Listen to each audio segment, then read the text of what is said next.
Hello, and welcome aboard the Dream Harrier, the ship that flies through gaming space. You know, my mouth was working before, now it's not. There it goes. Sometimes I gotta click the window for it to, like, realize I'm talking? I don't know. I don't know what's up with you. I'm replacing VC face at some point. Hello! It knows. It knows its days are numbered.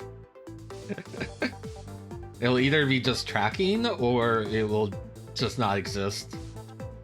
Anyway. Hi, I'm Snake Man. I'm the captain of the Dream Harrier, the ship that flies through gaming space. Hello, Farmsteads. Hello, Cameron. Hello, everyone out there. Gajarden, I made you a mod. If you don't want it, you can tell me, but, like, if anyone does a spoiler, you just delete the message for me, okay? You might not know it's a spoiler, but use your best judgment.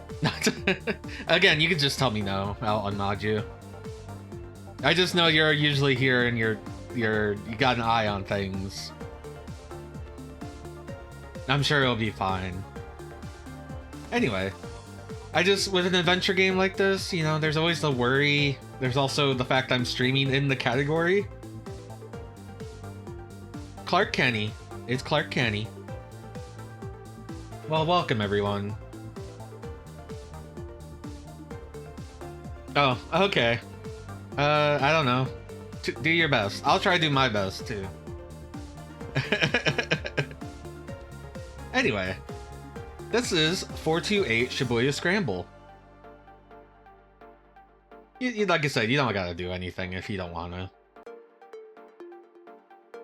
I didn't mean to force it on you. I just needed somebody who's usually here the whole stream that's keeping an eye on it. I'll try not to go late this stream. So 428 Shibuya Scramble, what is it?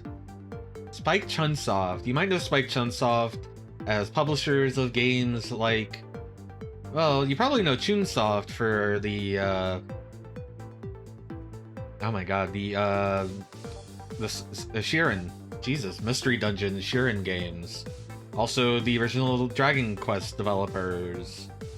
Also, Spike-Chunsoft you might know for, like, Danganronpa and other games like that.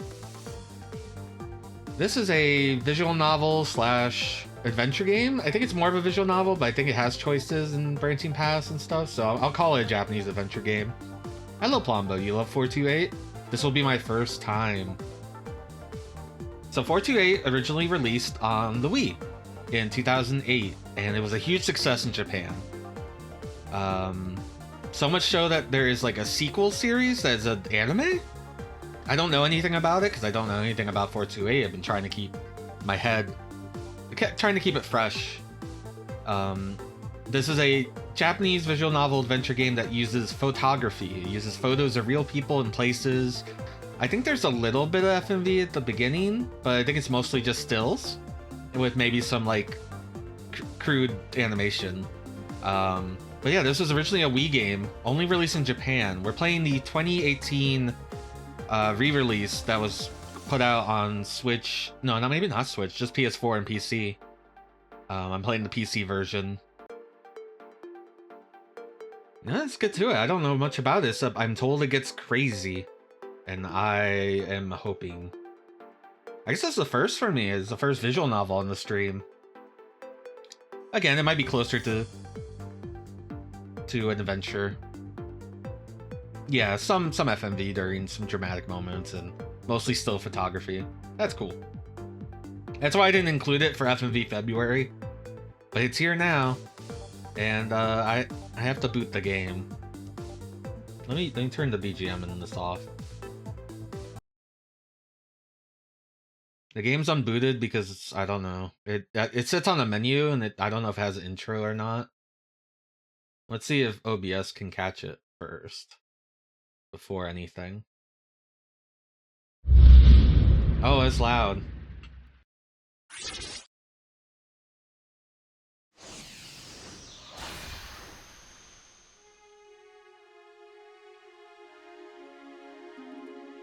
Sorry about how loud it was.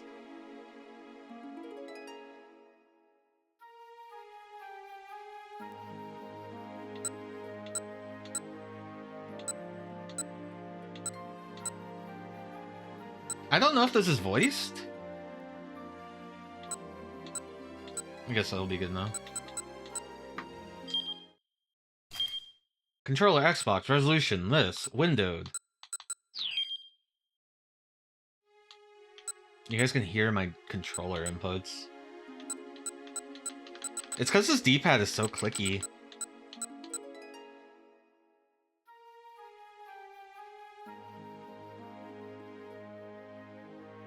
But yeah, there's no like audio options. So yeah, 428, Shibuya Scramble, copyright Spike-Chunsoft. Let's get into it.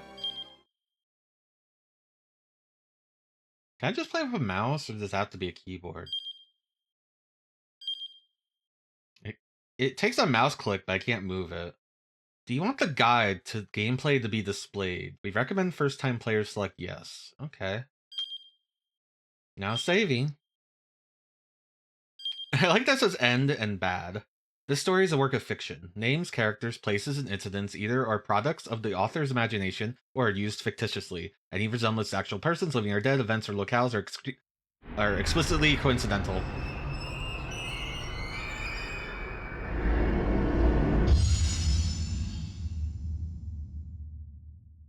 Loud logos. Like I said, I'm trying to balance it right now with my Stream Deck.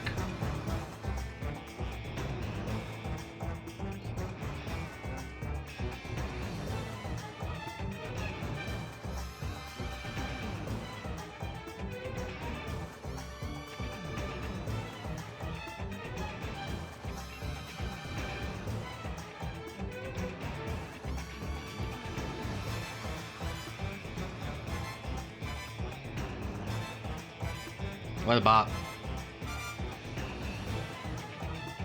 I wanna go to the HMV.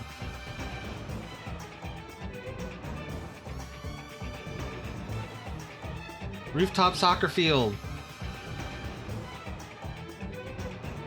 Should I mod Plombo for spoiler watching instead?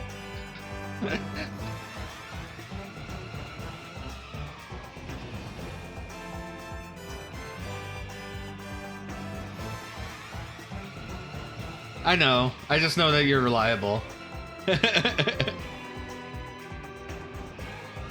Again, I don't want to force anyone on anything. Anything on anyone.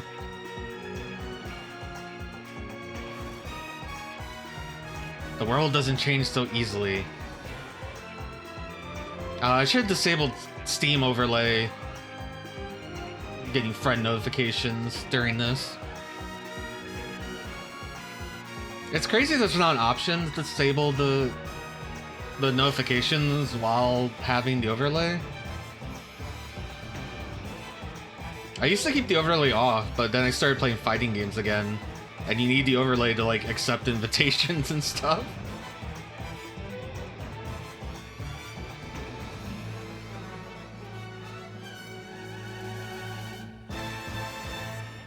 Alright, cool blimp. We interrupt this program for breaking news regarding the Shinjuku hostage situation. A middle-aged man in a ski mask took several employees hostage at an office in Shinjuku before barricading himself inside. Now that 3 hours have passed... Oh. Some fast subtitles. Employees believe the suspect to be a man named Kitajima.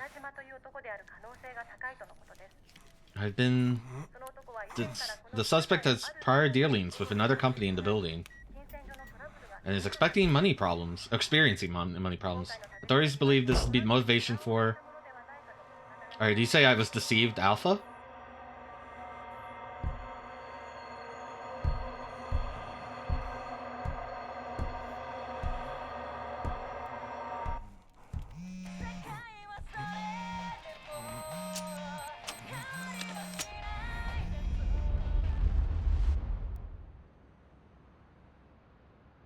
Kablooey. I don't think I have... No, I have some VIPs.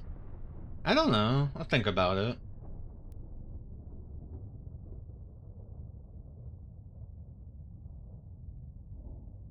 Car went boom. With guy in it and lady outside of it. Shibuya's story is yours to tell.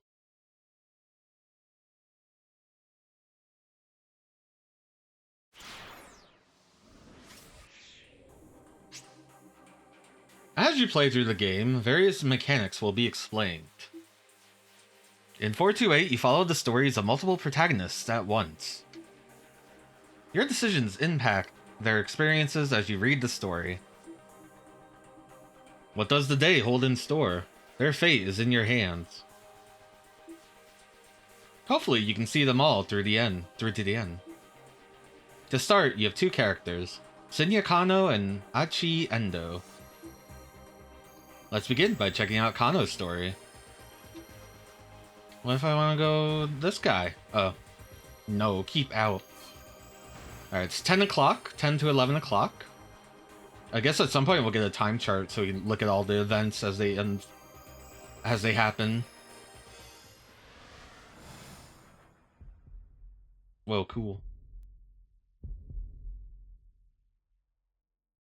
Just 2 more minutes to go. I'm gonna mute myself really quickly. I just want to adjust my microphone.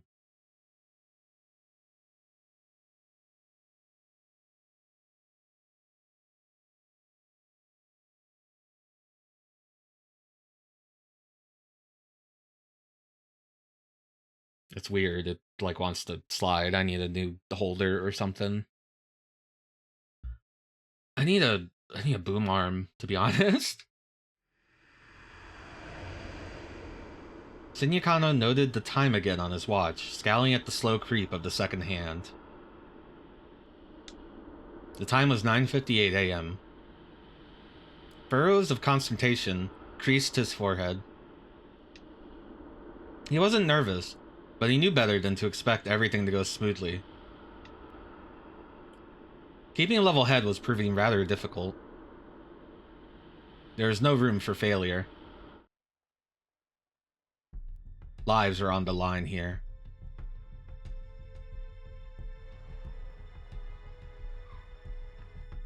He eyed his surroundings.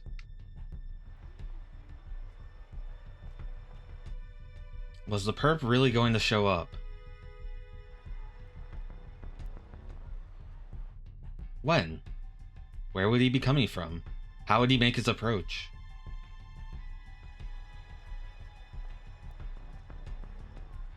The Shibuya Scramble was as packed as ever. A throng of people crossing this way and that, blissfully unaware of the dozens of detectives hidden in its midst.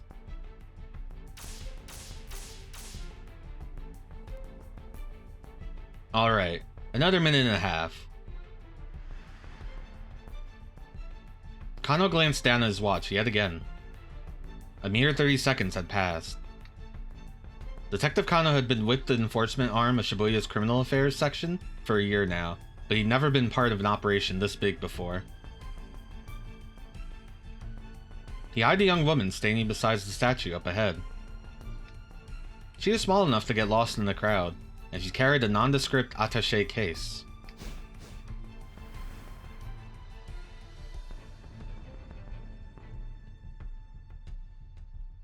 Hitomi Osawa, age 19. The attaché case in her hands contained a full 50 million yen in cash. Yesterday, her twin sister Maria had been kidnapped. This was the ransom payment. The culprit had called Hitomi last night, at home, referring to her by name and telling her to wait by the statue of Hachiko in Shibuya. It was almost time, but nothing. Kano was staring fixedly at the second hand of his watch, when a homeless man sitting on the sidewalk murmured just loud enough for him to hear. Come on, Kano, quit looking at your watch so much. What if the kidnapper sees you? Kano tried to look nonchalant as he lifted his eyes, but the scruffy character continued. You're too nervous, just relax already. You're the one acting suspicious, Sasayama? Kano frowned. Why would some homeless guy be talking to me?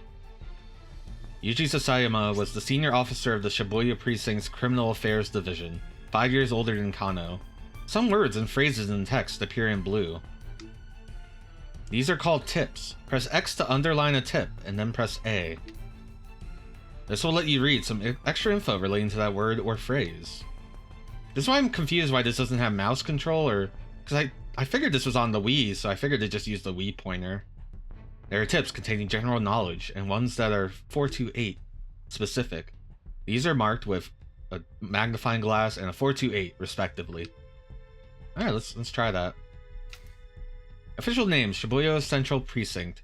Responsible for the safety of approximately 200,000 people in 32 neighborhoods, including Uehara, Uguisu Danicho, Udagawacho, Ibisu, Ibisu Nishu, Ibisu Minami, Oyamacho, Kamiyamacho, Sakuragaokacho, Sazazuka, Suragakucho, Shibuya, Shoto, it's not Shota, Jingume, Sensho, Jinan, Sendagaya, Daikan Yamacho, Dogenzaka, Tomagaya, Nan Piadacho, Nishirihara, Hadagaya, Hachiyamacho, Hatsudai, Hagashi, Hido, Hanmachi, Maruyamacho, Moto Yo-Yo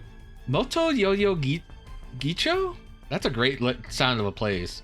Yoyogi and Yoyogi Kamazonocho. Is this gonna be in the test? Yes. I think I did alright. He always went a little overboard with disguises. He claimed it was all part of the job, but word around the station was he just like playing dress up. Who? I mean, if your job is to go undercover sometimes, yeah, I want to play dress up. Hey, bro, spare some change. Sasayama lurched to his feet and shuffled in close to Kano.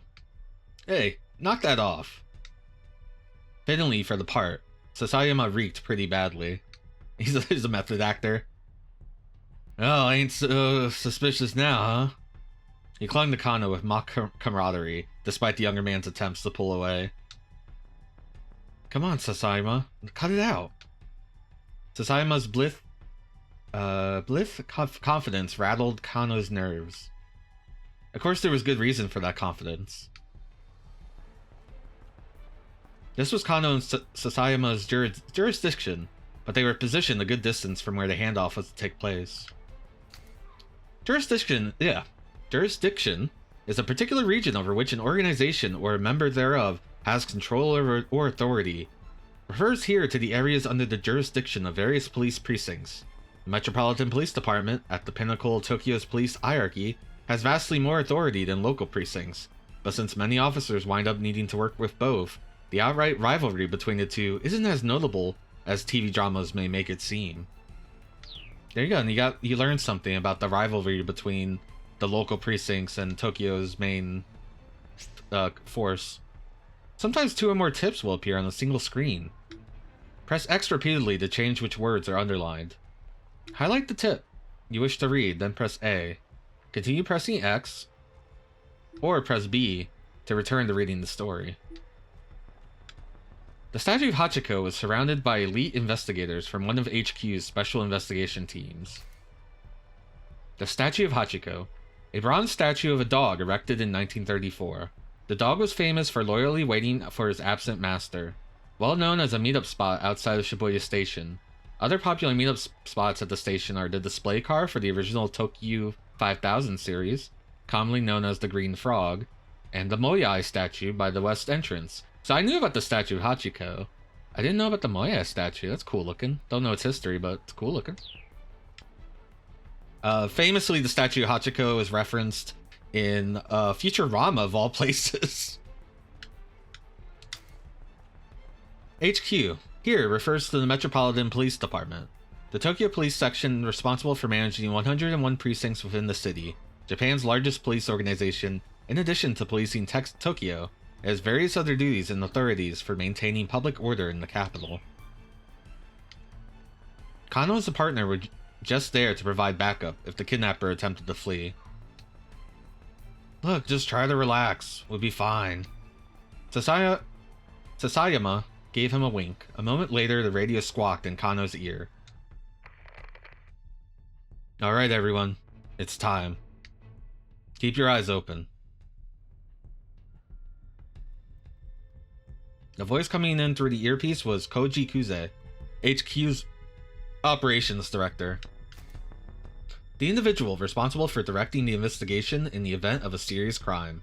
If a task force is set up, the operations director is the one who assumes command. TV dramas and other fictional accounts often feature some young prodigy from the MPD as operations director, but in reality, the position usually goes to a proven veteran. Until last year, he had been the Shibuya precinct's head detective and Kano's supervisor. We don't know where the perp is going to make contact. Or when. Don't let your guard down. Kuze's low, gravelly voice echoed in Kano's ear. Oh, should have tried a low, gravelly voice. You don't sound too worried, Kuze. Kano winced at Sasayama's words. How could the man be so nonchalant? The appointed time had come and gone. Something should be happening. Whap! Kano smacked himself in the thigh to release a little tension. The sound was louder than he intended. Though the suit hid his muscular physique, it did little to dampen the noise. Maybe get some Kano fan service. He needed to stay focused. He might be called to action at any moment. The department handled abduction cases according to a certain standard investigation procedure. Was it an attempt to extort money, or was the motive something personal? The answer to this question determined how they deal with the criminal. And based on the investigation team's initial findings this time around, they probably weren't dealing with a professional kidnapper. Still, in all likelihood, it was someone with quite a long rap sheet. Probably someone who knew the family, but so far they had few leads on who might bear such a grudge. With the situation so unclear, the plan was to apprehend whomever came to make the handoff on site. If the culprit ran with the money, there'd be no guarantee of the hostage's well-being. Still nothing. Sayama muttered. There he is. He's here. Kuze broke in, his voice spiking into an excited chirp. What's an excited chirp? Kuze's particular vocal quirk. Whenever he gets overly flustered, excited, or panicked, he slips into a childish register, prone to babbling and pitching his voice. So that's just a Kuze thing. Subject is a young male in his 20s, wearing a bandana and an orange hoodie. Kuze, normally calm and stoic, was now squawking like an excited child. That only happened when he got particularly worked up. Kano and Sasayama steeled themselves. Old man Moe. They could see the subject now. Hold on, I like the people in the background. I think there's an old guy lighting a cigarette or smoking a cigarette. He looks pretty out of it. A 20-something male nonchalantly approached Totomi to talk to her. Looks like he's just passing out flyers. Alright, people. Be ready to grab this guy. Kuze was stationed in the mobile command center, not far from the intersection, keeping tabs on the situation via video surveillance from the camera team. The young man started speaking enthusiastically to Hitomi. The detectives watched, uncertain. Was this really the kidnapper? That's gotta be him. Kano took a step forward, then hesitated. Or the situation's still... Oh, okay. You'll encounter selections like these during the story. These choices will change the lives of other people, in addition to changing your own fate. Use the D-pad to make your choice, and then press A. The current choice will not impact you, or any of the other protagonists. Or the other option.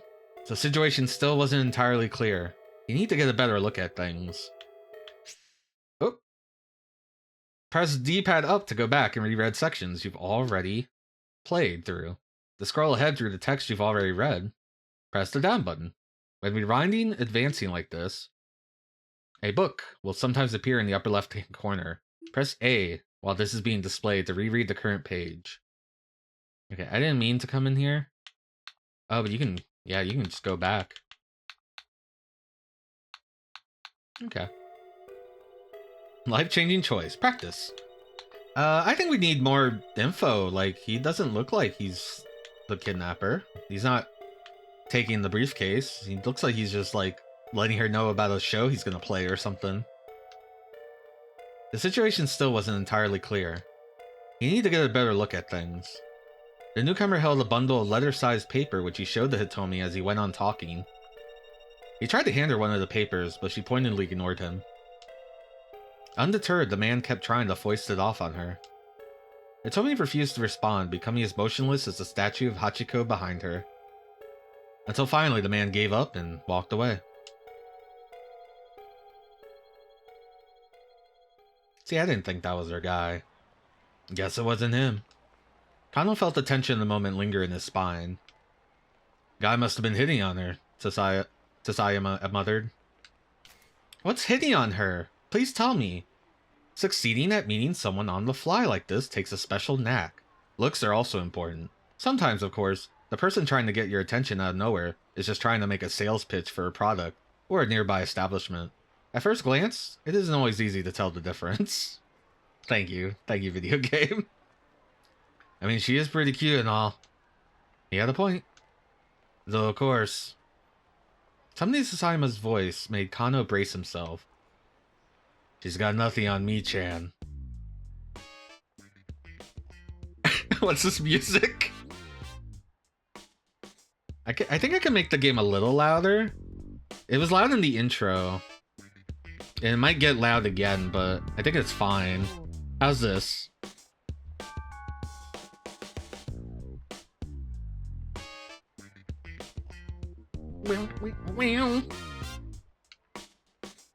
Mi-chan was Sasayama's wife. They got married just last month. Let me tell you, Kano, married life is the best. You gotta hurry up and give it a try for yourself. That's good. This was Sasayama's favorite topic lately, and Kano was getting more and more fed up with it. Sasayama, come on, just knock it off, okay? The phrase had become a common refrain of his since the department partnered them. Fine, fine. Let's talk about your girlfriend then. Huh? Now? You can't be serious. Sasayama leaned in close again. What's she like? We are not having this conversation. Kano muttered, looking away. Aw, oh, come on. Sasayama set his hand on Kano's chest, still playing the homeless troublemaker. Show me your phone. Let me see your lock screen. I hope his lock screen is just Hello Kitty. Huh? Sasayama pawed for the phone. You got a pic of your girl on your lock screen, yeah? I do not. But he did. It was scary how on the mark Sasayama's instincts were. Hey, cut it out. We're in the middle of investigation. I am investigating, Sasayama chuckled as he plucked the phone from Kano's pocket. That's a good face. His face scrunched up with astonishment as he looked at the lock screen. Oh yeah, this 2008. Look at that flip phone, baby. Hell yeah. The heck is this? It's not... Ain't this Masami Nagahama? Masami Nagahama, a national star, tends to play the heroine on national morning soap operas or in national historical dramas. Her songs have been a series of national hits, and she's even slated to host the year-end national singing competition program. Everything about her is national. So national. Kano realized he had to bite the bullet. No, that's my girlfriend. Her name's Rumi, and she's... Sasayama cut him off. You telling me this ain't Masami Nagahama, the famous actress? Cause this right here is Masami Nagahama. Like I said. You sly old dog, trying to make like you're dating Masami Nagahama. I'm not. I mean, I guess Rumi does kind of look like her. Sasayama left out a huff. For real? You really think I'm gonna fall for that? There's nothing to fall for, I swear. I'm gonna call this a theme of Sasayama, and I love it. Sasayama scowled, unconvinced. Alright, then why don't you marry her? Kano stammered, but he had no answer. The truth was, he would have happily married her already. but there were obstacles that needed to be overcome. Okay, playtime's over. Let's focus on the job. Sasayama handed back Kano's phone and turned his gaze back to Hitomi. Kano let out a quick, uneasy sigh. But his shoulders did feel looser. Maybe Sasayama had been trying to relieve a bit of tension. Maybe he should be grateful.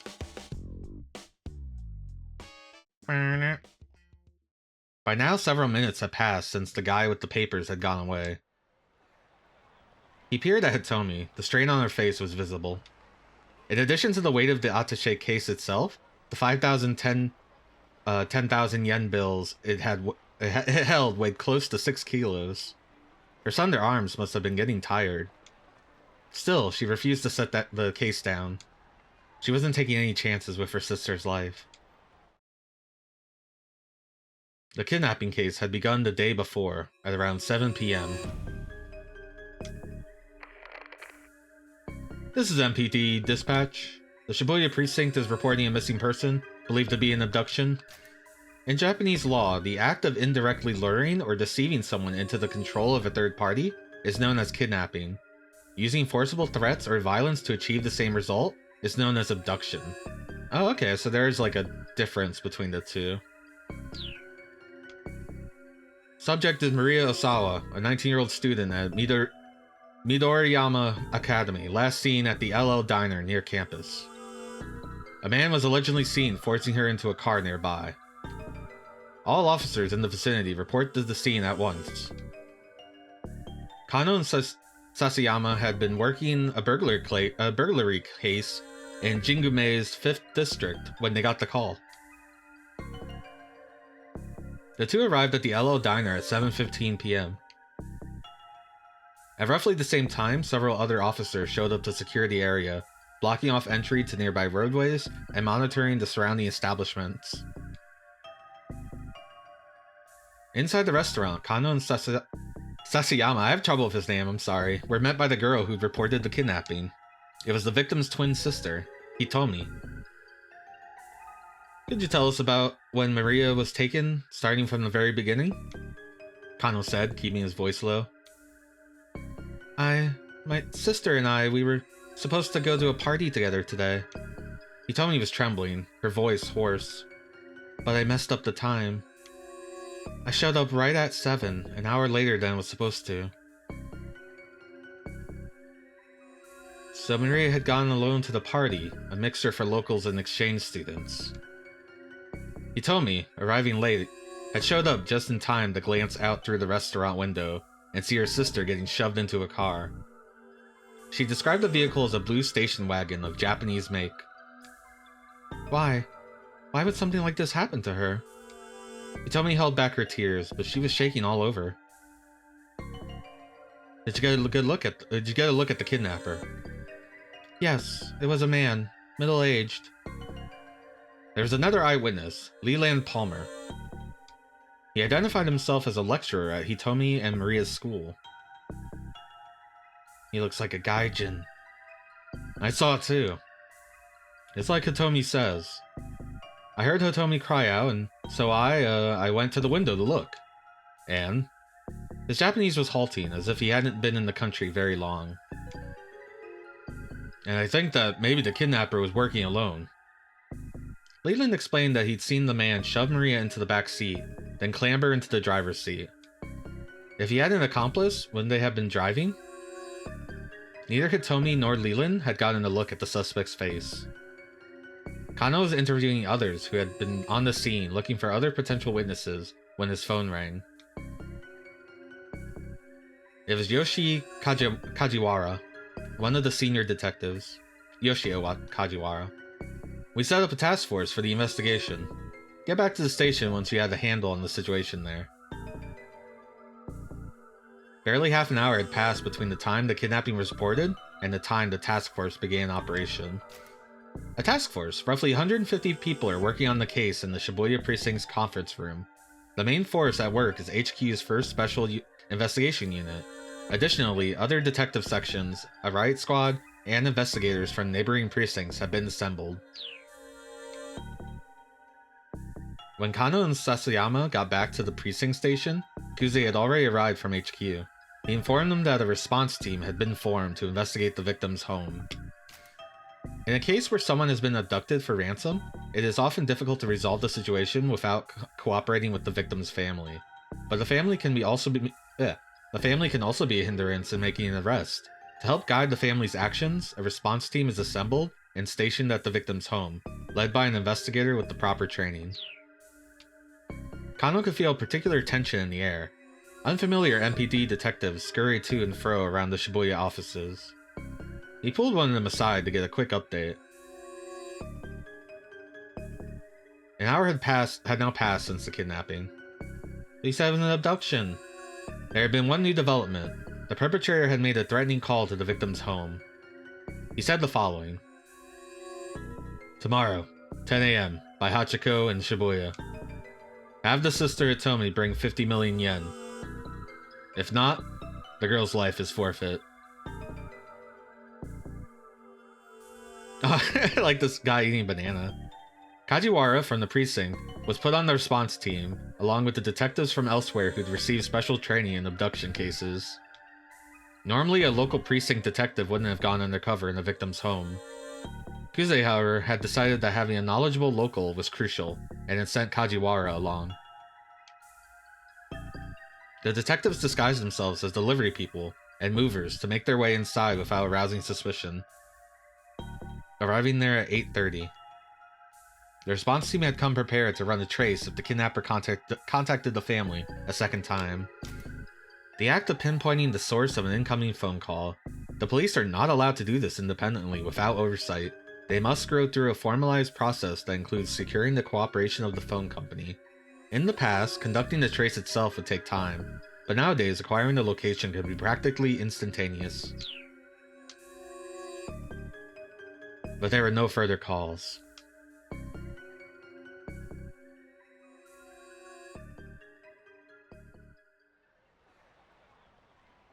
Kano checked his watch again. 20 minutes have now passed since the time designated for the ransom handoff. I swear I can read. It's just when we stream, I get so nervous. The kidnapper had yet to appear.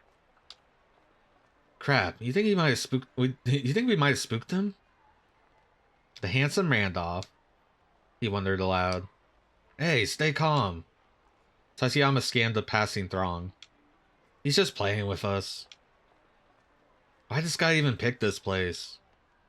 Kano voiced the question he had been asking himself ever since he heard the kidnapper's demands. Sasayama shrugged. Figured he might want to blend in with the crowd, nab the money, and disappear before anyone knows he's there, would be my guess. In that case, why not pick Shinjuku, or Ginza? The big crowd didn't just benefit the kidnapper at all. Or after all, they also allowed the police to use the sea of people to conceal their own operation. Right now, there were 50 detectives stationed within a 50-meter radius of where Hitomi stood. The kidnapper would be taking a major risk if his plan was to nab the ransom money and run. That's what bothered Kano. Any criminal with half a brain would know better than to do a handoff in front of Hachiko. You're overthinking things, pal, Sasayama grumbled. No, I'm not. Kano reached into his pocket and pulled out his notepad. This was Kano's dick diary, which he always kept close at hand. How come that's not a thing I can check? Sasayama rolled his eyes. That thing again? Kano ignored him, flipping through the notepad pages. Aha, here it is. He writes so big in it. Dictum number 89. The more irrelevant something seems, the more relevant it's bound to be.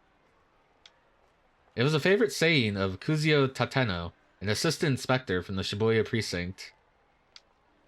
Tateno was the kind of detective Kano aspired to be.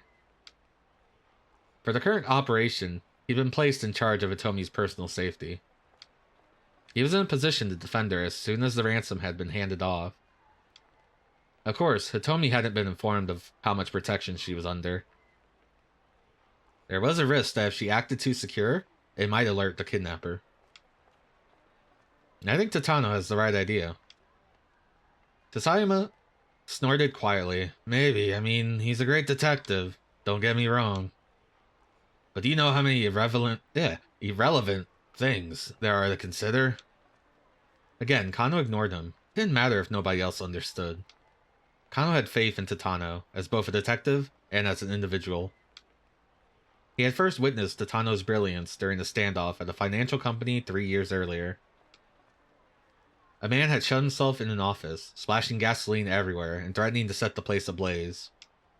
While the others hesitated, Titano unflinchingly doused himself with gasoline and strode into the building, where he managed to talk the man down and secure the scene. The others had been awestruck by Titano's actions, and Kano, who at the time had been content to be a run-of-the-mill policeman, had found it quite inspiring.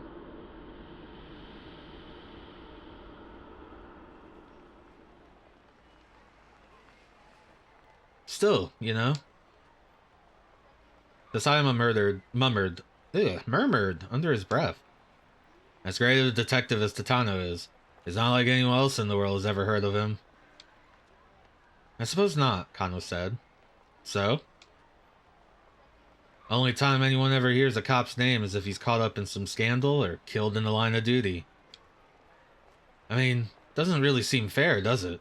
More banana eating. Kano just shrugged. Aren't bananas, like, expensive in Japan because they can't grow them there? They're, like, imported. It was a strange definition of unfair, really. I mean, you've got celebrity chefs and celebrity hairdressers and stuff. So how come no celebrity gumshoes, you know? Look, please. Can you just focus on what we're doing here? Kano rubbed his eyes, then turned his attention back to Hitomi. What's the matter? Didn't sleep? Not enough, I guess. Did you eat? Didn't have time. Between bringing in supplies for the base of operations, readying the team vehicles... The base of operations is usually set up in a large room at the precinct, such as an auditorium. MPD and the precinct investigators assemble there, and communications equipment, investigation resources, and such are brought in. Because of the scale and scope of these activities, newspaper reporters can be liable to notice. And so in cases such as kidnapping, where a victim's personal safety is at stake, the flow of information is tightly controlled. Photocopying hundreds of documents and various other tasks, Kano had barely slept the previous night and hadn't gotten a meal in either.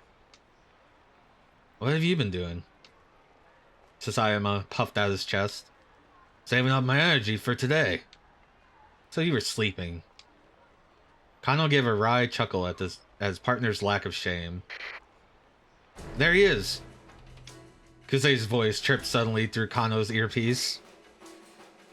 A man in his 20s wearing a sleeveless red jacket. He's carrying a garbage bag. Oh, that's the other playable character.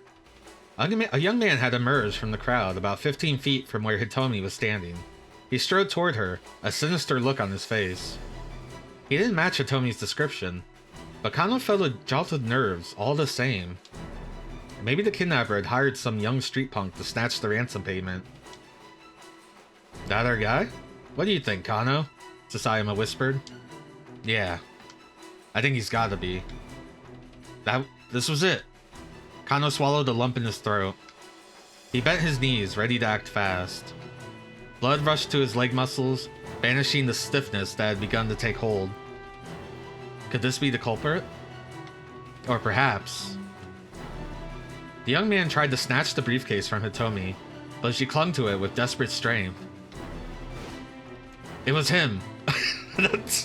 Isn't it also a wonderful picture? Is there a way to make the text disappear? Oh. But for a frame. Let me see controls. Unselect, open time chart, select, toggle, reread, scroll through text log. Oh, okay. That's okay. Some games have that. The detectives rushed in. Whoa, hey, what the hell? Young man cried out frantically and tried to dart away, but the officers closed in, forcing him bodily to the ground. Target secured. Oh geez, I think we got another suspect on the scene. Eek, he's taking the ransom. There was a second person. Kuze's hysterics made Kano spin around. Sure enough, a foreign-looking man was sprinting away, attaché case in hand. Ah, he had a decoy. The mob of detectives scrambled to pursue. Before Kano could react, most of them had run off, leaving him to look after the original suspect.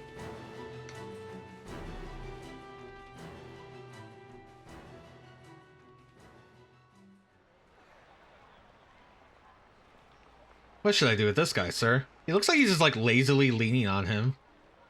He might have some connection to the kidnapper. Should I bring him in? Huh? Oh sure, that'd be swell. I'm on it. With the help of one of the remaining detectives, Kano brought the suspect back to the Shibuya precinct.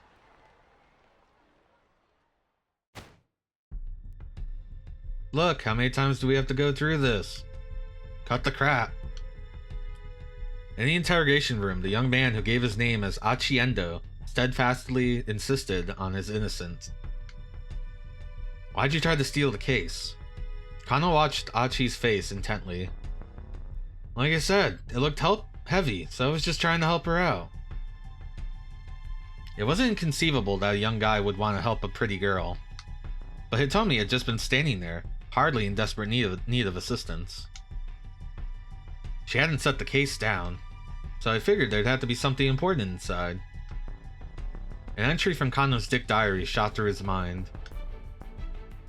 Dick Dictum, number 25. When the tongue slips, grab it and yank out the truth. Classic advice for questioning. Something important, you say, such as? How the heck would I know? Achi spat. He huffed and slumped back in his chair. The standard textbook back and forth had been going on for nearly an hour. Kano didn't mind. Chasing down criminals was all well and good, but questioning suspects was another key part of the job. Plenty of off-the-scene work went into cracking a case. Once again, he had Achi explain what he'd been doing, starting from the beginning. When Kano finally emerged from the interrogation room for a short break, he learned that there had been some progress on the case at the crime scene. What the police hadn't been able to determine yet, however, was whether or not Maria was safe. Fighting back his anxiety, Kano consulted his Dick diary. Dick Dictum, number 54. Haste makes waste. He felt his tension subside, remembering that the right maxim always helped. It was like casting a magic spell. Kano returned to confront Achi once more. You were there to act as a distraction, to mess up the investigation. Weren't you? Huh? Achi looked a bit dumbfounded. What are you on about? Dick Dictum, number 55. The truth hungers to be free. You hungry? Got some katsudon if you like. Katsudon, a Japanese dish consisting of a bowl of white rice topped with breaded pork cutlet and egg. There are several variations such as sauce katsudon, where the egg is replaced with Worcestershire sauce, and miso katsudon, where the pork is stewed in miso. Not typically the sort of thing a policeman offers a suspect during an interrogation. This could be seen as baiting with food, and is to be avoided. Achi nodded silently. Whoa, look at this. That's a meal. Achi devoured the bowl of katsudon with gusto. He looked like he hadn't eaten in a while. Alright then, spill it. What's this guy after? Achi just shrugged. I don't know, he murmured, a thick slice of egg-laden pork between his teeth. How many accomplices do you have? Kano asked. But Achi just shook his head as he inhaled his food. You would like to also have this katsudon? This sounds good. Resignedly, Kano flipped through his notebook once more. Let's see. Number 115. Use the lights to your advantage. As the minutes ticked past, he found himself referring to his book again and again, trying a dozen different methods to tease out whatever his suspect might be hiding. The experience began to feel strangely surreal, their two voices echoing hollowly in the interrogation room. Eventually, Kano looked at the clock and realized that the questioning had been going on for nearly 5 hours. He still hadn't made any headway. What was he supposed to do next? Tatena would know, but he sure didn't. Still, he was determined to do whatever he could to keep the victim and her family safe. Gritting his teeth in frustration, he perused the dick diary like it was scripture. Number 116. The monotonous questioning was clearly tiring Achi out. His eyelids drooped like they were beginning to get heavy. Number 117. Get them when they're tired. Kano's eyes gleamed. You're part of some criminal gang, huh? He's dead. Achi's head slumped forward heavily. Nodding off was basically the same as nodding yes, right? Mr. Kuze, I did it! The young guy we grabbed at the handoff site? He finally confessed to the crime. What? What are you talking about? Kuze laughed in disbelief. We're just about to apprehend the mastermind here. Huh? Kano clutched the cell phone, dumbstruck. Listen, why don't you, Look, just wait there at HQ, okay? No. It can't be.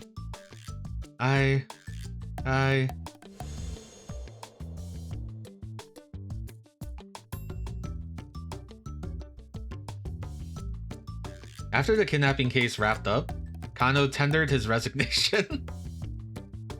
Guess I'm not cut out to be a detective after all, he thought to himself. He dropped the dick diary on his desk as he left the Shibuya precinct for the last time.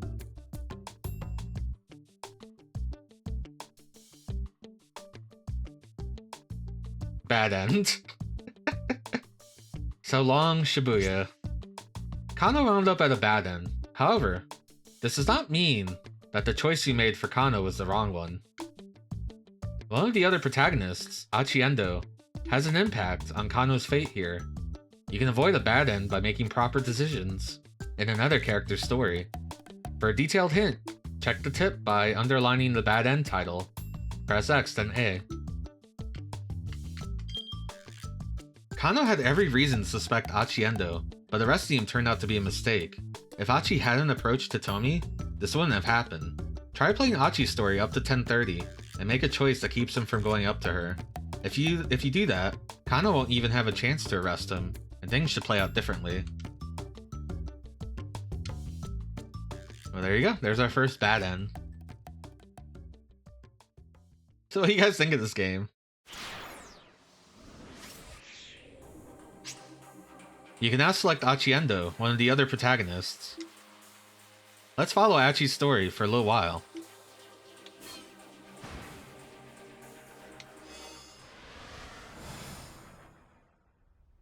I think a lot of these games do that.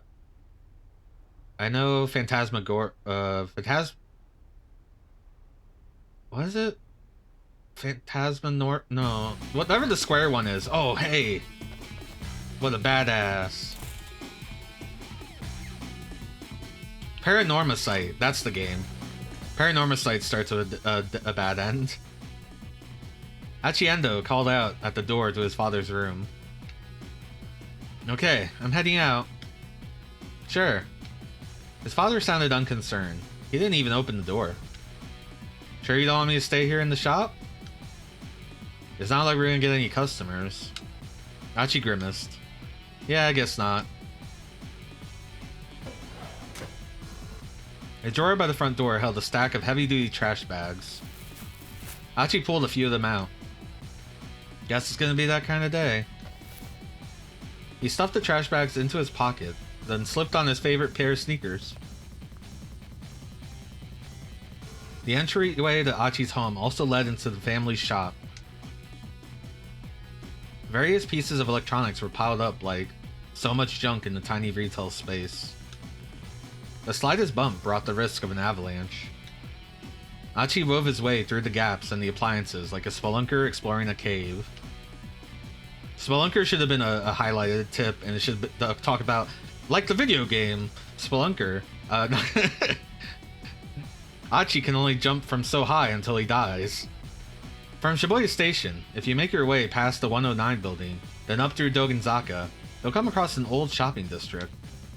Nestled in its outskirts is Endo Electronics, in the same place it's been for decades. Within its dimly lit interior, you'll find rows of wares all caked in dust. At a glance, you might well assume the place was closed. A mom and pop place like Endo's couldn't compete with the big consumer chains booming through Shibuya. So far, the store had remained in business thanks to the locals who appreciated that they made house calls to do repairs. But things weren't looking good for the future. Achi, the eldest son and nominal successor to the business, had no interest whatsoever in working there.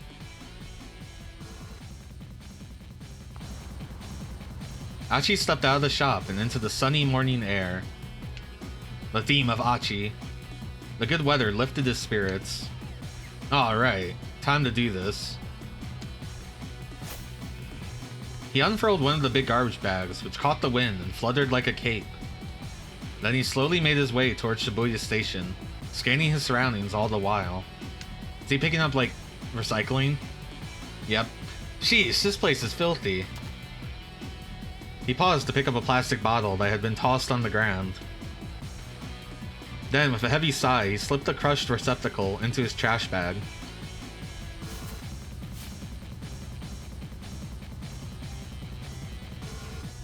He'd been picking up trash around town like this for about 6 months now. It had gotten so that the sort of garbage most people would hardly notice stood out to him like a sore thumb. Most days, he'd filled his trash bag to the top by the time he made it from his house in Dogenzaka to the train station.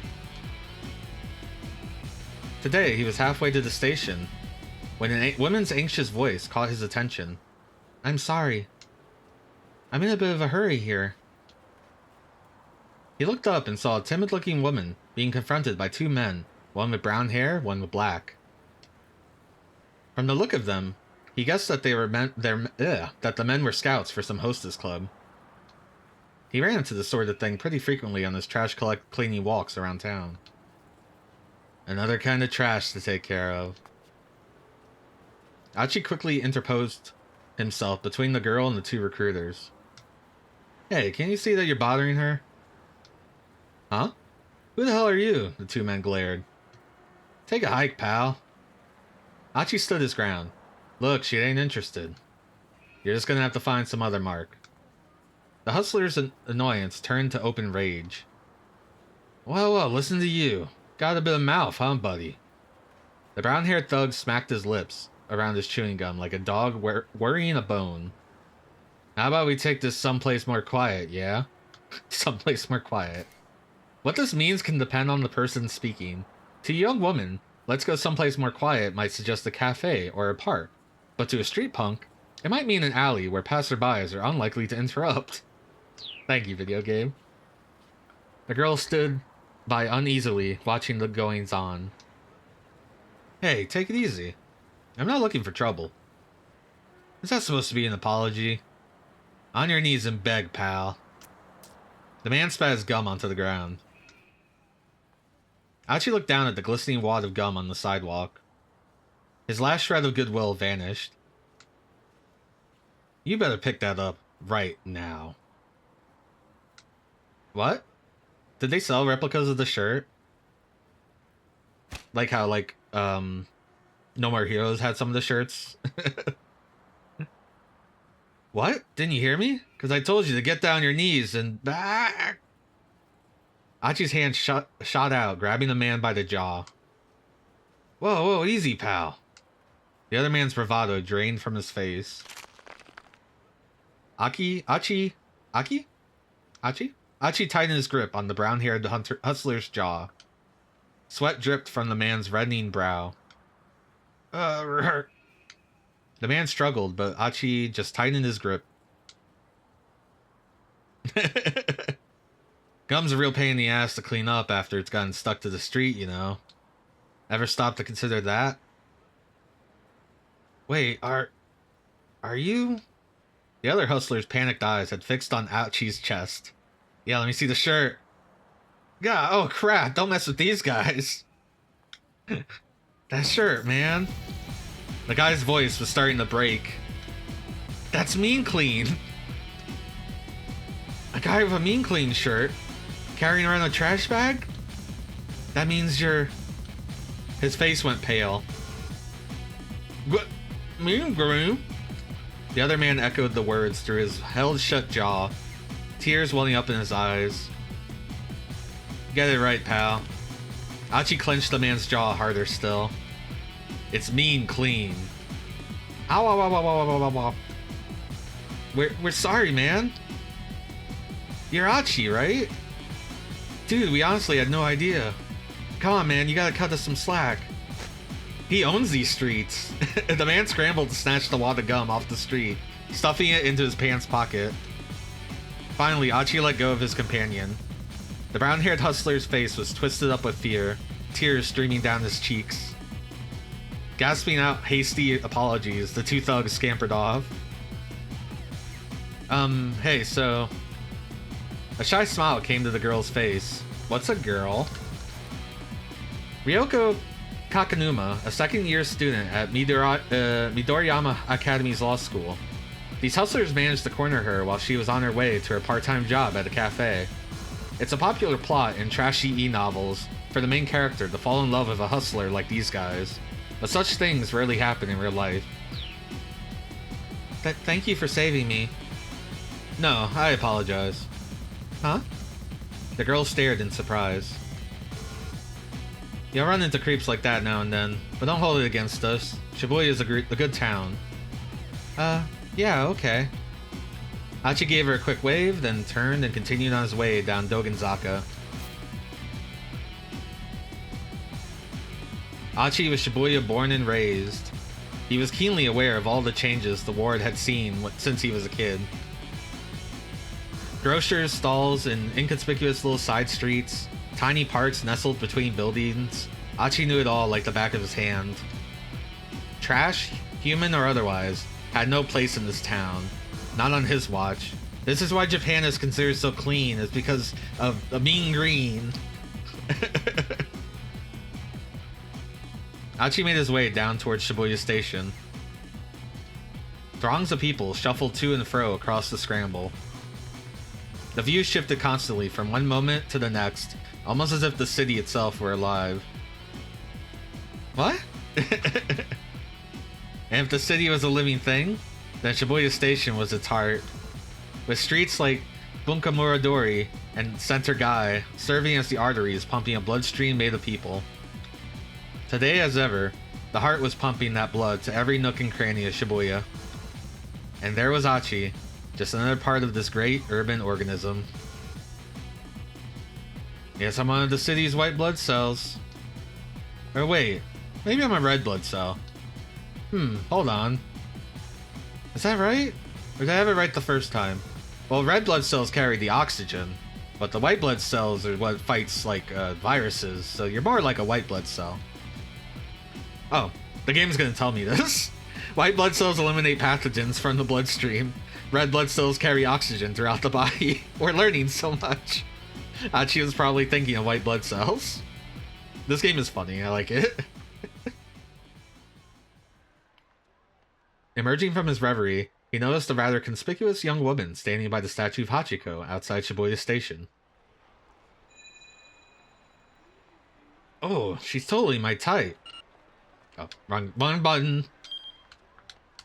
My type. To be up someone's alley. To be someone's cup of tea. I like the definitions. I wonder if she's a model or some small-time actress or something. Looks like she's waiting for someone.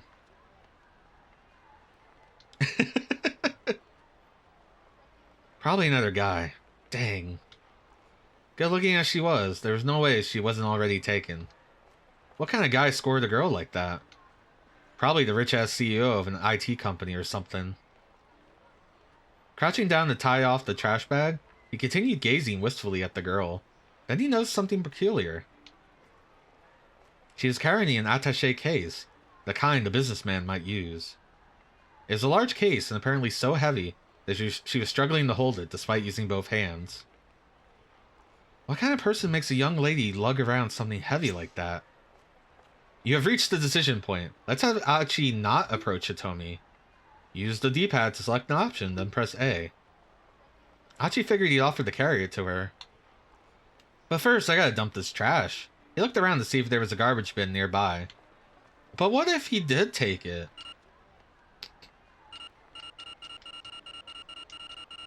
The game, I like to get all the bad endings. The game, I want to see all the things. Okay. But first, I gotta dump this trash. He looked around to see if there was a garbage bin nearby.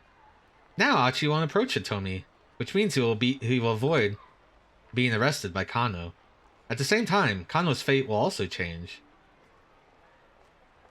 Yeah, he did, but that's because I guess in like a different timeline, he made the choice to go help her instead of toss the trash. At the same time, Kano's fate will also change, and he will no longer wind up at a bad end. So let's switch back to Kano's story, using the time chart. Press Y to open it. Time chart. This is the time chart. It shows the protagonist's progression through the story. Decision points are marked with crossroads. Kano's fate has changed based on Hachi's actions. Select Kano's 1030 block, then press A. Zoom. Zoom. Zoom.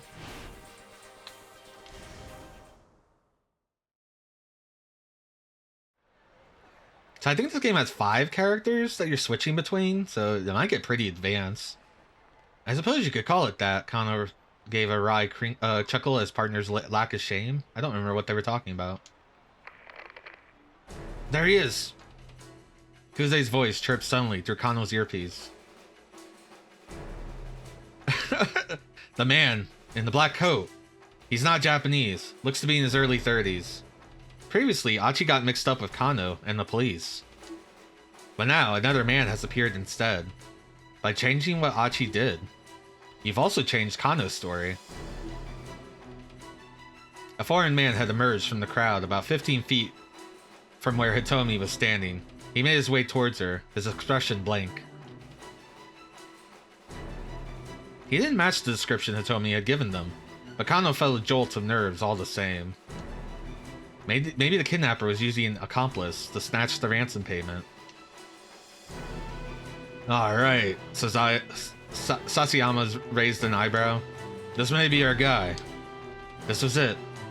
Kano swallowed the lump in his throat. He bent his knees, ready for action. Blood rushed to his leg muscles, banishing the stiffness that had begun to take hold. Oh, he's going for it. Was this the culprit? Useful theme of ominous white dude. Or perhaps... The stranger took hold of the attaché case. It was him! I love this zoom in. I'm gonna take a picture of this. Let me do that with my program. Alright. Whoops. I did the thing again. I need to do that better. En masse, the detectives began to close in. Hello, Sass. Hello, Raiders. How's it going? Let me give you your shout out, Sass. How was... what were you playing, Midas games? That sounds rad as hell. How'd that go? How are PAL... I assume they were PAL exclusive, Midas games. I mean, some of them are Japanese imports. Well, welcome, Raiders. You're just coming into 428 Shibuya Scramble, a visual novel with wonderful pictures like this. I'm Snake Man. I'm the captain of the Dream Harrier. We are currently on a stakeout to see if a kidnapper appears to get a ransom. Some were Japanese, some were things published in the US as well, but they published it in the UK. Oh, okay. Any standouts?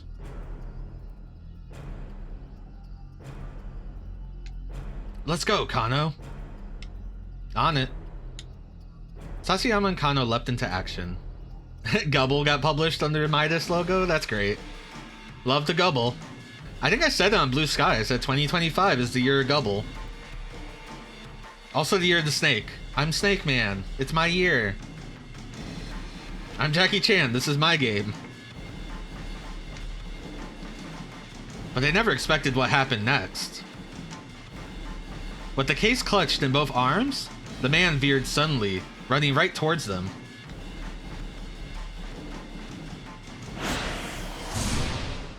Keep out!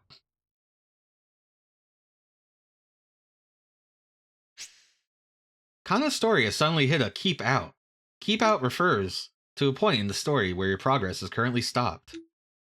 In order to advance beyond the keep out, you need to jump from to another protagonist's story. At 10:30, Achi has the text, young man in a suit, set as red keywords.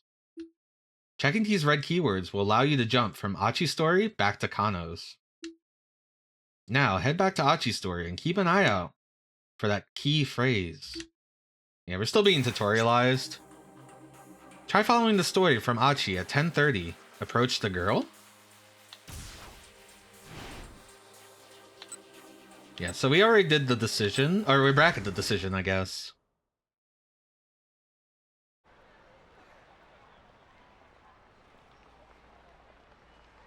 Oh good, it also like tells you which decision you already picked. It's not gonna let me pick this one though.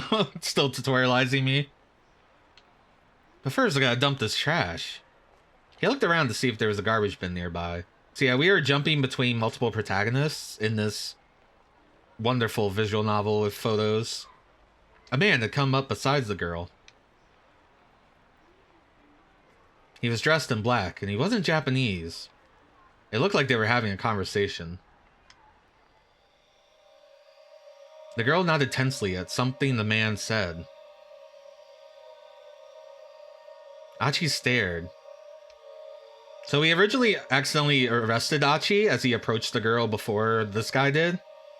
It turns out Achi is a guy who roams the street of Shibuya picking up trash and beating up thugs. The girl handed the attaché case over to the man.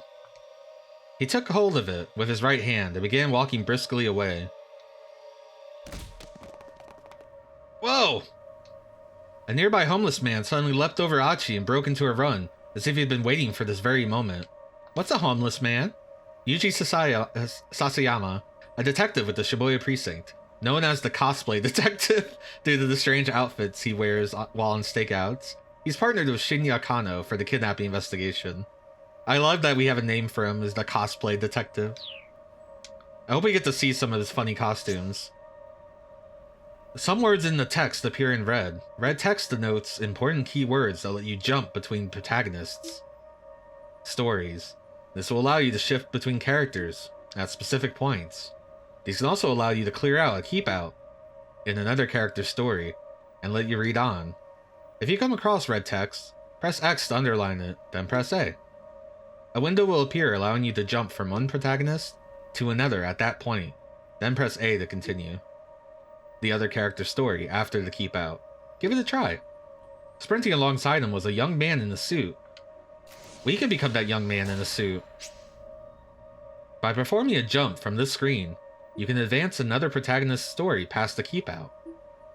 Press A to confirm and jump over to Kano's story.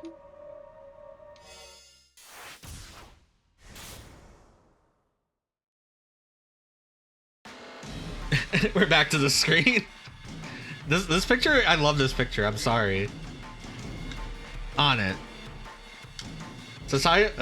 Hey, you did it! Jump successful. In 428, you will also often need to jump to get past another character's keep out. Jump from red keywords to clear a keep out. Keep this in mind as you advance through the story. Okay, there won't be any more tutorial messages for a while.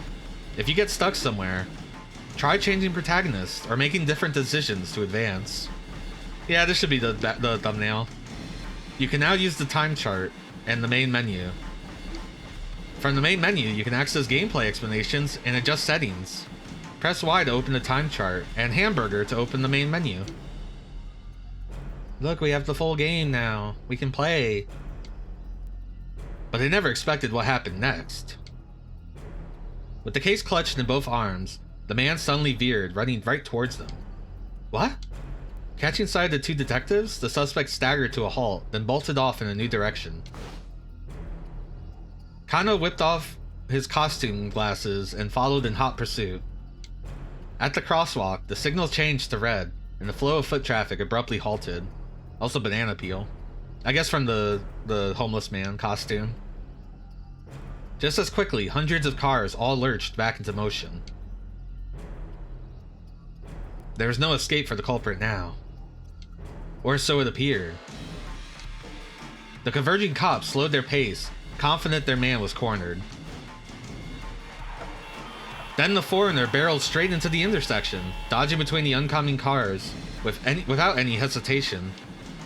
The mob of detectives came to a halt, not eager to rush to their deaths along with him. Kano, however, remained in hot pursuit, charging into the traffic at the crossing. "Kano, are you crazy? Come back!" Kano heard Sasayama shouting, but his feet kept carrying him forward.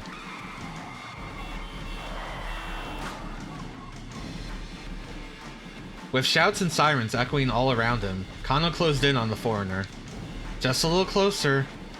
Just a little closer and he'd be in tackling range. He leaned forward, preparing to pounce, his eyes fixed on the culprit's feet. It was now or never. "Kano, back off! Don't take him down!" It was Kuze shouting through Kano's earpiece. Huh? Kano hesitated in surprise. Had he really just been ordered not to apprehend the criminal?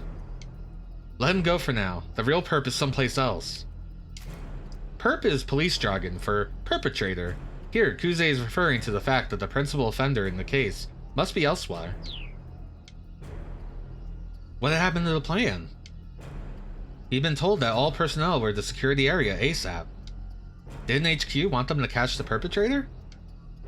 Arrest team, stay on the foreigner's tail. A police team dedicated exclusively to the task of apprehending the criminal. While the kidnapping case is in progress, the roles of the officers involved are carefully designated so that every officer is ready to take immediate action as the situation develops. Typically, tried and true veteran MP3 officers are put in charge of teams for breaking into buildings or apprehending the suspect. We get to learn a lot in this game. The forensics team. Get busy cross-referencing photos. The team deployed by the MPD to handle the actual tests and techniques of on-scene investigation, such as collecting and comparing fingerprints and analyzing photos of suspects. Even if this foreigner was only an underling hired for this one task, the police had now tipped their hand that they'd been lying in wait. If they didn't lock things down now and get more info from the kidnapper, a girl's life might be at stake. Kano recalled another maxim from his Dick diary. Oh yeah, we have a Dick diary. Or this guy does. The Dick dictum number 12. Always assume a worst case scenario. If Kuze had told him let this guy go, that implied that he was counting on the team that was now in position. But if the crook had planned a way to break through the police dragnet and escape with the ransom, and he succeeded, what was the right call here? Should he take this guy down or back off after all? Letting the perp escape now is too big of a risk. He had to catch this guy ASAP. Let the officers chase after the guy. Kano had his own job to do. I don't know, we're so close. I think we tackle this guy. Letting the perp escape now is too big of a risk. He had to catch this guy ASAP. We're listening to our Dick. Our Dick dictum. The man darted down a narrow alleyway. Kano ran faster. The man sprinted through the side streets. Evidently, he knew his way around Shibuya pretty well. Eep! Someone's taken Hitomi! Kano recognized Kuze's trademark squawk immediately. Subject is male. He appears to be carrying a gun. He's fleeing in the direction of Meiji Dori. What? Kano could hardly believe it. Hitomi had been kidnapped? Had she been abducted by whoever had taken Maria? But why? Someone must have been waiting for the moment when the police took their eyes off her. Something's very wrong here. What in the world is going on? Kano saw that the road forked up ahead. The man with the attaché case ran to the left. If the man who'd taken Hitomi was headed towards Meiji Dori, there was a good chance he'd gone down one of the alleyways off to the right. Making a snap judgment, Kano told the detective behind him to follow the case snatcher. Then he turned and headed towards the nearest alley. I was hoping I'd get to choose. After darting through the side streets, he spotted a different man, another foreigner, crossing an intersection a few dozen meters ahead. The man was dressed in black, just like the guy who grabbed the ransom money. Kuze's right, the kidnapper wasn't acting alone. But wait, something was amiss. Hitomi isn't with him. Where was she? Kano skidded around the corner, then stopped short. The man in black was standing there, pointing a gun right at him. Before Kano could react, the man fired. Oh! Kano felt hot all over, as if he were on fire. We killed him. All except his cheek pressed against the asphalt, and the palms of his hands. They felt so cold. There was nothing he could do. Nothing, that is, except lie there and watch as his killer turned and walked away. So, you might say that my choice killed him, but he chose to veer off the path. I wanted him to catch the other guy. He killed himself. I'm not taking this one. Shot by a foreigner. By trying to find the man who'd taken Hitomi, Kano ran into a different criminal, and unfortunately for him, he got shot. If the criminal hadn't been able to get near Hitomi, she probably wouldn't have been taken. Have Achi make the choice to talk to Hitomi instead, at 10:35. Oh, okay.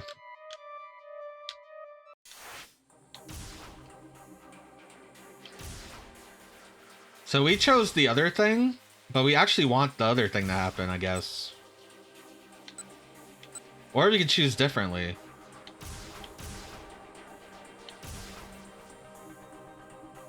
Well, let's jump to Achi, I guess. Approach the girl? Young man in a suit.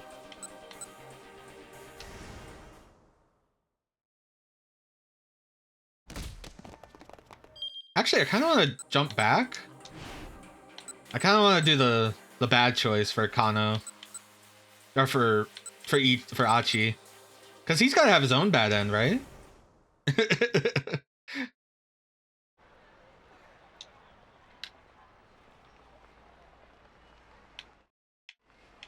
The person on my friends list just keeps booting up Marvel Rivals. I don't get it. Stop it. Now what kind of person makes a young lady lug around something heavy like that? Achi figured he'd offer to carry it for her. The girl kept shifting her grip. It was clearly a strain for her to keep holding the case, but she didn't set it down. Whatever was inside had to be something pretty important. Achi made his way over to her, bristling inwardly at whoever had left her waiting like this. If I were you, I'd bust the head of that punk that kept you waiting. Huh? That thing looks heavy. Let me carry it for you. The girl stared back at Achi with wide eyes, but said nothing. Really, happy to help. I'm not going to steal it or anything.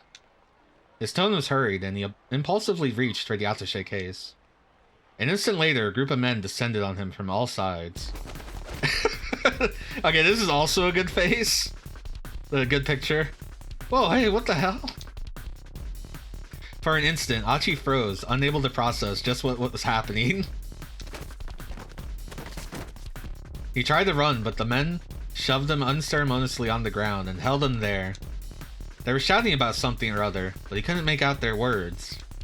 The more he tried to struggle, the harder they held him down. What the hell is this? You can tell us that down at the precinct. A man in a suit knelt alongside him, flashing a police badge. A badge identifies the bearer as a member of Japanese law enforcement. The old-style badge case included a small notebook for the bearer to write in, but the modern version is modeled after that used by the FBI, where the badge case contains only the badge itself. What? You're arresting me? The heck did I even do? Instead of answering, they shoved Achi into the backseat of a patrol car. He gazed dejectedly out the window. He could still see the girl. She didn't have the case anymore. Now she was talking to a man with a cane. Was he the person she'd been waiting for? Well, she didn't get kidnapped. A moment later, the car turned the corner, and the two of them slipped out of view. Achi slumped back in the seat, sulking and silent. Now he has to deal with the awful questions. Several hours had passed. After a bunch of pointless questioning, the police finally determined he was innocent, and his father came to pick him up. For a long while, Achi just stared intently out the window of the car. Finally, his father caught his attention. The old man seemed to be in a surprisingly good mood, despite having to collect his son from the jailhouse. Achi, there's something I want to talk to you about. If it's about me taking over the shop, now is not the time, okay? No, it's not that. Look, let's just get home first. Sure, don't feel like going out today anyway. But now I'm curious. What do you want to talk about? I got some good news. I think you'll be pleased. I'm not sure I like the sound of that. Please don't tell me you're getting remarried or something. Dad, I really don't like the sound of that. And so began a very long conversation. Bad end. Wah wah. Arrested. Achi was just trying to be nice, but when he tried to take the Ashase case, he walked right into the middle of a police stakeout. His heart was in the right place, but the timing was a bit off. Maybe he should have finished dealing with the garbage first, and watched how the situation played out. Go back to Achi's 10:30 and try making a different decision. I appreciate the description of the endings. I don't know if I like the hint that well. I mean, I guess I could not look at them. They're a little heavy-handed, but this game probably has a lot of branches, so that's probably fine. Alright, so back to approach the girl. Oh, interesting that this is overridden.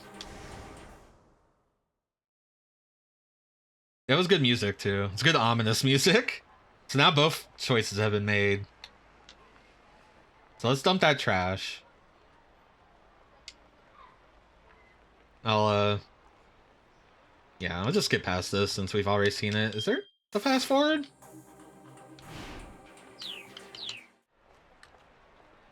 Oh, that adjusts brightness, apparently. Oops, I don't want to do that. I want to do the D-pad.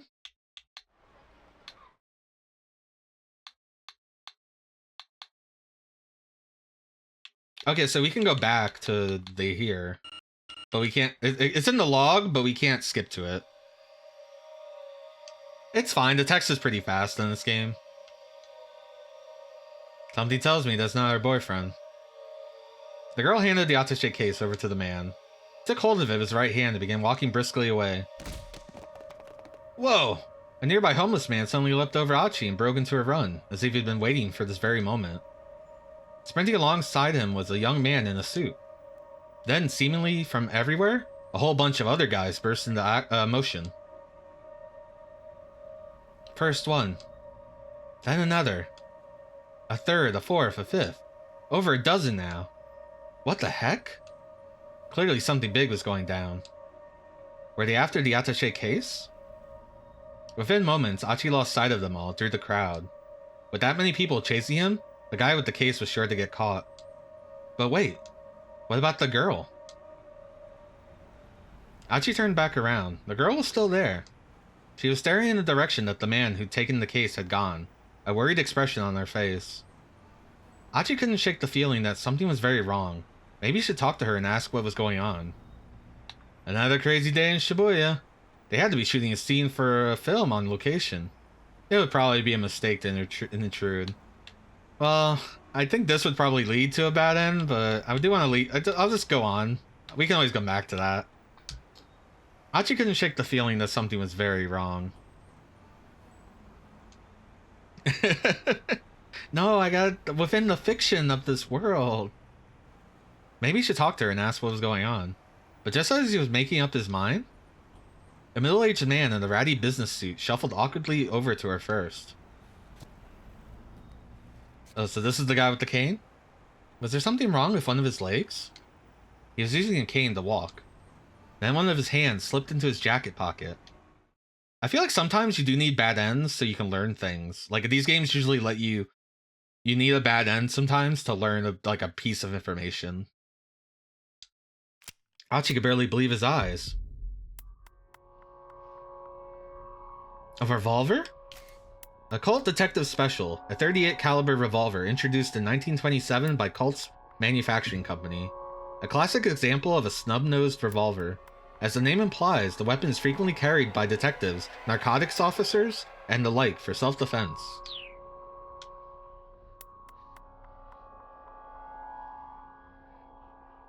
With a single fluid motion, the man lifted up the gun and pointed it in the girl's direction.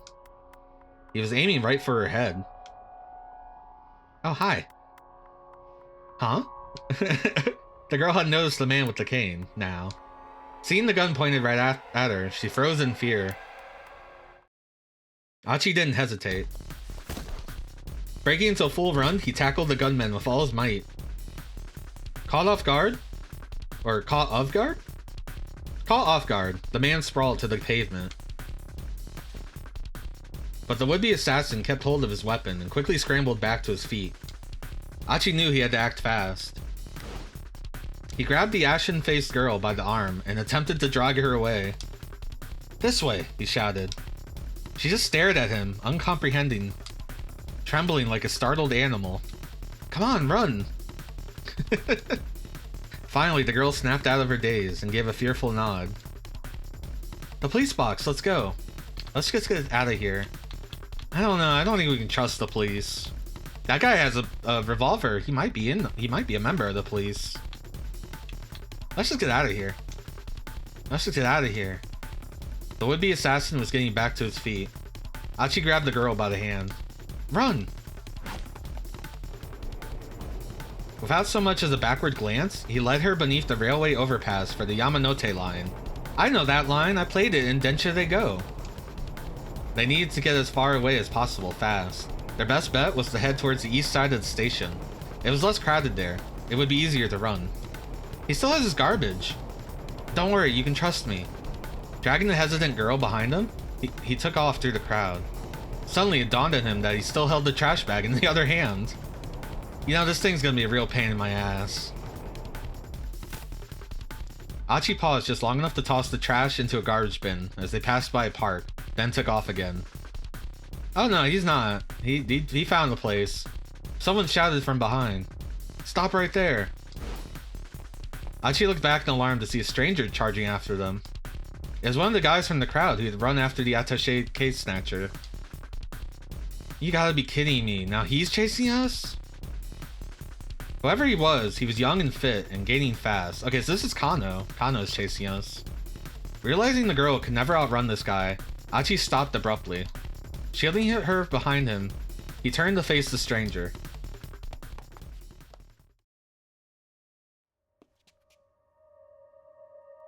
Why did you run off? Because you were chasing us. The other fellow eyed Achi skeptically. Maybe he was a buddy of the man with the cane. Keeping his guard up, Achi began to back away. Look, just let the girl go. The guy was acting like he knew her. Achi glanced back, but the girl only shook her head, wide-eyed. The other man's posture shifted, preparing to lunge. But as Achi braced himself for a scuffle, something came crashing down upon the stranger's head. Gah! His eyes wobbled and spun in their sockets, and he collapsed in a heap on the ground. And there, standing behind him, was the girl he helped out earlier. The one he'd saved from the hustlers. Oh. Hey, you're the girl from this morning. Are you okay? Next to the fallen pursuer's form was a rather thick book. She nodded towards it. He looked dangerous, so I just threw that at him. Oh yeah, thank you. This saves my bacon big time. It's the least I could do after the way you helped me earlier. Sure thing. You should probably get out of here before that guy comes too. Like you said, he's probably dangerous. Right. Achi scooped up the heavy book and handed it to the girl, who promptly left the scene. Now we better get out of here. The girl nodded. So, why would the girl who is in on the... Well, she was in on it on the exchange, but I don't think she knew all the detectives that were coming after her, or guarding her. Because Kano said that she didn't know. They started down the street, only to see the man with cane round the corner a few dozen meters ahead. Ah, this is not good. The assassin had spotted them, and he hurried in their direction. This way. Baños. That's bathroom. Achi led the girl into a nearby alleyway. But this way's a dead end, the girl said breathlessly. Like I said, just trust me. Whoa! Stopping abruptly, Achi kicked down a wooden plank covering a gap between two buildings, clearing a space so the person could fit through. See, we can get through here. In you go. But the girl just stood there, looking terrified. What's the matter? Achi asked. Come on, we gotta hurry. But I... She looked at him as if he, too, was about to pull a gun on her. He could hardly blame her.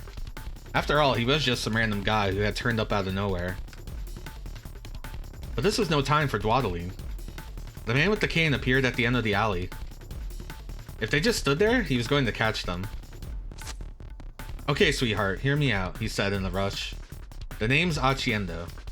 I live in the neighborhood, and I'm not the kind to stand idly by when a girl's being chased by some killer. So please, just trust me, and I'll do my best to keep you safe. He hoped the look in her eyes his eyes would convince her he was being on the level. After a painfully long moment, the girl nodded her acceptance. Phew. Right, let's start with this. They had paused beside an enormous stack of beverage crates. With a quick shove, Achi knocked the whole pile down, sending it cascading across their pursuer's path. Aw, but someone's gonna have to pick those up. Now that was a close call. He can't shoot us from here. The man with the cane was floundering, struggling to get past the fallen crates. My bad, man, Achi called out. Mind cleaning that up for me? Oh, he's got snark. The man scowled back at them and fumbled for his gun. Achi flashed him a wave goodbye, then slipped away between the buildings with the girl.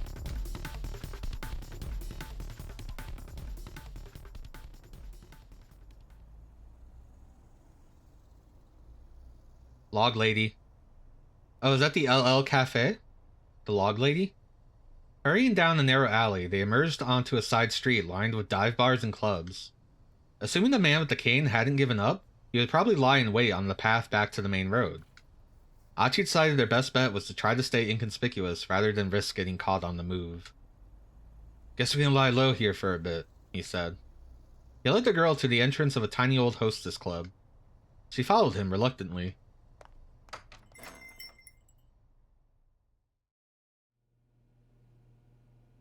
Achi flicked the switch inside the front door, and the chintzy chandelier glowed to life. He sat the girl down on the small sofa beside the counter. She gave him a worried look. Achi felt a pang of embarrassment as he realized what she must be thinking. Oh no, don't get the wrong idea. I'm not going to try any funny business. Someone I know used to run this place. It's not in business anymore, so I figured we're safe here. The girl chuckled at his evident discomfort. Alright then, she said. So, we good? We're good. Okay, well, good. Achi made a vague attempt to straighten his disheveled clothes. So, how about some introductions? I'm Achiendo, like I said earlier. You can just call me Achi. I'm Hitomi Osawa. You can call me Hitomi, I guess. With each new word out of Hitomi's mouth, Achi felt his heart sing. She was charming, personable, just about everything about her was just captivating. Achi had never met another girl like her. Achi? Blah. Is something the matter? You were spacing out there for a bit.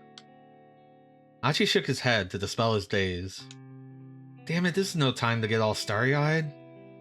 He needed to think of some way to keep her safe from the guy who was after her. Look, you can tell me what the heck is going on. Please, I need to know if I'm going to help you. Right, okay. I'm not really sure where to begin. Hitomi looked down, lost in thought. Apparently hers was a long story. Alright, she said at last. I guess I'll just explain things as they happened. Wait, hold up. Could you keep it as simple as you can? I mean, I'm not really the sharpest tool in the shed.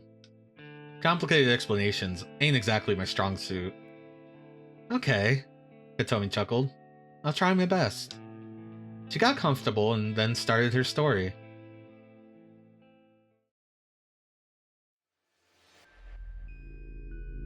So, last night, someone abducted my sister. The kidnapper demanded that I make the ransom handoff personally. He told me to stand by the statue of Hachiko in Shibuya at 10 o'clock in the morning to make the exchange. So I did. And this man... Well, I'm sorry, hold up a sec. I didn't get to finish reading that. And this man came by and took the attaché case with the money. And then afterwards, that other guy with the cane turned up and pointed his gun at me and... Whoa, I'm sorry, hold up a sec. Achi had suddenly lost the thread of the conversation. At times like this, you can press up to go back. I already did it, game. And reread what you've already seen. You also press down to quickly scroll back through sections you've already read. A mark will appear in the upper left-hand corner of the screen while you're paging back and forth like this, so you can press the A button to reread the marked page. Could you say that again, but like, simpler? Oh, Achi's dumb. Huh? Sure. I guess he didn't go to like university. He's just gonna, you know, do the job that his parents have. His dad's store. What is this face? Oh, I'm just having trouble following is all. I mean, is this the plot to some movie or soap opera? No, that's not. Or some kind of hidden camera show? This is real. This really happened. The look in Hitomi's eyes was dead serious. She's got to be telling the truth. What would be the point of lying? And he had seen the attaché case and the gunman himself. How much was the ransom, if you don't mind me asking? Hitomi hesitated. 50 million yen, she said after a moment. Achi gave a whistle of amazement. The detectives told me that was a typical amount for a kidnapper to ask. It's plenty, that's for sure. I guess there's good money in that sort of thing. As soon as the words were out, he realized his blunder. Ah, sorry, I shouldn't have put it that way. He fidgeted awkwardly, and Hitomi looked away. I'm an idiot, but okay, I think I get this kidnapping thing. So I'm guessing those guys who chased the guy who took the ransom were undercover cops? He replayed the scene in his head. But then, the kidnapper took the attaché case and ran, right? So if you were empty-handed, why'd that guy with the cane come after you? I'm honestly not sure. Hitomi's words trailed off. This was clearly difficult for her to talk about. Anyway, we should probably get you to the police as soon as we... No, we can't do that. Hitomi's tone was resolute. I can't take this to the police. Well, why not? The kidnapping you took to the police, so what's this about? Achi waited for an answer, but none came. After a long and awkward silence, she stood up from her seat. I really appreciate the help, but I should go now. She gave Achi a deep bow. Nah, hold on. What do you mean go? Go where? He hurried to intervene as she headed toward the door. I don't want to cause you any more trouble. I'll figure the rest out on my own somehow. Hey, I said hold on. Hitomi ignored him and opened the door, and their argument came to an abrupt halt. Because the gunman was here. We see his face now. Standing there was the man with the cane, his revolver in his hand. How'd he find us?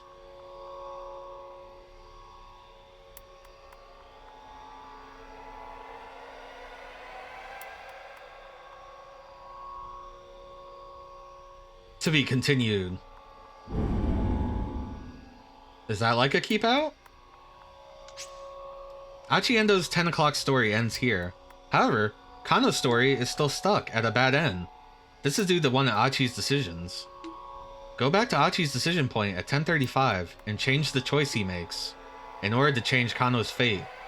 This way Achi's choice can help someone else while his own story remains resolved.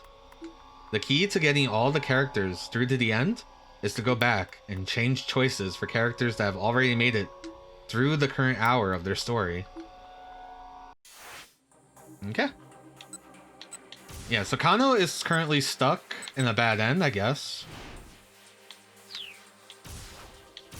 Right, because he's stuck trailing the foreigner. I wonder if this decision doesn't matter. I do want to see what happens if we chose to not follow. I assume what happens is what we saw in Achi's story. What was the right call here? Should he take this guy down or back off after all? So let's let the other officers chase after the guy. Kano had his own job to do. Kuze's instructions had been clear. Let the other officers chase after the guy. Kano had his own job to do. He broke off his pursuit, pointing the next wave of detective in the direction the foreigner had fled. Kano had almost gotten close enough to get a good look at the guy's face. But if Kuze had ordered him to let the guy go, well, his boss should know what he was doing. The perp was someone else's problem now. Yeah, I want to get knocked out by the cute girl. Kano headed back to the scramble and took up his post again. Hitomi was still standing at the handoff point, staring worriedly in the direction that the suspect had fled. No doubt she was wondering why, all of a sudden, the police had decided to let the guy go. Kano jogged over to Hitomi, but before he could reassure her... Yeah! A sudden blow from behind sent him sprawling to the ground. Man, we're just kicking this guy's ass all over the place. Kano's mind flooded with rage as he scrambled back to his feet. What the hell? He spun around to find himself grappling with a belligerent young man. What the hell is your problem? Kano snapped. What the hell is your problem? The stranger shot back. Let go of me. Or, no, I thought the girl was saying let go of me. Let go of me. You let go of me first. After you let go of me, sure. You first, pal. Don't you call me pal, man. Don't you call me man, pal. The crowd had begun to stare. Not good. Here he was, causing a scene in public, blowing his cover in the middle of an important case. This was neither the time nor place for some dumb random quarrel. Even as he came to his senses, Kano felt the strength ebb from the stranger's grip. He pushed the man away and quickly turned back toward Hitomi, who was gone. She was gone. He scanned the area for any sign of her, but she had vanished without a trace. I'm gonna have some water. I'm a little parched.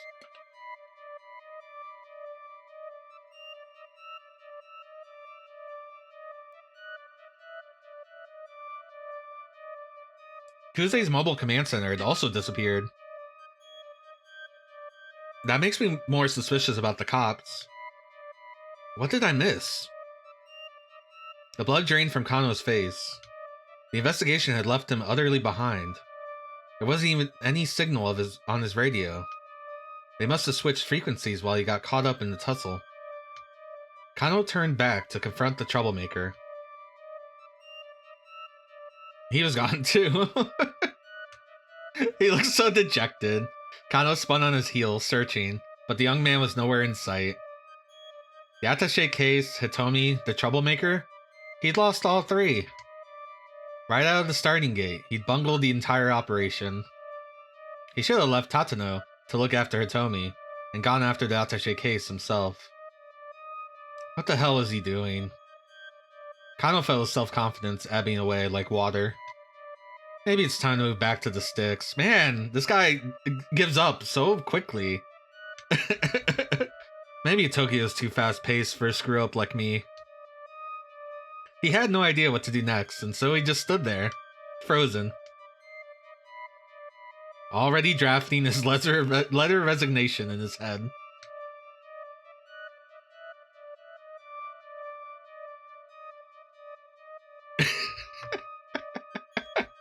Lost sight of the kidnapper. Kind of lost sight of Hitomi because of his scuffle with Achi Endo. If he had chased after the thief who had the attaché case, this probably wouldn't have happened. Go back to Kano's 10:30 timestamp and try making a different choice.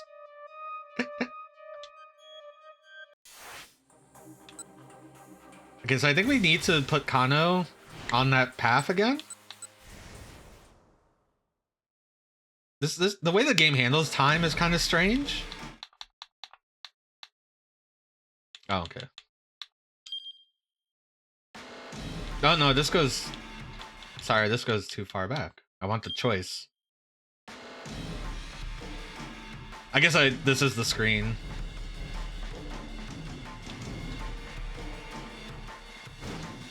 Okay, so...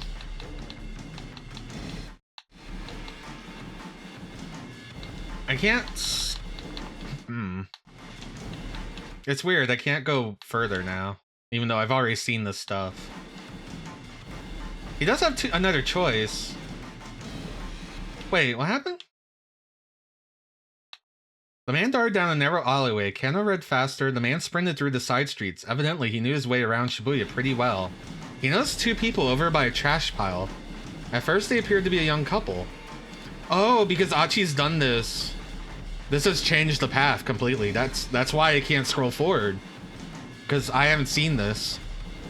Then looking more closely, you realize that the girl was Hitomi. Mr. Kuze, I've located Hitomi Osawa. The couple took off running, the rough-looking guy dragging Hitomi by the hand. She's with a man in his 20s. It looks like she's being led away against her will. Clarify, please, Kuze demanded. What's going on? I'm not sure. Was this guy a member of some criminal group? It looked like the two were running away from something. Alright, we'll handle the foreigner. You go after Hitomi. Got it. Kano sprung into action. Stop right there. The young man glanced back at Kano. But rather than stopping, he picked up speed, continuing to drag Hitomi along with him. She didn't seem quite able to keep up. Kano knew he could catch them. He tried to close the distance in the sprint. Kano's really fast. He's always like catching people. After a short distance, the young man stopped, realizing he couldn't outrun his pursuer.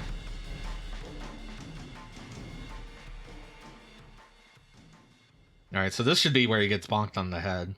Shielding Hitomi behind him, he glowered at Kano. Why did you run off? Kano demanded.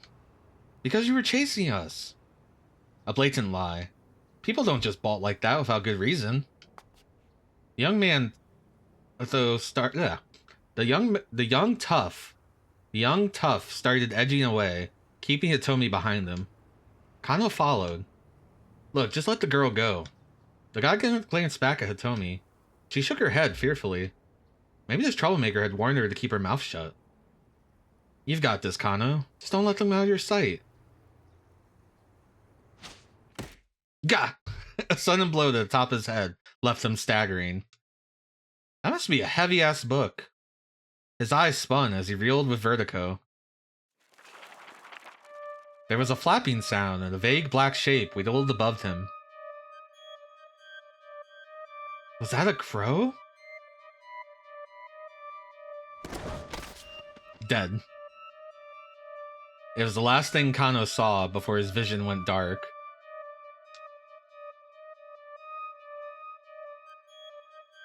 He's just dead. What was that, a crow? In the midst of chasing the man who snatched the attaché case, Kano happened to cross Hitomi and Achi. While confronting them, he suffered a blow to the head and was knocked out cold. But Achi only came to this way because he thought it was the quickest way to escape with Hitomi. If he'd gone to the police box instead, things might have gone differently. The key is what Achi does at 10:35. Alright, 10:35.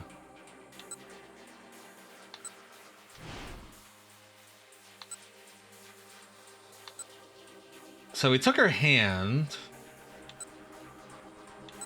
What's the option here again?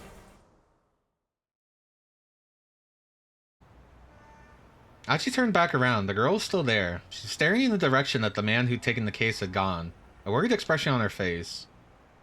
Oh, this was the alright, nothing to see here. Another crazy day in Shibuya. They had to be shooting a scene for a film on location. It'd probably be a mistake to intrude.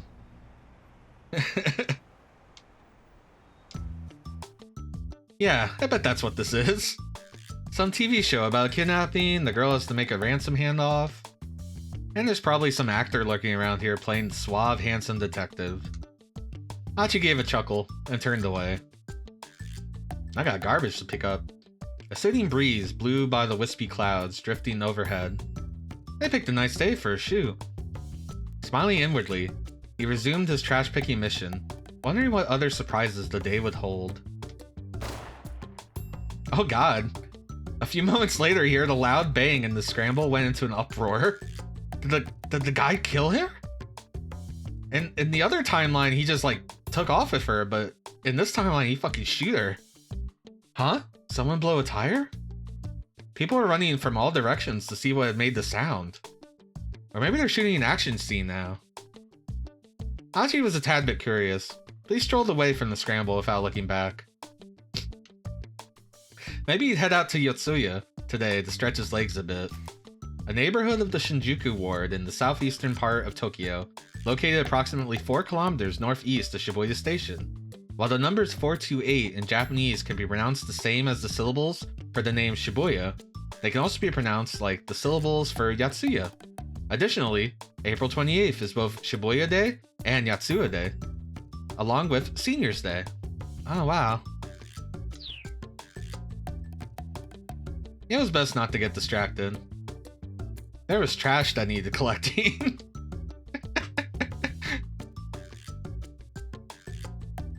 Bad end. Oh, I like that there's multiple like animations for the bad end. Your future is garbage.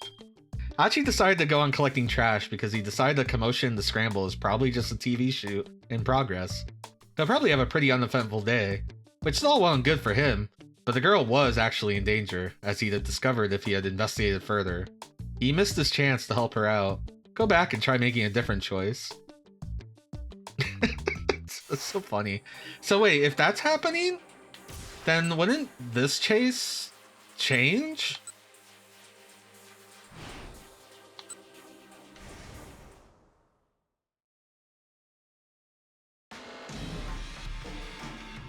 Not this chase, but there was a chase after this, a choice after this. Yeah, see, so we're back on this timeline. This is where Kano got shot. Oh no, he always gets shot here. I see. Okay. He always gets shot here. So he always goes to a bad end, unless Achi has changed his thing. Alright, so now we gotta approach the girl.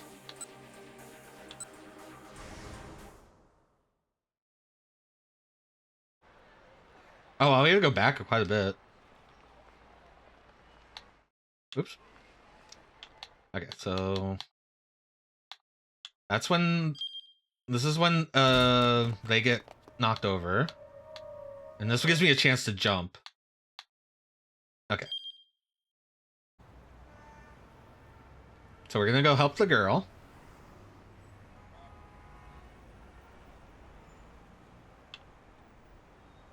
Alright, so that should put us back on... Yeah, he sees the revolver. We tackled the guy. Or no, the girl notices the guy. Achi tackles him. Achi knew he had to act fast. This way. So here you can choose to go to the police box. Which I don't think she'll want to. The police box, let's go. Still pulling the girl by the hand, Achi headed for the police box outside the train station. But it was empty. There were always policemen staffing these things. Why'd it have to be unmanned now? Achi flashed a worried glance behind him and saw the assassin in pursuit like a man possessed. Yikes, this is not good. There was nothing they could do but run. With the frightened girl in tow, Achi ran beneath the JR Yamanote line, railway overpass. Oops, I hit the wrong button. A railway loop line that services the Tokyo metropolis. Typically, the morning rush is quite intense, but the stretch from Ueno Station to Okachimachi Station, sometimes crowded as high as 216% capacity. Roughly 300 people riding in a space designed for 143 passengers. Unrelated to the Yamate line subway that operates in the city of Kobe. Don't worry, just trust me, he told her. But first... They sped past a convenience store where an employee was cleaning up the sidewalk. Here, take this, will you? Achi tossed over the bag of trash. Huh? What? This way. They slipped through the crowd and into a nearby back alley. So this is the same back alley, Banos. But this way's a dead end, the girl said breathlessly. Is this like the same dialogue? No. Like I said, just trust me. Stopping abruptly, Achi kicked down a wooden plank covering a gap between the buildings. Oh, maybe Kano's not there because Kano's not tracing. Clearing a space that a person could fit through. See, we can get through here. In you go. But the girl just stood there, looking terrified. What's the matter? Achi asked. Come on, we gotta hurry. But I... She looked at him as if he too was about to pull a gun on her. He could hardly blame her. After all, he was just some random guy who turned up out of nowhere. But this was no time for dawdling. The man with the cane appeared at the end of the alley. If they just stood there, he was going to catch them. Okay, sweetheart, hear me out, he said in a rush. The name's Achiendo. I live in the neighborhood, and I'm not the kind to stand idly by when a girl is being chased by some killer. So please, just trust me, and I'll do my best to keep you safe. He hoped the look in his eye could convince her he was being on the level. Yeah, do I have another choice here? Or... After a painfully long moment, the girl nodded her acceptance. Oh, maybe because the timing is different. Because we went to the police box first. Phew. Right, let's start with this. Alright, he still does that. They had paused behind an enormous stack of beverage crates. With a quick shove, Achi knocked the whole pile down, sending it cascading across their pursuer's path. Now that was a close call. The man with the cane was floundering, struggling to get past the fallen crates. My bad, man, Achi called out. Mind cleaning that up for me?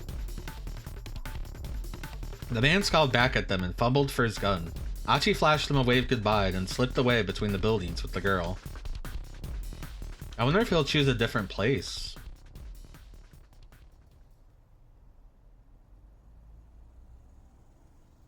Oh yeah, he didn't run into Kano at all. Hurrying down a narrow alley, they emerged onto a side street lined with dive bars and clubs.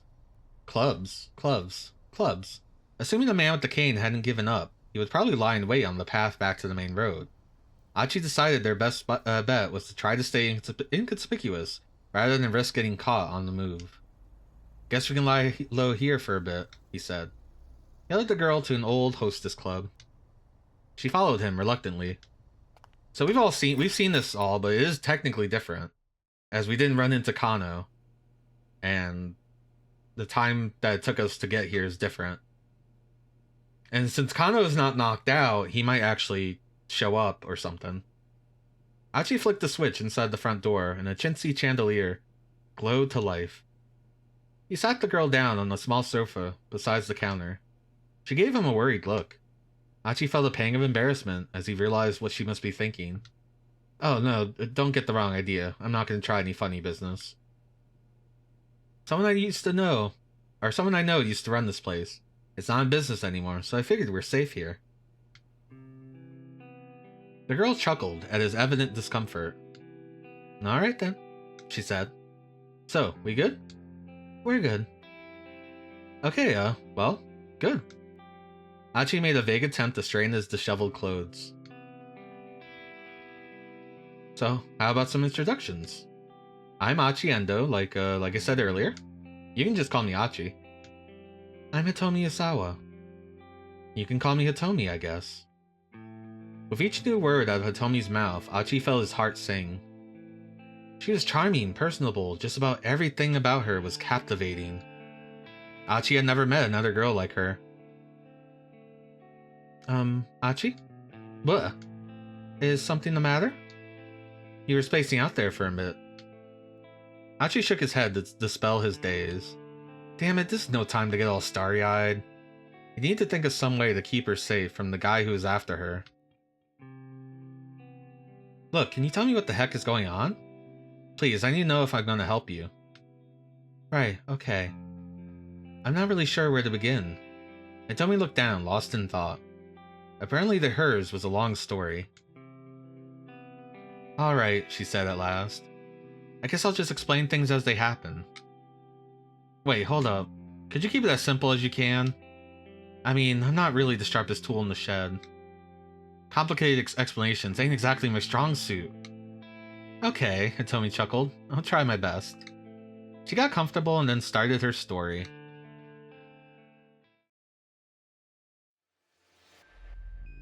So last night, someone abducted my sister. The kidnapper demanded that I make the ransom handoff personally. He told me to stand by the statue of Hachiko in Shibuya at 10 o'clock in the morning to make the exchange. So I did. And this man came by and... Well, I'm sorry, hold up. Hachi had suddenly lost the thread of the conversation. Could you say that again, but like, simpler? Huh? Sure. I'm just having trouble following is all. This fucking picture. I mean, is this the plot to some movie or a soap opera? No, that's not... Or some kind of hidden camera show? This is real. This really happened. The look in Hitomi's eyes was dead serious. She got to be telling the truth. What would be the point of lying? And he had seen the attaché case and the gunman himself. How much was the ransom, if you don't mind me asking? Hitomi hesitated. 50 million yen, she said after a moment. Hachi gave a whistle of amazement.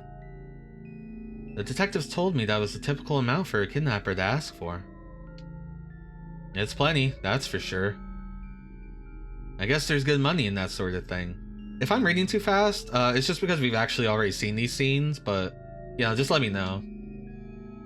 As soon as the words were out, he realized his blunder. Sorry, I shouldn't have put it that way. He fidgeted awkwardly, and Hitomi looked away. I'm an idiot, but okay, I think I get this kidnapping thing. So I'm guessing those guys who chased the guy who took the ransom were undercover cops? He replayed the scene in his head. But then, the kidnapper took the attaché case and ran, right? So if you were empty-handed, why'd that guy with the cane come after you? Oh, okay. Thank you. I'm honestly not sure. Hitomi's words trailed off. This was clearly difficult for her to talk about. Anyway, we should probably get you to the police as soon as we... No, we can't do that. Hitomi's tone was resolute. I can't take this to the police. Why not? Hachi waited for an answer, but none came. After a long and awkward silence, she stood up from her seat. I really appreciate the help, but I should go now. She gave Hachi a deep bow. Nah, hold on, what do you mean, go? Go where? He hurried to intervene as she headed for the door. I don't want to cause you any more trouble. I'll figure the rest out on my own, somehow. Hey, I said hold on. Alright, so last time the gunman was here, Hitomi ignored him and opened the door, and their argument came to an abrupt halt. Okay, the gunman is still here. Standing there was the man with the cane, his revolver in his hand. Is something different gonna happen this time?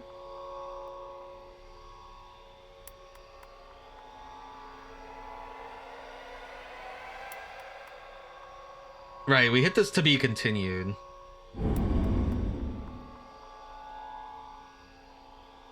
It's Kano with a steel chair. Hachi and his 10 o'clock story ends here. However, Shinya Kano still has more to do. Oh, I was supposed to go back to Kano's story. Read along further in Kano's story. Okay, so Kano is now not stuck in the bad end.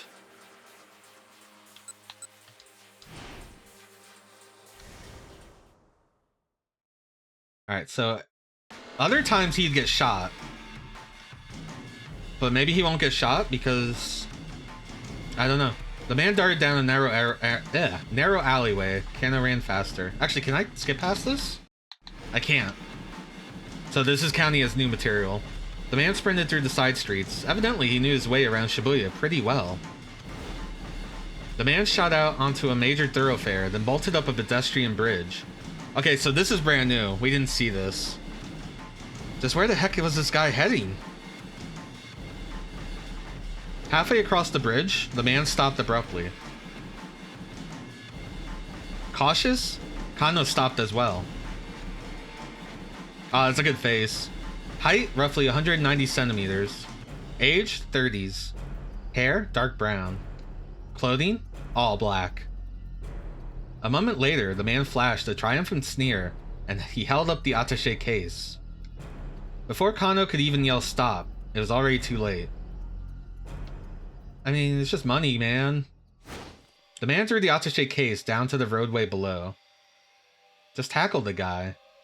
No! Why do you care? I mean, it's 50 million yen, but we need this guy because he knows where... He might know the kidnapper. Panicking, Kano peered over the railing. Why? Oh. The man on the motorcycle is waiting beneath the bridge. Now I see. I've been had. Kano bit his lip hard. Still, just take the other guy. Damn it. Kano sprinted back down the bridge. Hearing the bike's engine roar to life. He had to make it in time. You know how this was gonna go. Descending the stairs 4 at a time, he leapt towards the roadway, but the bike sped out of reach and roared away in the direction of Yoyogi, leaving Kano in its dust. Looking back at the overpass, he saw the man who'd thrown the attaché case running away. See, now you lost both of them. He handed the money off to someone else. He's currently on a motorcycle heading towards Yoyogi.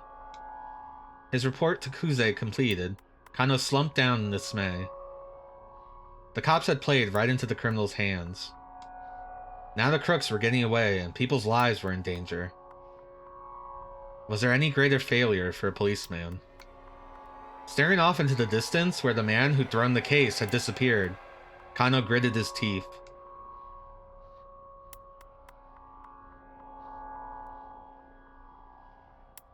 Okay, we've slammed into another to be continued.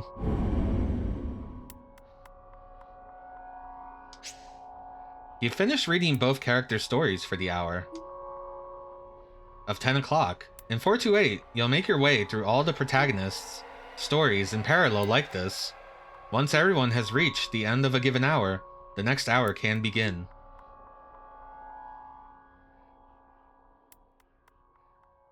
Okay, so 10 o'clock is over.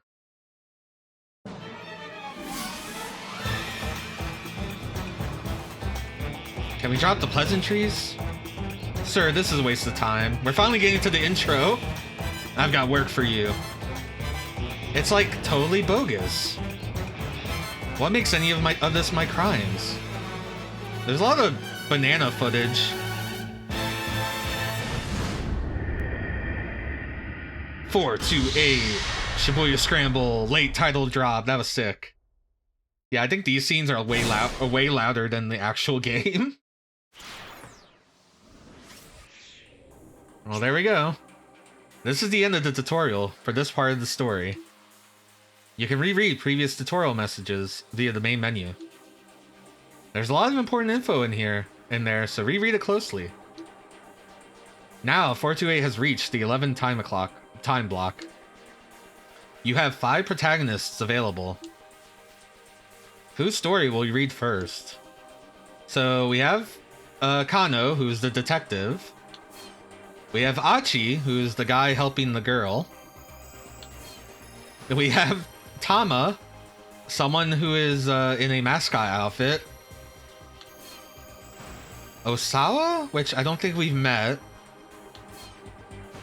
And Minorikawa, also someone we don't know.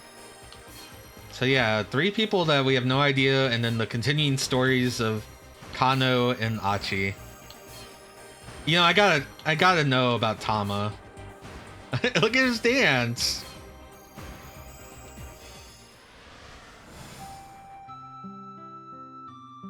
Oh my god, it looks like a toys. There's like a name for this type of photography, but I always forget what it's called. He's just one of many mascots. Or it could be a girl, who knows? It's so hot. It's so hot in this thing. Way too hot. I feel like I'm sitting in a sauna. Everyone else on the street looks nice and cool. But here I am getting treated to my very own personal midsummer heat wave. On top of that, I can barely see. I can barely breathe, for that matter. But hey, what can I do? Puff. Pant. Huff, huff. Pant. Oh, I'm so thirsty. Some iced tea would be amazing right now. Same. I'm going to pass out from dehydration at this rate. I may as well admit it. I underestimated how tough this would be. Who knew wearing a mascot costume could be so uncomfortable? So this is someone that's brand new to being a mascot. A delicate young lady. Oh, it is a woman. A delicate young lady like myself has no business doing this sort of job. I suddenly have so much respect for the people on those superhero team shows. Like, can you imagine doing action scenes and something like this? Heck, all I'm doing is standing here and I'm this close to calling it quits. But I can't. I need the work. I need the money. This is no time to be a wuss. If I give up on this, what else am I possibly going to do? Check out the revolutionary new diet drink, Burning Hammer. Burning Hammer is a move from wrestling. God, I can't remember who... Misawa? Is it Misawa's finisher? Ah, if only Izzy was here. Why can't Burning Hammer be a clickable thing? I thrust the free sample towards passerbys while shouting as loud as I can.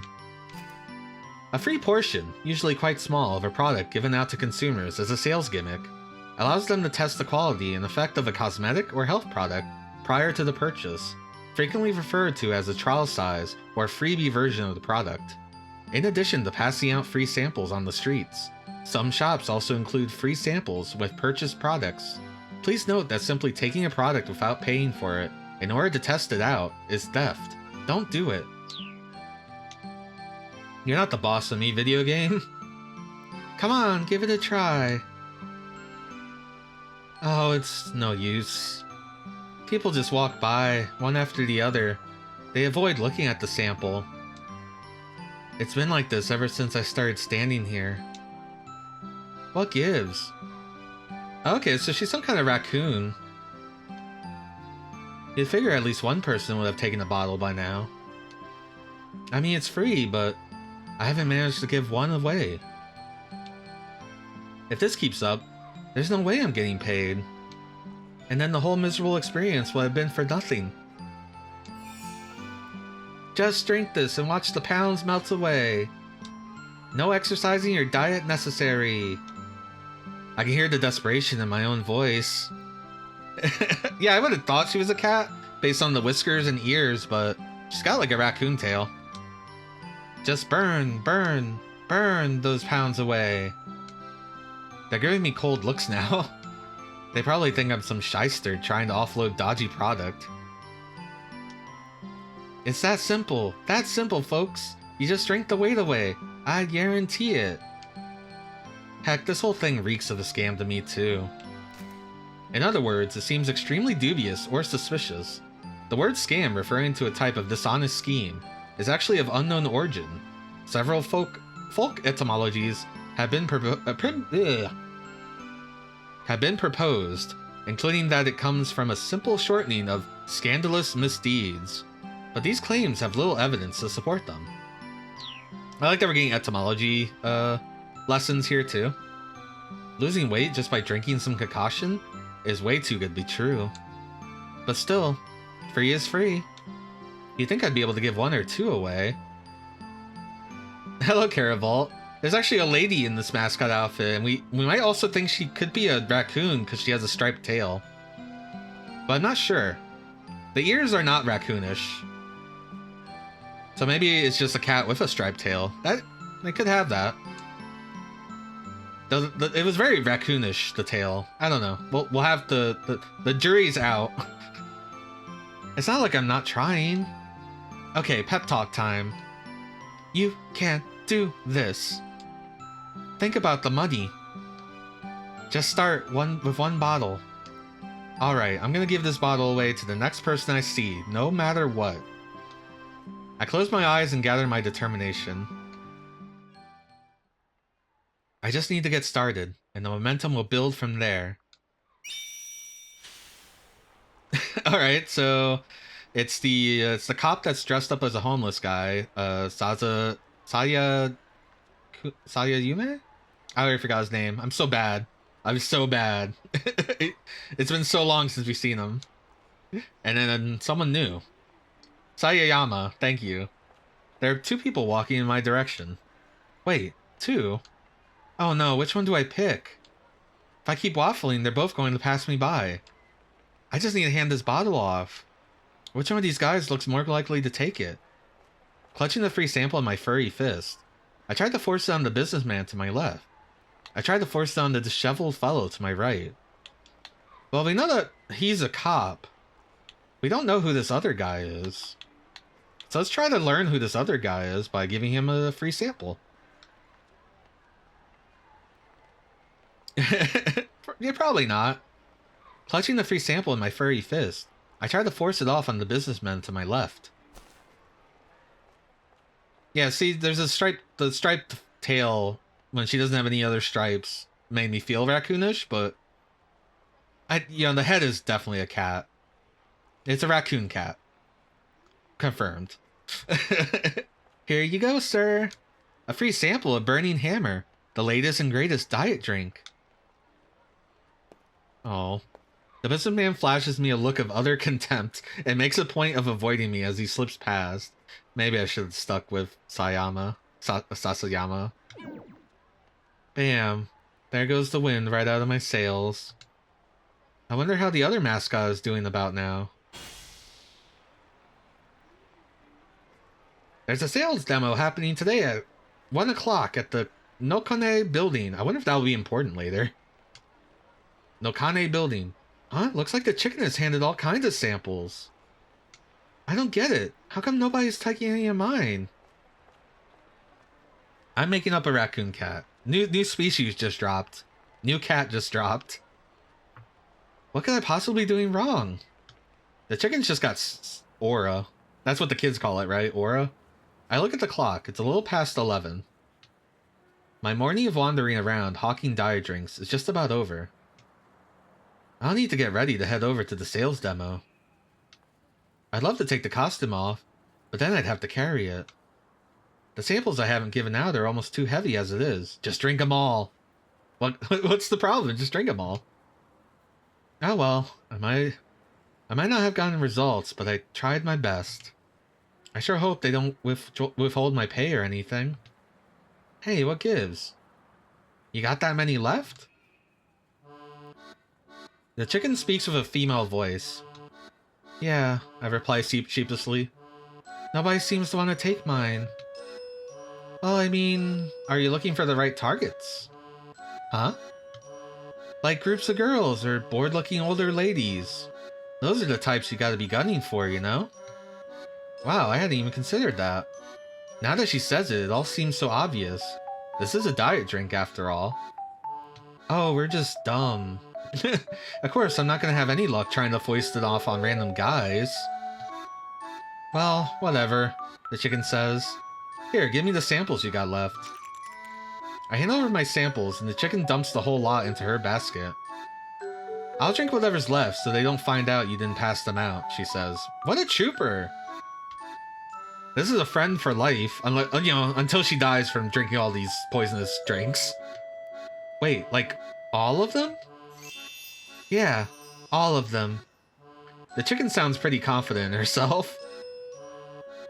These may just be sample-sized bottles, but still, they add up to a lot. I can feel myself on the brink of tears at the kindness of her offer. Thank you so much. That's a huge help. I bow deeply, which makes my mascot head wobble. Leaving the station behind, we head down to Center Guide towards the Nokane building. Oops, I hit the wrong button again. A multi-tenant office building in Udagawa Wacho, located in Center Gai, Shibuya's downtown district. In addition to hosting the weight loss drink sales demo, the building is also home to the foreign capital protection firm Japan Cellcom, the IT mainstay Shibuya On Net, video game developer Shindai Trodco, and Strikeback Labs, publisher of the monthly magazine Science Strikes Back, along with many other businesses. The Burning Hammer sales demo is going to be held there this afternoon. The job's supposed to pay 10,000 yen for the day, but if we can sell at least 100 bottles at the demo, they've promised another 10,000 on top of that. I need to make sure I sell those 100 bottles. I need that 20,000 yen, and I need it ASAP.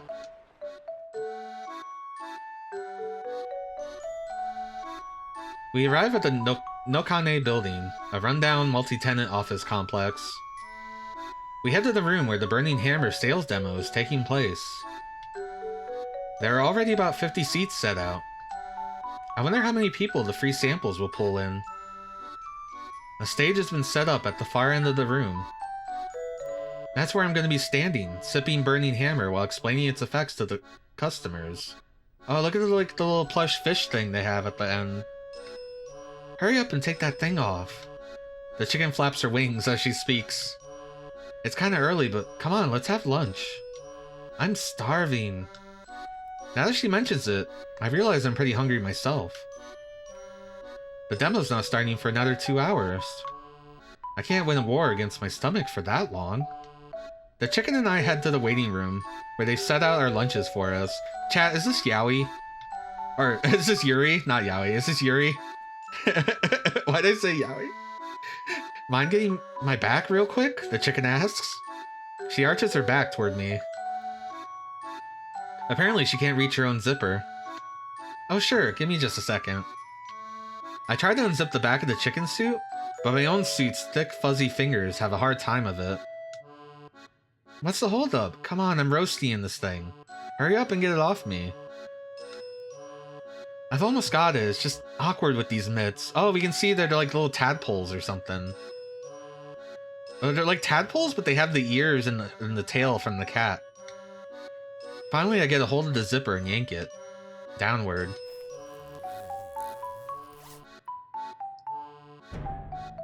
A girl emerges from the chicken as if the chicken itself were an egg. Phew. I'm alive. Her red sweatshirt is drenched in sweat. Why would you wear a sweatshirt inside a mascot? Almost at once, she's kicking back and cooling off with a hand fan. Sorry, but would you mind getting me two? I ask. Yeah, okay. I turn my back to the girl. I hear metal clanking behind me. At long last, I'm about to be free of this 5-ton fursuit. Huh? The girl murmurs awkwardly. What? A spike of anxiety hits me. What's wrong? I ask. Yeah, that's a no-go. Zipper's busted. What? Yeah, sorry, this thing ain't coming off. What? My vision goes dark. No. I tug desperately at the costume, but no luck. I'm trapped inside. Oh, what the crap? Ah, well, we can talk to the boss about it when he gets back, the girl says. Surprise furry TF. I mean, it's not like we can just cut it off with you with scissors or anything. She sounds entirely unconcerned. It's so unfair. I need to get out of this stuffy, sweltering steam bath as soon as possible. All I can do is clench my fist in impotent rage. But anyway, good work out there today, the girl continues. I'm Chidako Usugi, by the way. Osugi. You can just call me Chidi. She smiles as she introduces herself. I mean, I am a pretty cheery girl after all. She breaks into a hearty guffaw. Oh, sure, I say. It's nice to meet you. Yeah, for sure. So, I guess you're not gonna be able to eat lunch in that getup, huh? Huh? God, that's right. What should I do? Just don't sweat it. Just leave it to me. Can't you just take the head off? The head's probably separate, right? Huh? I'll eat both lunches myself. Cherry doesn't even wait for me to reply before reaching for my lunch. It'd be a shame to let it go to waste, she says. She makes it sound like leftover food is a bigger concern than my hunger. I can feel my appetite stirring all the more as she devours my meals with a satisfied grin on her face. A faint, pathetic gurgle rises from my belly. It's just a cheap little prepackaged box lunch, but right now it looks like a feast. So, what's your name? Chidi asks. Her cheeks are still packed with rice. My name? Yeah. Oh. It's, As I struggle to think of an answer, my eyes alight on the piece of, tamagoyaki clutched between Chiri's chopsticks. The yellow slab of lightly grilled egg wobbles to and fro. I can see the inside from the way it's been sliced. It looks somewhat undercooked. Come on, what's your name? Oh, right, it's... Tama. It's Tama. Huh? You mean like the famous cat? Well, ain't that fitting. Chidi chortles and stuffs the piece of tamagoyaki into her mouth, then takes a big swig of iced tea. I don't think her name is Tama at all. I am beyond jealous. I wish I could gorge myself on those lunchboxes until I'm full to bursting. Heck, even a cold glass of iced tea would be a lifesaver right now. I'm so thirsty, I'm starting to get dizzy. Maybe I really am getting dehydrated. This isn't good. If I don't do something, I'm gonna pass out before the sales demo even starts. Yeah, these are all very good pictures. And then I remember something. The zipper down my back might be busted, but I can still take the head off, right? That way I'd at least be able to eat and drink stuff. Alright. I decide to A. Grab the head in both hands and yank it upward with all my might. B. Rock my head back and forth good and hard. Or C. Ask Cherry to assist me. Sorry, would you mind helping me pull my head off? I don't know if we can trust Cherry anymore. She just ate all our food. But grabbing the head in both hands and yanking it upward, I don't know. Let's try the rock it back and forth option. That sounds funnier. I decided to rock my head back and forth, good and hard.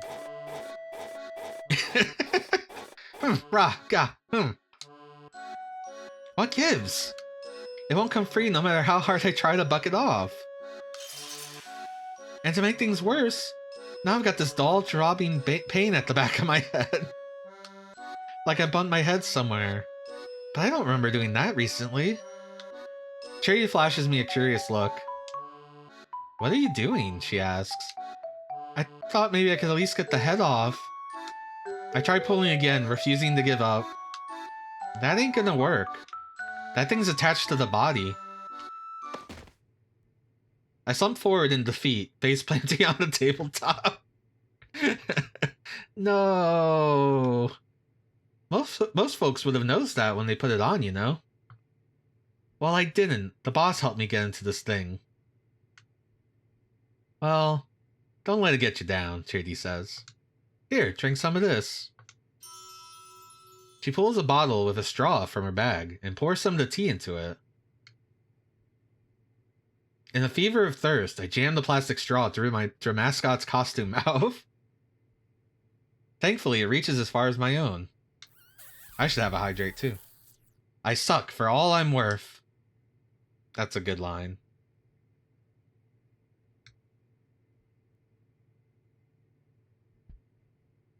I suck, and I suck, and I suck. Oh, thank you. I'm gonna hydrate more now.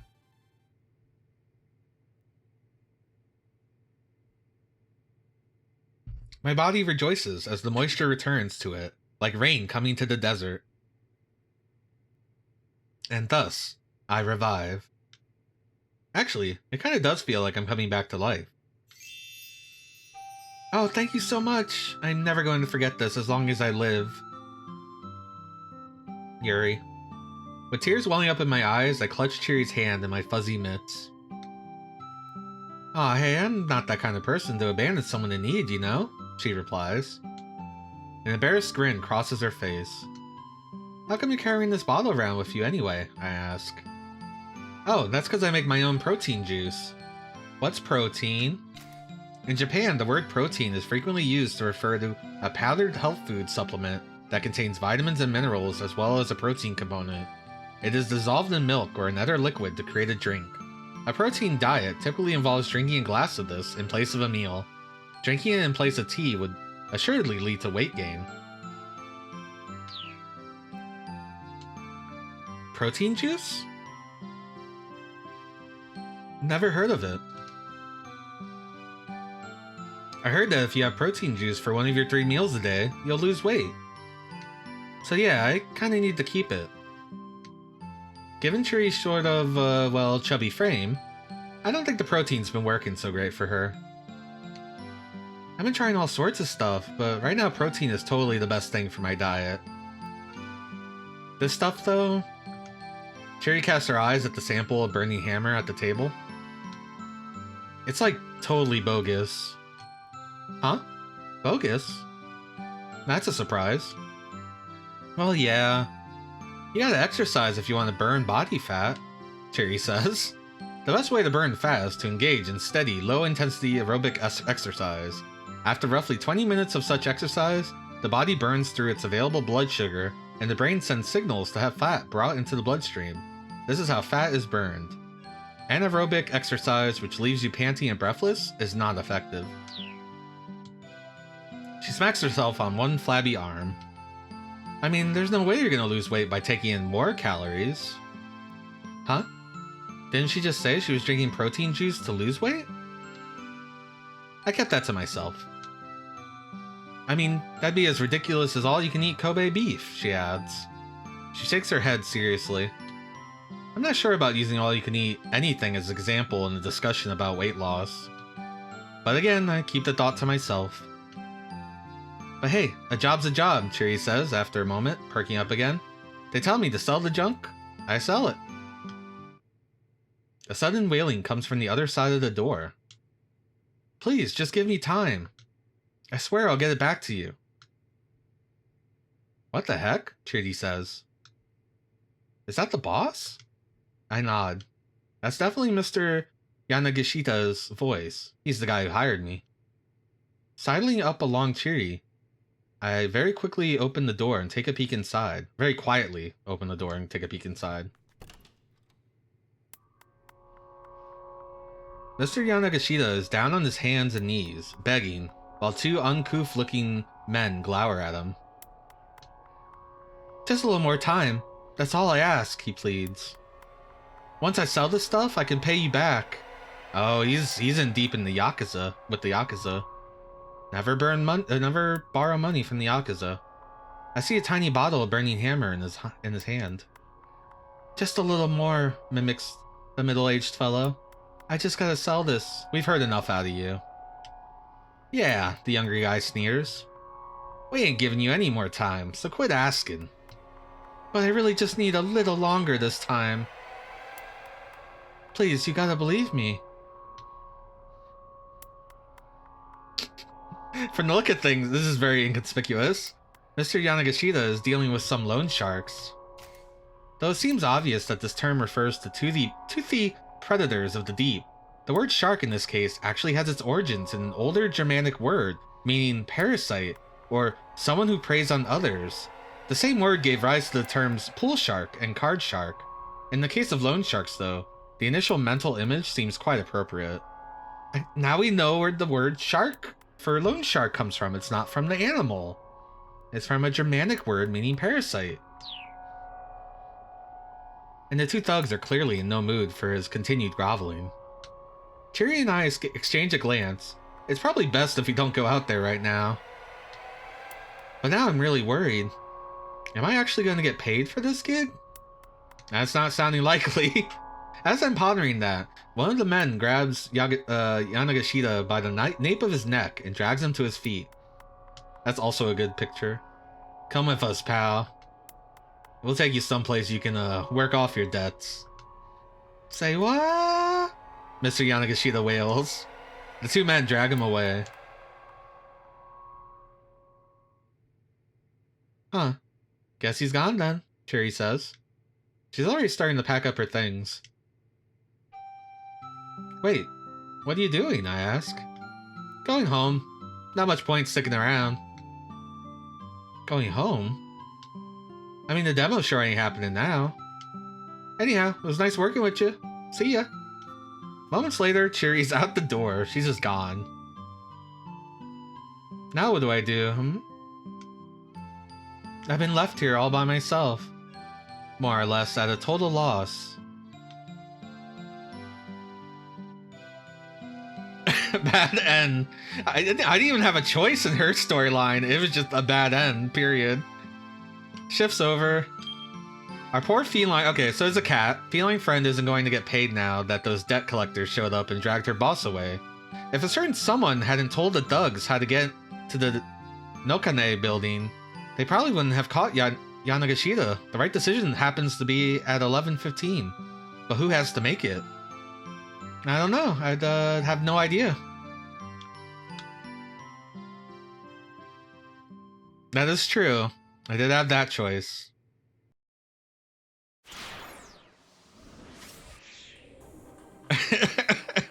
Alright, so Tama is stuck at a bad end. I don't think anything we do will fix that. Achi is with the girl in the dive bar. Well, the guy that's chasing them has caught him up. Kano's dead end is that he let the bad guys get away. Well, he got played. The bad guys got away. I don't know this person. Let's try this guy. Minorikawa.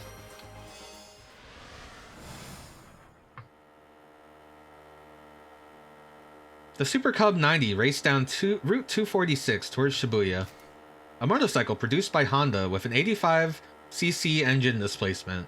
A common sight around town, often used by newspaper and postal delivery workers. Many owners are big enthusiasts, sometimes even swapping out parts such as the handlebars or mufflers and giving the body a repaint, resulting in fashionable bikes that don't even look like Super Cubs at first glance.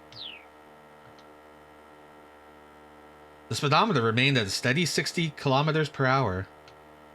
Pumping the gas harder was no use. This was as fast as the bike would go. Theme of Minorikawa. Minoru Minorikawa shouted as he sped along. Damn it, I am not letting you die. He jerked the handlebars and blew past the truck on the inside. The driver scowled at him as he shot by. You maniac! You trying to get yourself killed? Just the opposite, Minorikawa shouted back. I'm saving lives. The stoplight ahead turned red, cutting him off at the intersection. Oh, come on. He had no choice but to slam on the brakes. But his agitation boiled over as he waited for the signal to change again. How long's this thing gonna stay red? Hurry up already. He brought the bike right up to the very edge of the line, keeping the engine revved like a dragster, ready to peel out. Not on time is not in my dictionary. The light turned red. Then, Minorikawa's own light turned green at last. He hit the accelerator as hard as he could. His engine died with a sputter. Huh? Oh, come on, what the hell?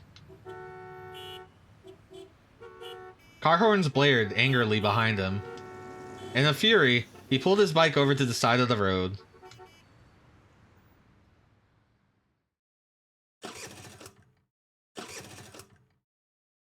No matter what he did, the engine refused to turn over. Was the problem with the spark plug, or maybe the battery? Whatever it was, he didn't have the time to figure it out now. With tears in his eyes, he left the bike, his companion of 10 years, abandoned on the roadside. How sad. He was about to break into a run when he saw a taxi dead ahead, letting out a passenger. He hurried to hop into the cab. Just head for Shibuya Station. I'll let you know exactly where once we get closer. The taxi driver nodded coolly. What's it say? King... Is it King Kong Company? King... I don't know. Of course, sir. 10 minutes! I need you to get me there in 10 minutes. The driver grimaced. I'm afraid getting there in 10 minutes is a bit... 15 then. Sir, that's still... Look, that's all the time I can afford. Assuming traffic conditions cooperate, sir, then maybe. I can't make any promises. Minorikawa looked at the driver's ID photo above the fare meter. His name was Hachiro Kimazuka. He was a middle-aged fellow, looked a little rough around the edges. Mr. Kimizuka. I chose you for this. You can do it. Chose me? Sir, I'm pretty certain we met by chance. Okay, sure, I suppose you could phrase it that way. Anyhow, can we get going? Right, Kimazuka said, with a faint sigh. I'll see what I can do. The taxi pulled away at a decent clip.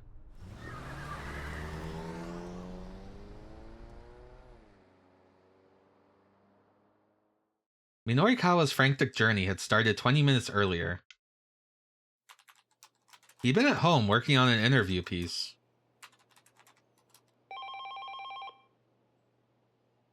He clucked his tongue in annoyance as the ringing phone broke his train of thought. Why did someone always call right when the words were flowing? If he didn't keep getting interrupted, he probably could wrap this piece up in no time. Be quiet! He pointed at the telephone as he yelled. He likes to point a lot. I'm writing here. But his shouting did nothing to silence the ringing. He didn't have much choice but to pick it up. Minorikawa speaking. There was no response. Hello? He hesitated, ready to hang up. Was this a prank call? It's me. It's Toyama. It was Teru Toyama, the president of Heaven Publishing. Oops. A publishing company that puts out both hard-hitting non-fiction books and tabloid-style scandal rags. The invincible journalist, penned by company president Toyama himself, was a candidate for the Japan Non-Fiction Prize. Oh, what do you want? If this is about work, I'm already booked pretty full. He'd taken work from Heaven Publishing on several occasions, but the pay was hardly competitive. Lately he'd been turning them down a lot, so he hadn't heard from Toyama in a while.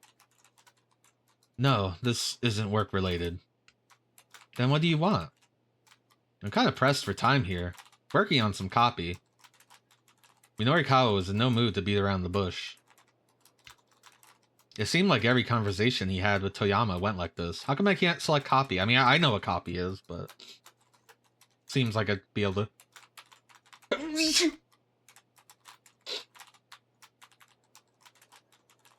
Gesundheit. Ah, you're busy. That's good. Busy's good when you're a freelancer. Toyama sounded unusually sympathetic. Minorikawa found it off-putting. I hear sales have been good on your end, he said cautiously. With this month's 4-Star General Gossip and all. 4-Star General Gossip was a monthly magazine, Heaven Publishing's flagship publication. A magazine focusing on the private lives of celebrities and politicians. Most of the articles found in its pages are random nonsense, but 1 out of every 100 or so contains an actual major scoop, making it a difficult outlet to ignore. It had a small circulation, and for the most part flew under the radar, but once in a while they'd land some big scoop and sell like crazy. This month's edition had come with a free scratch card, a gimmick that had moved 100,000 copies, all with ease. 5 winning symbols in a row wins 100,000 yen, was it? Minorikawa asked. A weak, moist sound came through the receiver. Baffled, Minorikawa listened more closely. A weak, moist sound. It came again. Then again. It kind of sounded like sobbing. Mr. Toyama? Are you crying? There's another soft sob, and then yet another. What's going on? Where are you? Minorikawa asked. At the office, Toyama managed. He let out another mewling whimper. What's the matter? It's nothing. Well, it's got to be something. Come on, what is it? Toyama gave no reply. Mr. Toyama, you still there? Silence. What is it? What happened?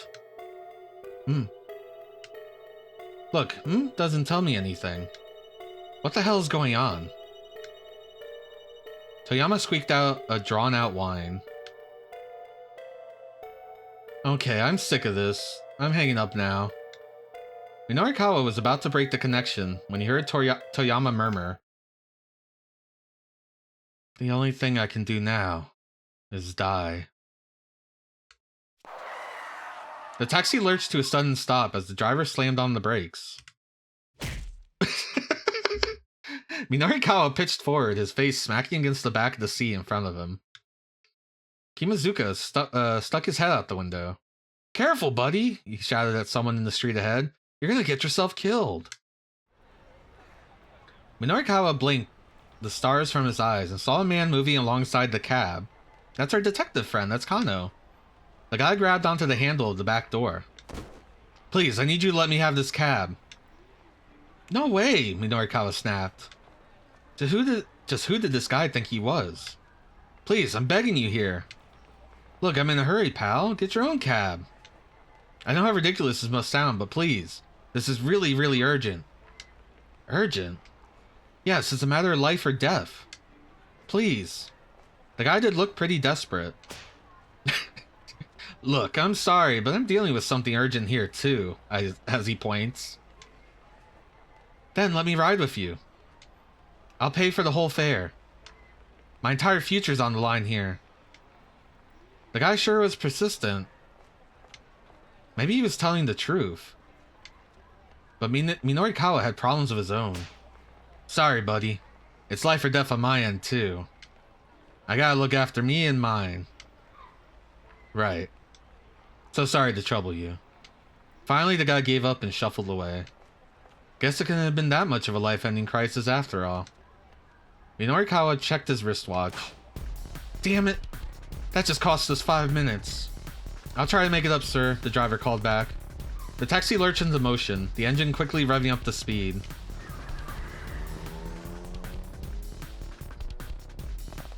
Whoa! Once inside the building, he avoided the elevator in favor of rushing up the stairs. Heaven Publishing rented out the 3rd and 4th floors. In all likelihood, Toyama would be at the editing department of 4-star General Gossip on the 4th floor. When he got there, however, the door was locked. Mr. Toyama! Hello, Vito. Welcome to 428, a visual novel. Mr. Toyama! He shouted and banged, but there was no reply. You played this long ago but never finished it. Yeah, it seems pretty good. He shouted and banged, but there was no reply. I'm really into it so far. But we're pretty, we just got to the 11th hour, so, or the 11 o'clock hour, so we're not very far in.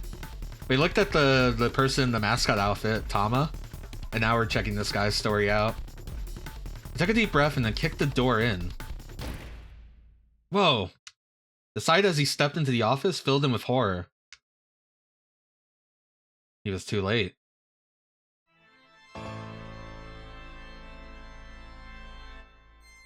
Minorikawa clutched the sides of his head.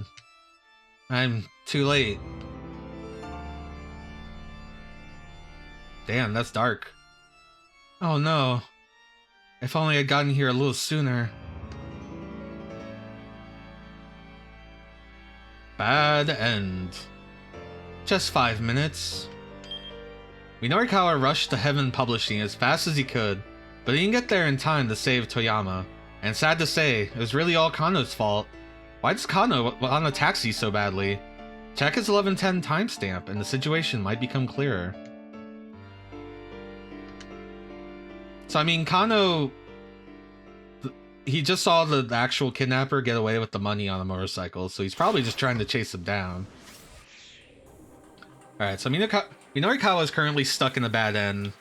Tama is also stuck in a bad end. We could check out this guy. We don't know his deal either. Osawa.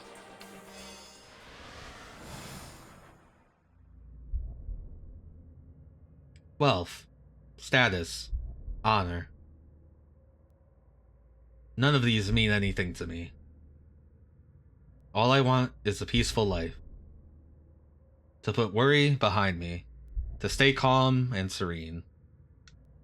To be free of worldly concerns. Worldly concerns. I say wordly. Free at any cost. I promise I can read. I'm just... Oh, a Marantz. That's fancy. A cheery rhythm pumped from the CD player set up against the study wall. It was the latest hit from Aya Kamiki, the songwriter sensation who is blowing up the pop charts. Kenji Osawa reached for the stereo remote on his desktop. He ratcheted the volume up a little louder.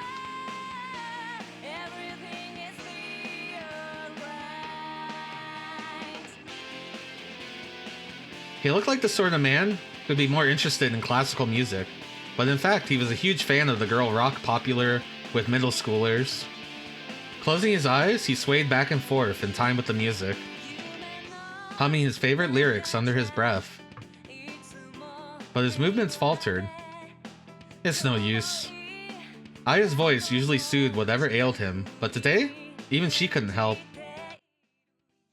Today, Osawa was a complete wreck, in both body and mind.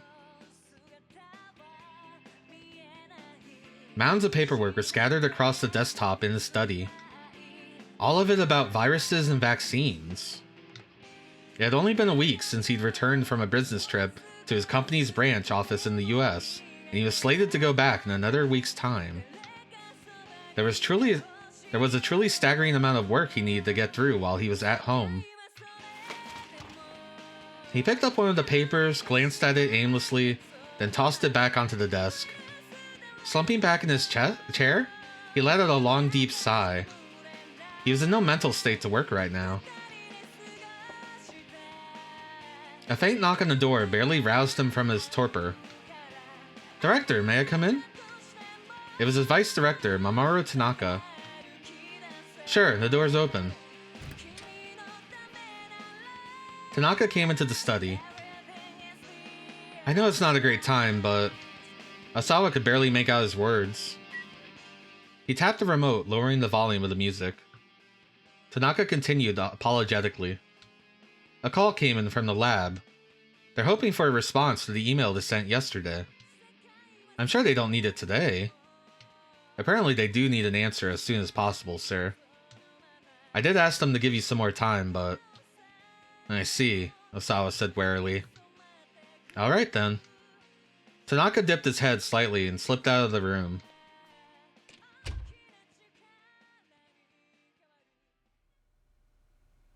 Osawa contemplated his colleague. Tanaka was a man he could truly depend on. He has enough of his own work to do, but he didn't need to come here again today, but he did. They'd been working in close concert ever since Osawa had gotten back to Japan. Without Tanaka's support, there was no way he would be in the mindset to do any work at all right now. Sidling up to his computer, Osawa opened his email program and started answering the work-related messages. He reported on his business travel expenses, offered his opinions on capital investments, requested confirmation on current medicinal stockpiles. He worked with Bleak Detachment. None of this meant anything to him right now. Then a new email appeared in his inbox. The sender was identified simply as A. The subject line read, 1 year ago, South Africa. The message body was blank, but there appeared to be multiple images attached. Ordinarily, Osawa would have deleted a message like this immediately, assuming that it contained some kind of virus. But the word South Africa drew his attention. Could this possibly be related to... He couldn't help but to wonder. For a long moment, he hovered the cursor over one of the image files. At last, as if spurred on by the upbeat rhythm in his ears, he double-clicked the mouse.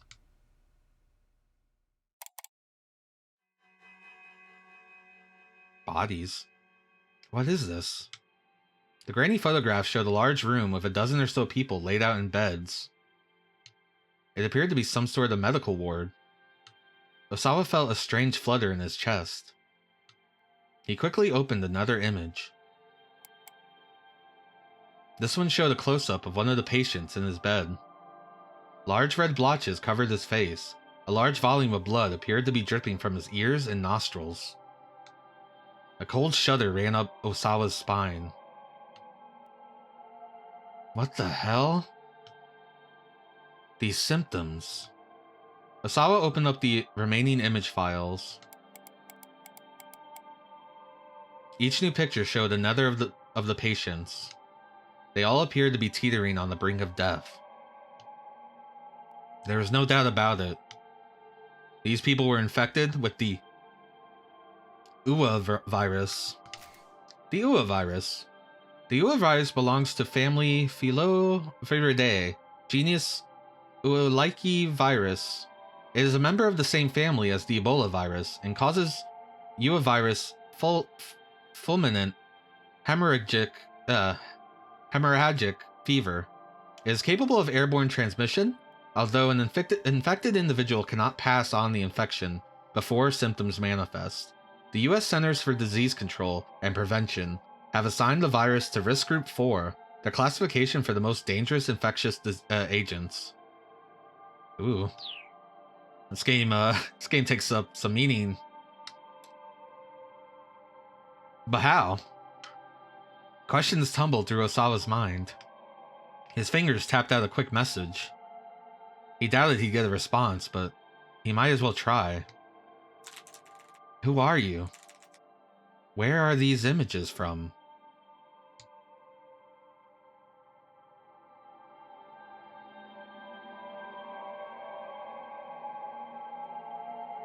The UA virus got its name from a Swahili word for flower. The UA virus, page 2. The virus is roughly 90 nanometers to 110 nanometers in diameter and 500 nanometers to 700 nanometers long. Because of its pronounced sickle-like shape, it is sometimes known as the sickle of death. It possesses a viral envelope, the surface of which is coated with spike-shaped protein protuberances. 1 nanometer equals 1 billionth of a meter. Supposedly, this was based on the fact that the propagated form of the virus resembled the petals of a flower. Despite the flowery name, however, the disease was anything but pretty. UA didn't just mean flower, it also meant to kill. And as the name suggested, the virus had a mortality rate of 100% in those it managed to affect. Because most details regarding the UA virus has been suppressed, cases of UA infection are largely unknown to the world at large. Because all patients known to be infected with the virus on official record have died within a short time frame, the mortality rate is given as 100%. As the incidence of known cases grows, the number may drop below 100%, but the mortality rate will likely remain extraordinarily high. That's pretty fucked. Moreover, there was a very short incubation period between infection, the onset of symptoms, and death. Inhaled viral particles can spread from the lungs to the lymph nodes, and from there disperse throughout the body. The virus propagates in several places, including liver cells and macrophages, a component of the immune system, and destroys the endothelial cells within blood vessels. Upon reaching the brain, it forms a neural sludge, a blood mixed with other bodily fluids. Ugh. Within roughly 12 hours, bleeding would set in throughout the body, everywhere but the bones and muscles, with lethal results. Due to its incredibly high mortality rate, the disease's very existence had been kept hidden from public knowledge. Osawa's computer chimed to signify the arrival of a new email. The sender was A. He hurried to open the message. Once again, the subject line read, 1 year ago, South Africa. Your crimes. Osawa stared at those two words. My crimes? That left him only with further questions. He looked again at the images from the previous email.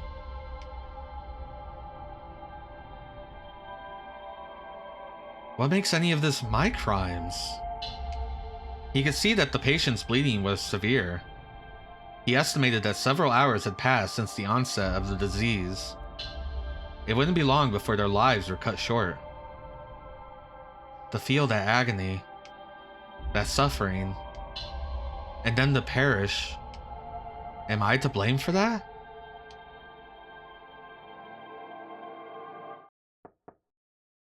Another faint knock came at the door. Darling? Do you have a moment? It was his wife, Ai. Do we talk to her? Or... Give me a second as Osawa hurriedly closes the mail program. We should always be punctual to our wives. Yes, come in. I stepped into the study, the room filled with the scent of her perfume.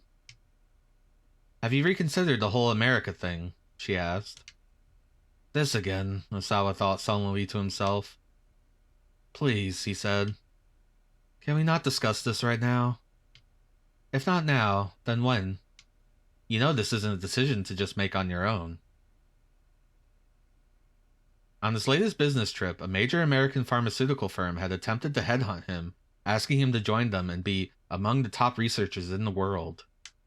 The money and prestige held no interest for him, and he was reluctant to turn his back on Okashi Pharmaceutical after his many years of service.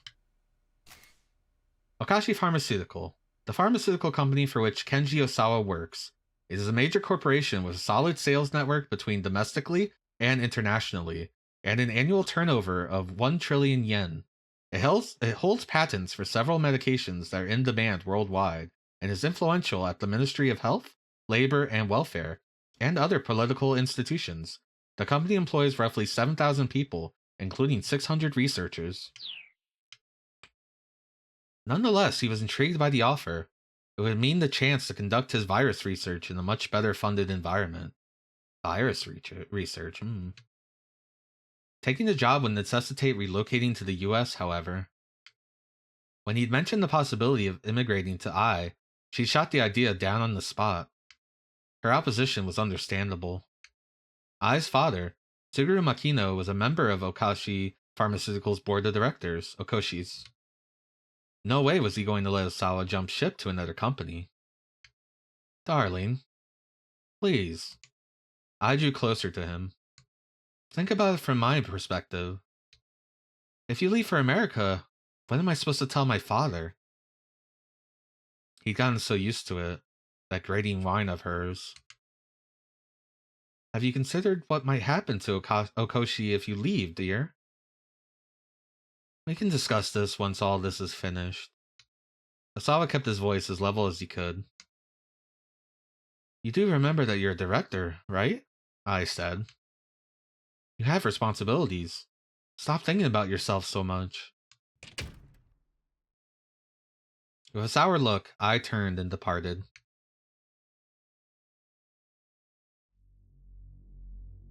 See, she didn't see those emails at all. Well, he had known that moving to America would never be a simple matter, regardless of what his wife thought about it. There was another reason, however, the antiviral agent that he had developed at Okoshi. A therapeutic drug used to treat viral infections. Examples include the drugs used against influenza and HIV. These treatments do not eliminate the infection, rather they simply inhibit the development of the disease. There are still many issues with such drugs, including the risk that treated viruses possess or develop a resistance that makes the treatment ineffective. Academic institutions and pharmaceutical companies worldwide devote tremendous resources to further advancing the field of antiviral medicine. After the UA virus was discovered, infectious disease research facilities worldwide had thrown themselves into a top-secret effort to develop a vaccine. Vaccines function by safely introducing a harmless or attenuated version of a virus or other pathogen into the human body. This triggers the body to produce antibodies against the pathogen, making it difficult for the dangerous version to take hold. But Makino had ordered Osawa to work on creating an antiviral agent, not a vaccine. A vaccine immunized the subject in order to prevent infection in the first place.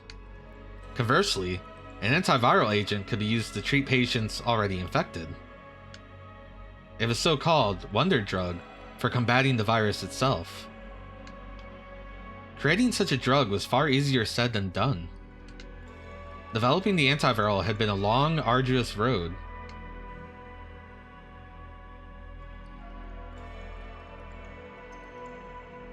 Only after years of research had Osawa's team succeeded in identifying a substance that might qualify as an antiviral agent for UA.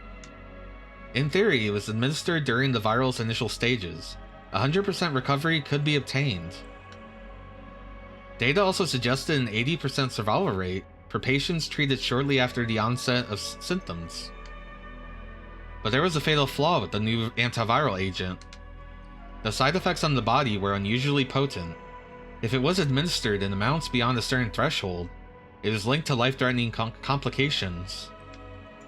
For a time, the research was at an impasse. It seemed that the drug had to be administered in high volume to combat the explosive propagation of the UA virus. But then Osawa had received some fortuitous news. Okoshi Pharmaceuticals' nanotechnology branch had engineered a cutting-edge device known as the DDS. Nanotechnology is technology created and or operated on an extremely small scale, often measured in nanometers. There are 1 billion nanometers in a meter. Some nanotech devices are literally regulated on the atomic level. The possibilities are ever expanding in practical fields such as medicine and material science. The United States is among the world leaders in the push for research and development. DDS is the acronym for Drug Delivery System. Such a system administers ultramicroscopic drug capsules to a targeted area of the body. Osawa had jumped on it immediately.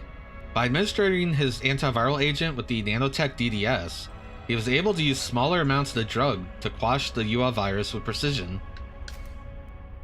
Because a DDS can be used to deliver a drug with pinpoint precision, and only where it's needed, it can greatly reduce the side effects of even very potent drugs.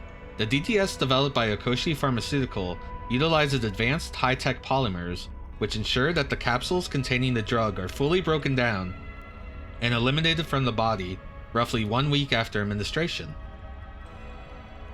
At some point I have to start wondering if this is an edutainment game. Well, I guess I have to wonder, how does this all tie in, right? Like, all these viewpoints are gonna come together.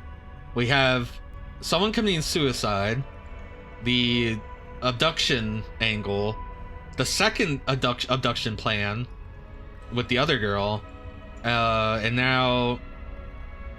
then also the guy getting hustled by loan sharks. But what does this all have to do with this?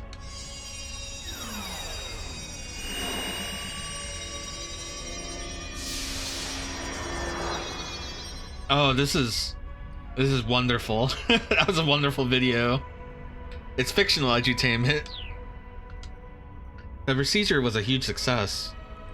Remember, the game did make note that a lot of these events are fictional. They're all fictional. There was a marked increase in the drug's efficiency, along with the expected decrease in adverse side effects. A pharmaceutical is said to have a positive effect if its use brings about the desired result when treating a medical condition. But many drugs create unwanted or unforeseen adverse effects as well. Given the extreme complexity of most drugs' interactions with the human body, nearly any medicine can have both positive and negative effects. The effects have been confirmed via animal testing on monkeys. And now the antiviral was ready for the final development stages, clinical trials on humans. Experiments involving drugs or medical techniques tested on animals to confirm their safety before they are used on humans. The 1964 Declaration of Helsinki, which lays out ethical standards for human experimentation, advocates responsible animal testing, but many animal rights advocates regard such testing as a form of animal cruelty. When a new drug is being prepared for government approval, after it has been tested on animals, it must pass tests on humans, clinical trials, that evaluate its safety and suitability. Such tests are frequently conducted on both patients and healthy individuals. In Japan, the development of new drugs is often hindered by insufficient legal infrastructure for conducting clinical trials, resulting in a smaller knowledge base and fewer opportunities for testing. But the very existence of this new wonder drug was still a secret. No doubt Okoshi's leadership would be reluctant to see Osawa, the drug's lead researcher, transferred to another company. Still, it wasn't completely outside the realm of possibility. Once the antiviral was out of development and announced to the public, Osawa would be free and clear. For that very reason, he was loath to cause any friction over the drug right now. This anxiety only magnified his concern about the email he just received. Osawa called up Tanaka over the intercom. "There's something I want to show you. Could you come in here?" He needed a second opinion, and Tanaka could be relied upon. Osawa opened the door the moment Tanaka knocked. He looked around before ushering his vice director inside. "What's this about, sir?" "This." Osawa showed him one of the images. Tanaka's face went pale. "It can't be." Tanaka clearly recognized the symptoms of the Ua virus. "Any idea what this is about?" Osawa asked. "No, sir. These images were just emailed to me. The subject line says, 1 year ago, South Africa." That would put it around the same time as the most recent run of infections, wouldn't it, sir? But that information isn't... Tanaka trailed off. Osawa nodded. "The thing I don't understand is why these pictures were sent to me." Osawa opened the other email from A. "The second message I got says that these pictures are my crimes." "I'll look into this on my end, sir," Tanaka said. He hesitated uncomfortably. "Sir, just to make sure Are you asking about what I think you're asking about?" Osawa said. Tanaka gave a slight nod. "Understood," Osawa said. "Don't worry. I won't trouble you." "I appreciate that, sir." Visibly relieved, Tanaka left the study.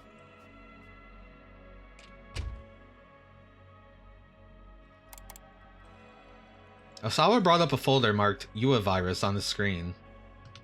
Within the folder were enlarged images of the virus itself. He double-clicked one of the images. It blew up on the monitor to reveal the pathogen in intricate detail. A specimen of the Ua virus was approximately 100 nanometers in diameter. 10,000 of them, in line, would take up barely a millimeter. But a single, tiny virion, upon entering the human body, could become 2,000 in an hour. That speed of multiplication was nothing short of astonishing. Even the Ebola virus had a typical incubation period of 7 days or so before infectees developed symptoms. The Ebola virus, a virus of the family Filoviridae that causes Ebola hemorrhagic fever. Currently 5 characterized species are known: Thai Forest, Sudan, Reston, Zaire, and Bundabugyo. Ebola is widely known for its high mortality rate, 53% for the Sudan form, 88% for the Zaire form. But the Reston variety, discovered in monkeys that had been brought into the US, has displayed no pathogenicity in humans. For influenza, it was 1 or 2. But the onset of the UA virus happened in mere 12 hours. Osawa viewed an image slideshow of the virus's propagation mechanisms. It was a fascinating sight, no matter how many times he looked at it. Viruses existed to multiply, nothing more. They had no motives, no driving logic, nothing but simple multiplication. To Osawa, that fact held a certain air of mystery. If viruses had emotions, how would they feel about their lives?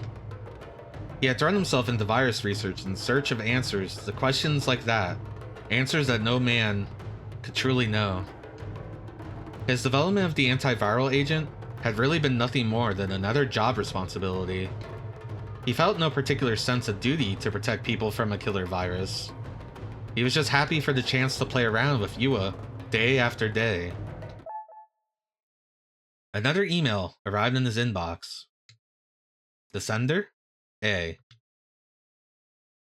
The subject line: 1 year ago, South Africa, again. Osawa read the message. Do not look away. These are your crimes. This time there were 4 images attached. Osawa proceeded to open each of them in turn. The first shocked Osawa as much as he felt like he'd been punched in the head. One of the UA patients from the earlier images was being injected with something. No. Osawa muttered to himself. Are they the clinical trials? It can't be. The second image showed one of the infected, hunched over in pain, vomiting up blood. The symptoms had already manifested, but Osawa thought he could see some degree of life had come back into the patient's eyes. He rushed to open the third image. It showed a morgue, piled high with corpses. The rictus of anguish on the dead faces made them look no longer human. Various fluids seeped from the eyes and nostrils. The lymph nodes were grotesquely swollen. Small organs that function as part of the lymphatic system in mammals. When a foreign substance invades the body, the lymph nodes detect it, prompting the production of white blood cells, such as lymphocytes and macrophages, to consume the invader. A viral infection sometimes causes the lymph nodes to swell up as a result of increased activity. They were hospital beds, stained with massive amounts of blood and gastric fluids. Next came the fourth and final image.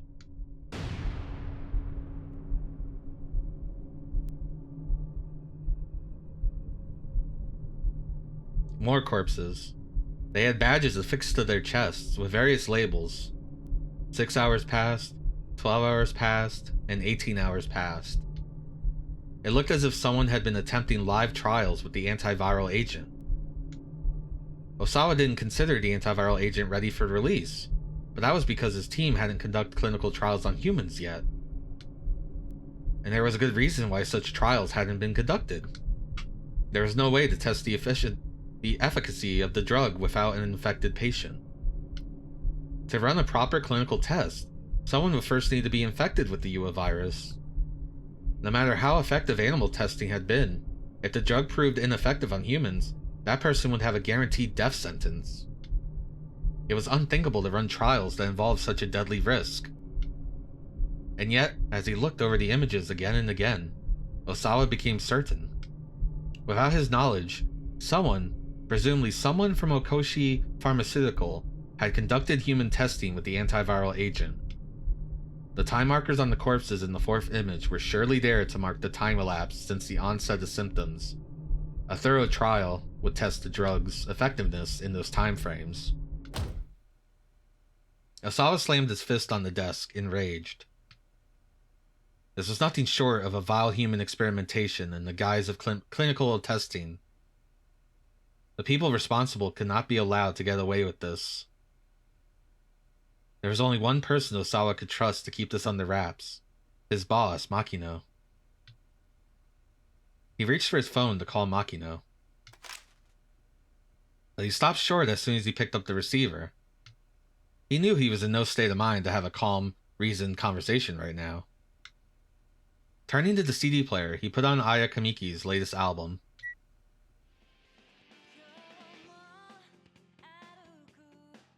Leaning back in his chair, he surrendered himself to the soothing tones.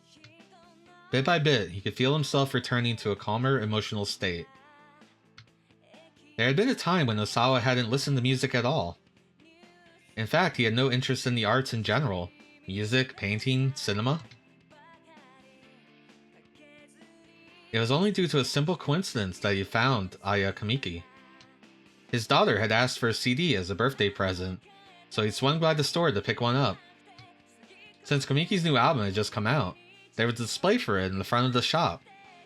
Something about the bright, colorful album packaging had drawn him in. After a time, Osawa could feel himself growing calmer. He took a nice deep breath. Dialing up Makino right now, or closing eyes to try to banish the nerves? I think we should talk to Makino as calm as we can possibly be. First, he took a nice deep breath. Then he closed his eyes and tried to banish his nerves completely. Inclining his head towards the music, he could feel the melody pervade his body. He could scarcely believe there had been a time where he hadn't cared about music. Surely something that had such a strong effect on the body and mind alike also conveyed a deeper meaning. Osawa let the positive energy flow through him, buoying his spirits.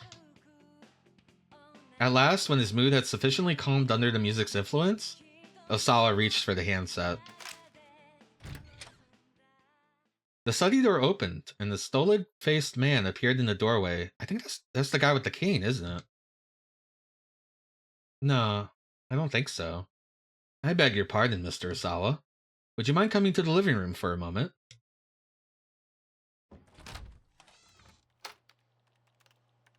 The detectives assembled in the living room all wore grave expressions.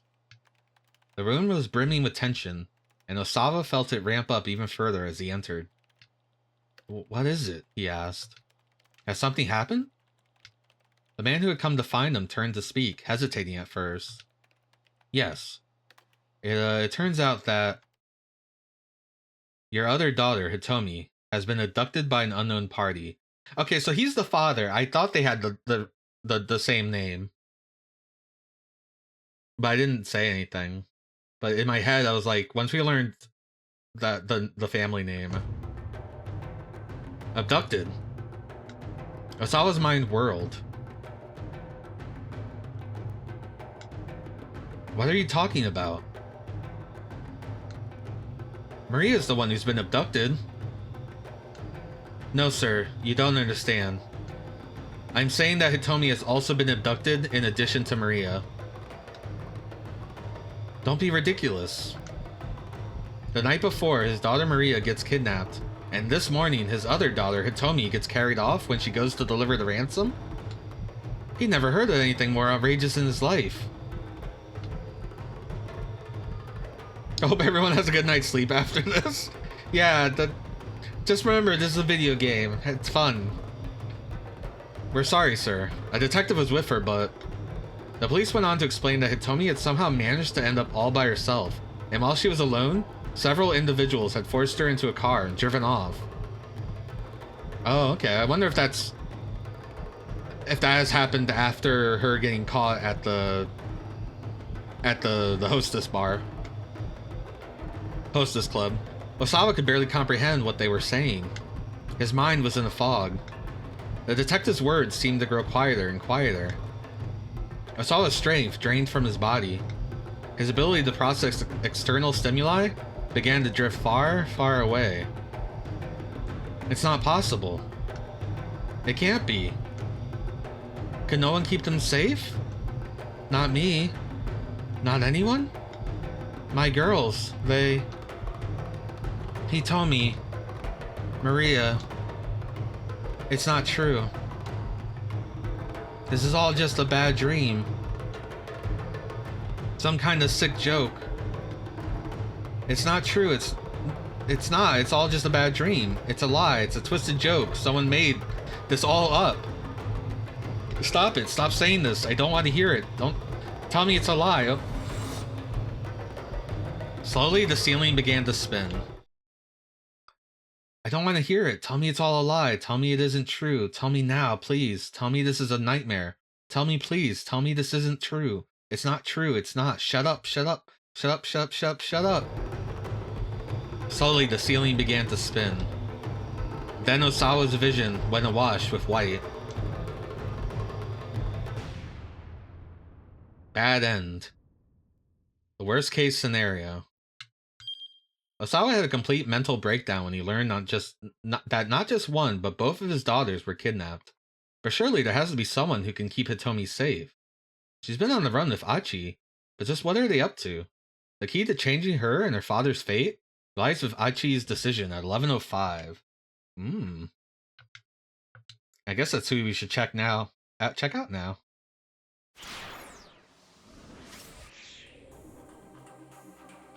Okay, so Osawa is the girl's father, and he is tied up in this crazy antivirus plot, and that could be the reason why they took Hitomi, or the other girl, or both of them.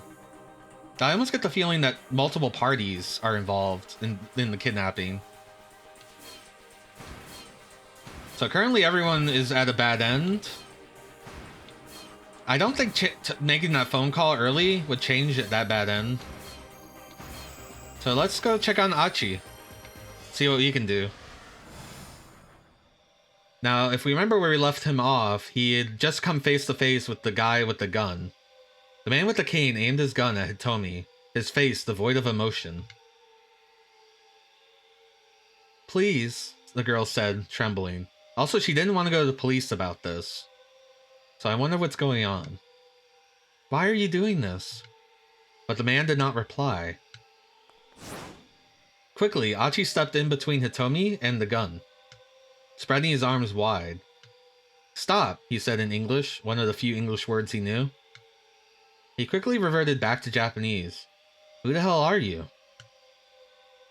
Still, the man did not respond. You know this guy, Hitomi? No.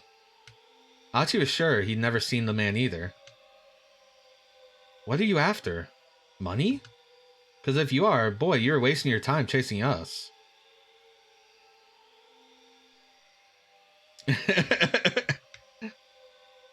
Yeah, Osawa's is pretty heavy.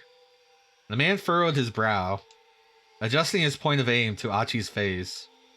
His bloodthirsty gaze left Achi no doubt that he was willing to pull the trigger.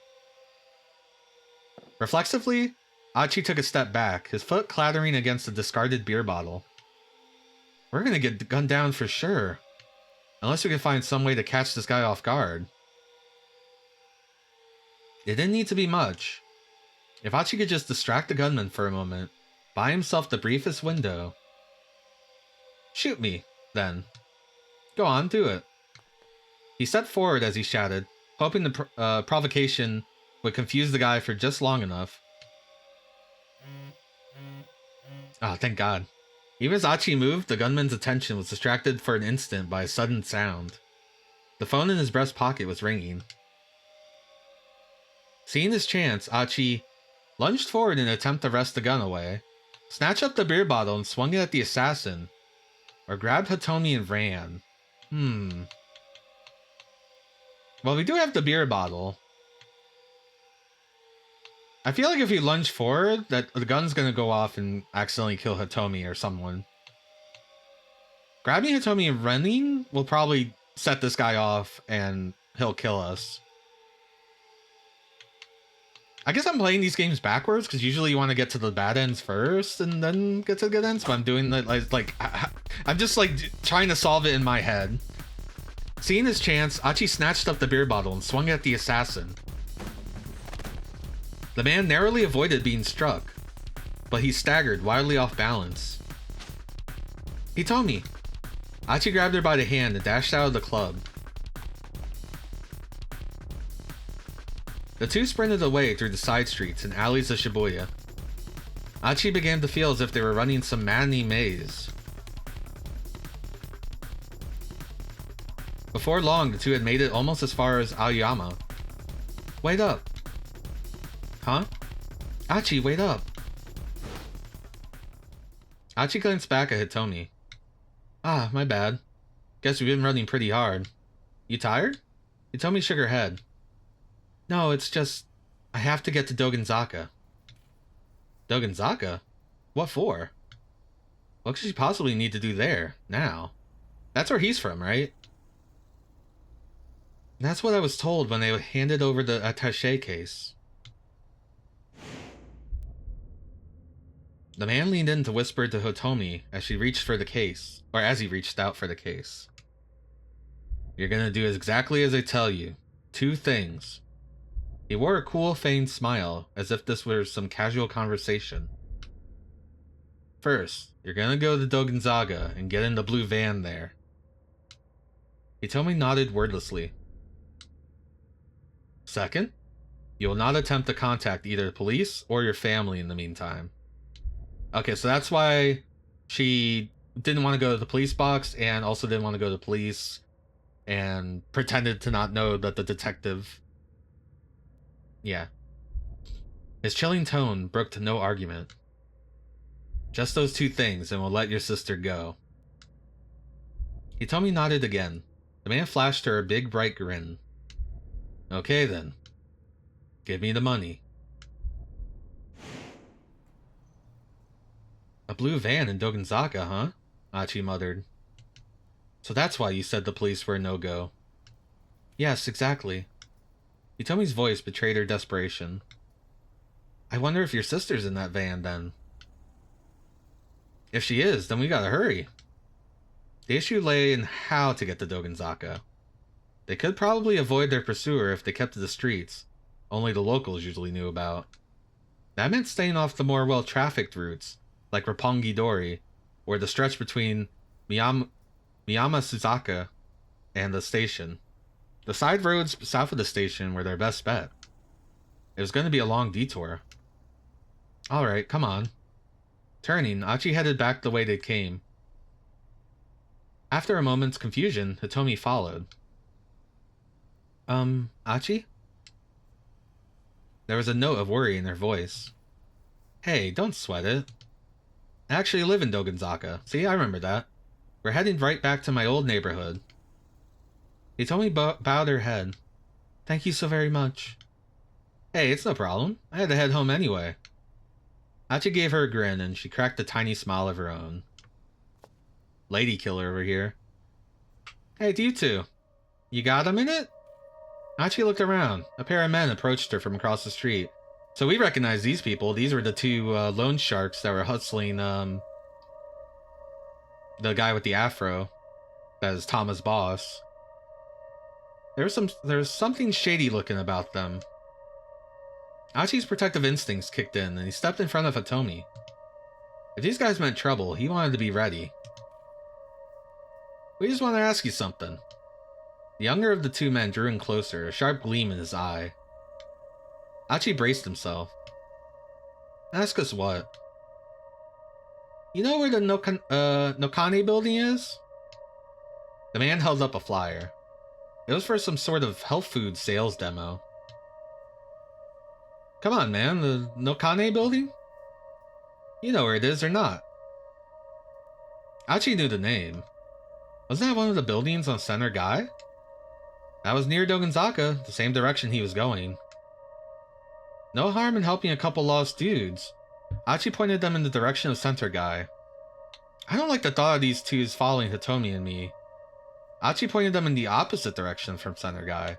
So we can send them in the opposite direction, and that might influence Tama's route.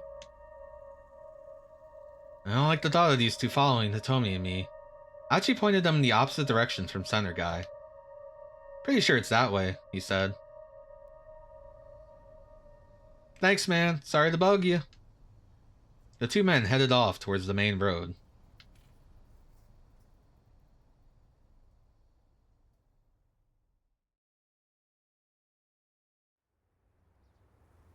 Okay, so we probably affected Tama.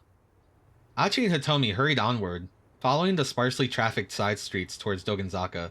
See, because right now it's hard to like go back and do stuff because it won't let you skip some things. So I'm thinking maybe if we like get through an hour or something, it'll let us like check other paths with like a lot easier. Achi bumbling along purely on vibes. He's got a good head on him. He's not smart, but he's street smart. I don't think I even knew this part of Shibuya was here, Hitomi said as she looked around.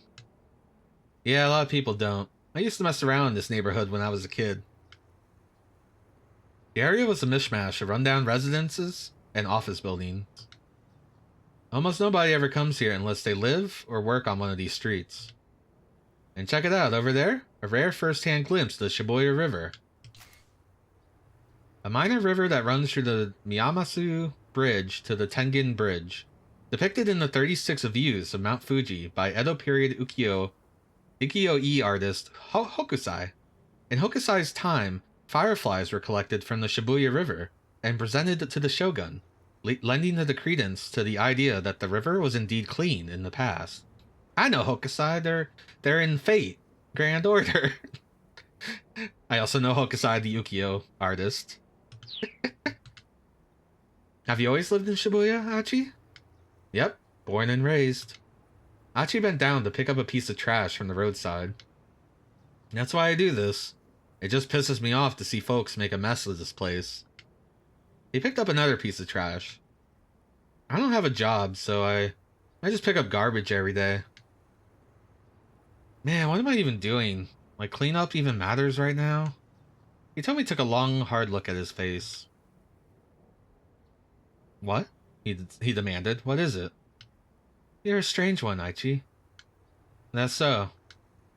She was right, of course. It was sort of strange collecting trash every day instead of getting a job. He had his reasons for it, but they weren't important right now. Right now, the important thing was getting Hitomi to Dogenzaka. Come on, he murmured. A sudden angry shout broke the silence as they hurried along. Hey, hold it right there! Achi and Hitomi stopped, but the shout wasn't directed at them. Further up the road, a group of thuggish-looking men were having some kind of argument. The man who was shouting had grabbed one of the others by the neck.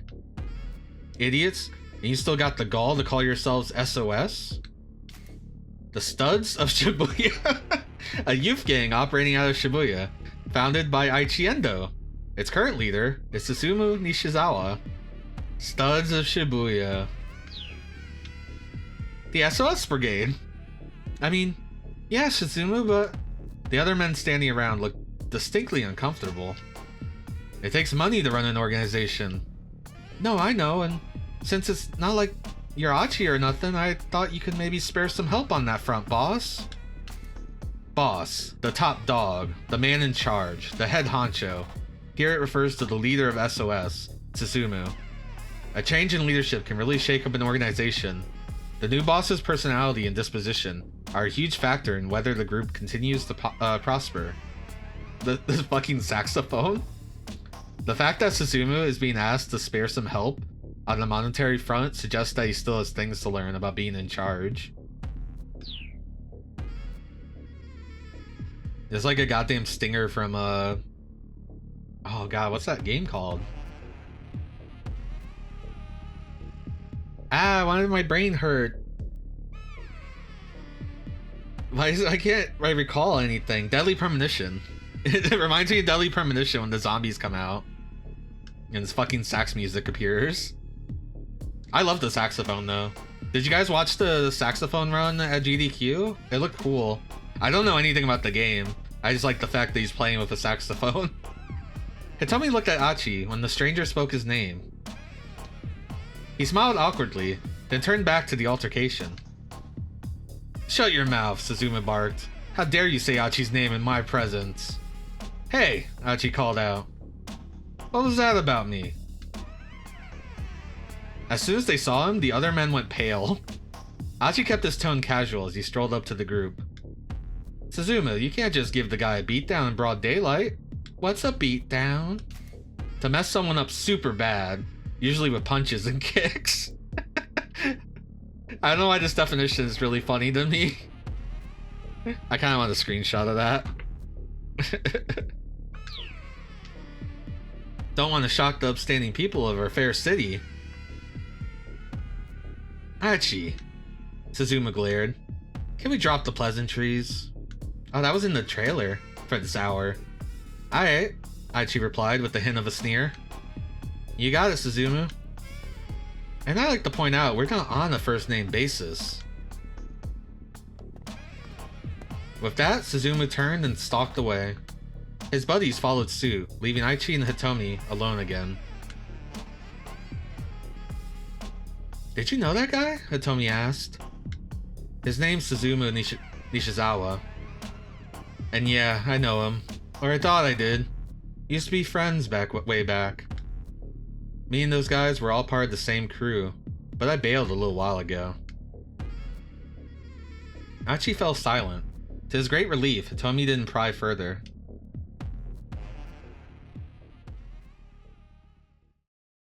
So we got to learn a little bit about Aichi. Aichi and Hitomi had gone a short distance further when he caught sight of a man picking something up alongside the train tracks. Huh? I wonder. Aichi went over to him. Hey man, you picking up trash by any chance? Huh? The man let out a panicked shout. This is Taisei Yasuda, a 35 years old. Just opened up a knick-knack shop in Shibuya. Aichi knows Shibuya like his own backyard, but this Yasuda guy is new enough that Aichi doesn't recognize him. Sorry, it just kind of looked like what you were doing. Oh, yeah. Yeah, I'm picking up trash, of course. The guy seemed pretty unnerved. Like, I just got to thinking, man, this place is filthy. Right on. She clasps the man's hand in his own. Someone else who gets it. They do? Totally. I see all this trash all over the place and I can't stand it. Oh, yeah, sure. The man breathed a sigh of relief.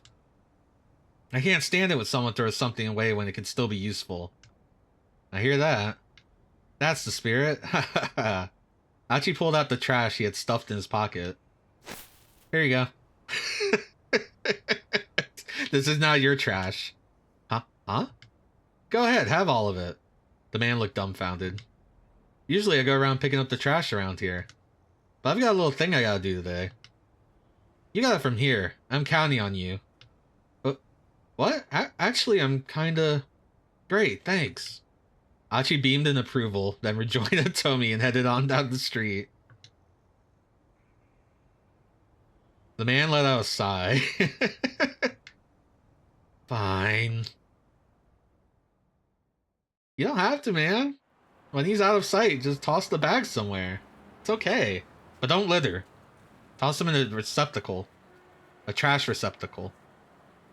Slipping through a narrow back alley, they came out near the top of Dogenzaka. Aichi looked down the hill, but didn't see a blue van anywhere. He and Hitomi started making their way down toward Shibuya Station. Hitomi muttered to herself. I don't see it parked around here. Her face twisted up with worry. It was a lot harder to find street parking closer to the station. Hitomi, hold up. Aichi had a sudden idea. He darted into a nearby soba restaurant, motioning for Hitomi to follow. Hey, he called to the proprietress, a sharp-eyed middle-aged woman. You're looking as lovely as ever today, I see. Oh, Aichi. Are you done collecting trash for the day? The lady took a look at Hitomi, her eyes lighting up. This is Maki Yuneda. When she was 19, she happened to stop by this place and was captivated by the chilled curry soba. By day's end, she had decided to make the restaurant her new home. Married the owner at age 22, wow, and they managed the establishment together. Last year, her husband of 30 years passed away. Now she safeguards the generations-old secret of chilled curry soba on her own. Is this your girlfriend? Huh? Oh, no, it's nothing like that. Proprietress was undeterred. Oh, she looks just like a model. She's a spitting image of me at that age. My, Aichi's got himself a girlfriend. I said it's not like that. The woman waved Hitomi over. Now, you know Achi's got a bit of a mouth on him, and he's not the sharpest tool in the shed, but he's a sweet boy. Okay. Hitomi forced a polite smile to her face.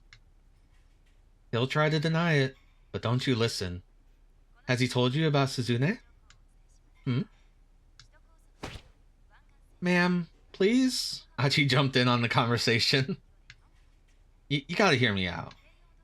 Whatever's the matter, I'm just trying to talk up your good points.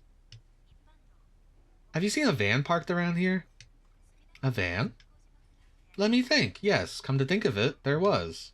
A blue one, she added confidently. Hitomi leaned forward. Where is it now? She asked. Well, I'm not really sure. I don't keep a close eye on things outside, after all.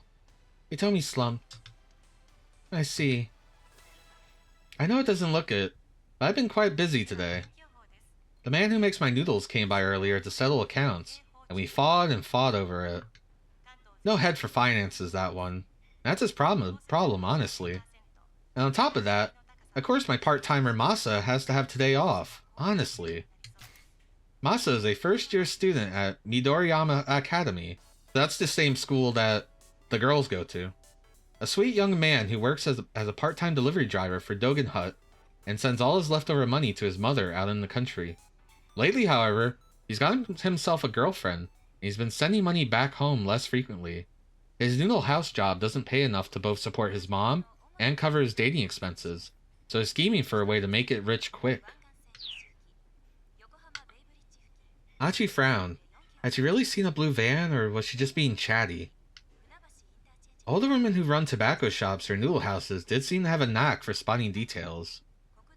But women her age weren't always most reliable. I trust her. She's got a good head on her shoulders. She's seen things. She knows the streets. All the women who ran tobacco shops or noodle houses did seem to have a knack for spotting details. Achi decided to follow up some more. Was there anything unusual about this van? Well, let me think. The woman frowned, pausing a moment in thought. Ah! A flash of recollection shone in her eye. That's right, now I remember. I think there was some foreigner sitting inside. Achi and Hitomi exchanged glances.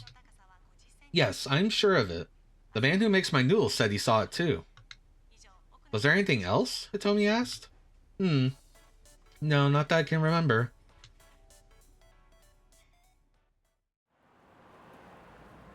Hitomi hung her head in frustration as they left the soba shop. Achi did his best to cheer her up. Hey, we might still find that car. Let's try waiting around here for a while. Just waiting? What good will that do? It's possible that they went looking for you when you didn't show, Achi said. Maybe they'll come back, you know? He sat down on the edge of a planter outside the restaurant. But the criminals already have the money, she said anxiously. Even Achi understood the implications. Now that the crooks had the ransom, their hostage was nothing more but a liability. Why take the risk of letting her go when they already had what they wanted? The situation was bad. Very bad. Still, just running around Shibuya willy-nilly was only going to tire and frustrate them. Achi wanted to make sure Hitomi had the chance for a little break. We don't have anywhere else to look, so let's just give it 10 minutes, okay? He said. Hitomi seemed unconvinced. She looked like she might just march off down Dogenzaka at any moment. I understand how you must feel, but you know what they say. Slow and steady, stay in place. That's what they say? Hitomi burst out laughing. Huh? What's so funny? It's slow and steady wins the race. Oh right, he's dumb. For real? Hitomi smiled and sat down beside him. Alright, she said. We can wait here for 10 minutes. Cool, we've run enough races today already, right? Hitomi kept her eyes on the cars passing through Dogenzaka for a while. Then she murmured softly to Achi. Thank you so much for everything. Really. You can thank me after we find this van. I'm sure if I'd been by myself, I'd been in too much of a panic to do anything. What can I say? I try to keep my head up and face things as they come. You're quite the optimist, aren't you? Achi grinned. He tried to recall what optimist meant. He was pretty sure it had something to do with doctors, or maybe glasses.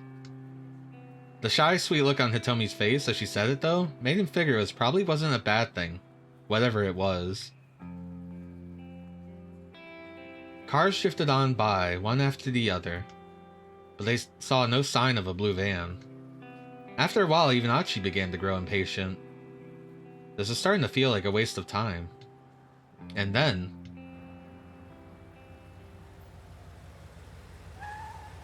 I know, right? Hitomi, look. There it was. Alright, we hit a keep out. I wonder if that's where we should stop for tonight. We are starting to hit like 2 o'clock. So a keep out busted out of that story. And only another path can get us there. Though I am curious about Tama's story. Because we just led those guys away. So... Now, it is possible that this story also changed, but might have not.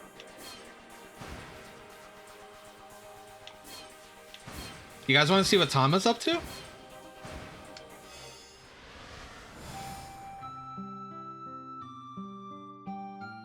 But hey, a job's a job, Chiri said after a moment, perking up again. They tell me to sell this junk. I'll sell it. The door flies open suddenly and a loud voice belts out. Okay, so this is all new. Hold it right there. I whirl around in a panic to see an odd-looking man standing in the doorway. It's Junichi Yanagashita. He's the guy who hired us. I heard that, Chiri. Don't you go calling my product junk. That's disrespectful. Chiri gave him an apologetic look. Whoops, sorry about that. You should be, but whatever. If you really have doubts, have a try for yourself. Mr. Yanagashita pulls out a bottle of burning hammer from his coat pocket. Sister products include Del Sweats, Celsius, Better Sweater, Dom Pepperon, Power Burn Z, Mr. Thin, Nega Chow, and Super Nega Chow. At first glance, it looks like some kind of energy supplement, but the cheapo label gives an immediate impression of sketchiness. Go on, says Yanagashita. Give it a go. Chiri reaches out to take it. But no sooner does she grab the bottle than Yanagashita shouts out once more. He looks like he's doing kabuki. Wait, hold on. What? Chiri squawks. What gives? You two. You're both good, stomach-wise. Stomach-wise? Yeah. Drinking this stuff on an empty stomach can cause some pretty nasty problems. So just make sure you eat or drink something beforehand. Doesn't matter what, really. Wait, nasty problems? Yeah. Such as what, I ask? I'd rather not say. God, learning about like the pathogens thing that's going on in the other storyline makes the drink sound very scary. Nobody would buy it otherwise. Seriously? It's all good. I just had lunch, Chiri says. This guy's theme song is very good. She flashes a carefree smile. Well, I haven't eaten yet. But on the other hand, I have been guzzling as much iced tea as I can to fill myself up. It's probably safe for me to try this stuff. I may as well drink it, in for a penny, in for a pound. And hey, maybe it'll help me lose some weight. No, I better not drink this stuff. It's not even particularly appetizing. Wait, is this that stuff that gives you visions or something? I kind of like this answer. Wait, is this that stuff that gives you visions or something? I remember a rumor I heard not too long ago. Some kind of urban legend. It was about some drink with a weird, burning, spicy flavor, and supposedly it turns all of your fingernails a faint shade of black. Then you see things you can't normally see, and hear things you can't normally hear. Who are you? Who are you? Who are you? Who are you? I heard some college students talking about hearing voices like that, swearing this mystery drink could have that effect. It's a little unnerving. Still, I really doubt it could be true.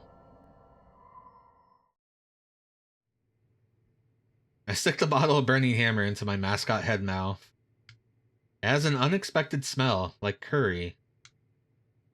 Getting my own lips around the mouth of the bottle, I gulp down the liquid inside. I'm so sorry I've led you to drink this. Huh? It doesn't taste like anything. A handful of seconds go by. What the heck? It feels like a firecracker just exploded in my mouth. Oh, Tama. Now it's spicy. Way too spicy. It's like I just swallowed a chili pepper coated in curry powder. Before I know it, I'm sweating bullets. Well, you sweating? Mr. Yanagashita asks. That's a good picture too. Like a whole lot. You are, aren't you? Why does he sound so happy about that? That right there is the magic of burning hammer at work. Chiri and I are at a loss for words. Burning hammer. Drink all you want and just burn those pounds away. How's that sound? Good, huh? This is just so stupid spicy it makes you sweat, Chiri blurts out. Blunt and to the point. I approve. Yeah? Well, I guess you're right, Yanagashita says. He hangs his head. What's in this stuff, I ask. I can still feel my tongue tingling. Heck, my body is almost too numb to move. I'm so shocked I even forget to get properly angry. Are you telling me this is a scam, Kajardin? So, it's this health food product that got imported from America a few years back, Yanagashita explains. But the import agency went out of business not long after, and couldn't move the merch. So I bought up the whole lot. Everything they had in their storehouse. Spent all the money I had on it. Cherry arches an eyebrow. How much did it cost you? 1 million yen for 300 bottles. I can scarcely believe my ears. 300 bottles at 1 million yen for the lot? That's roughly 3,333 yen a piece. Each one of these teensy little bottles cost over 3,000 yen?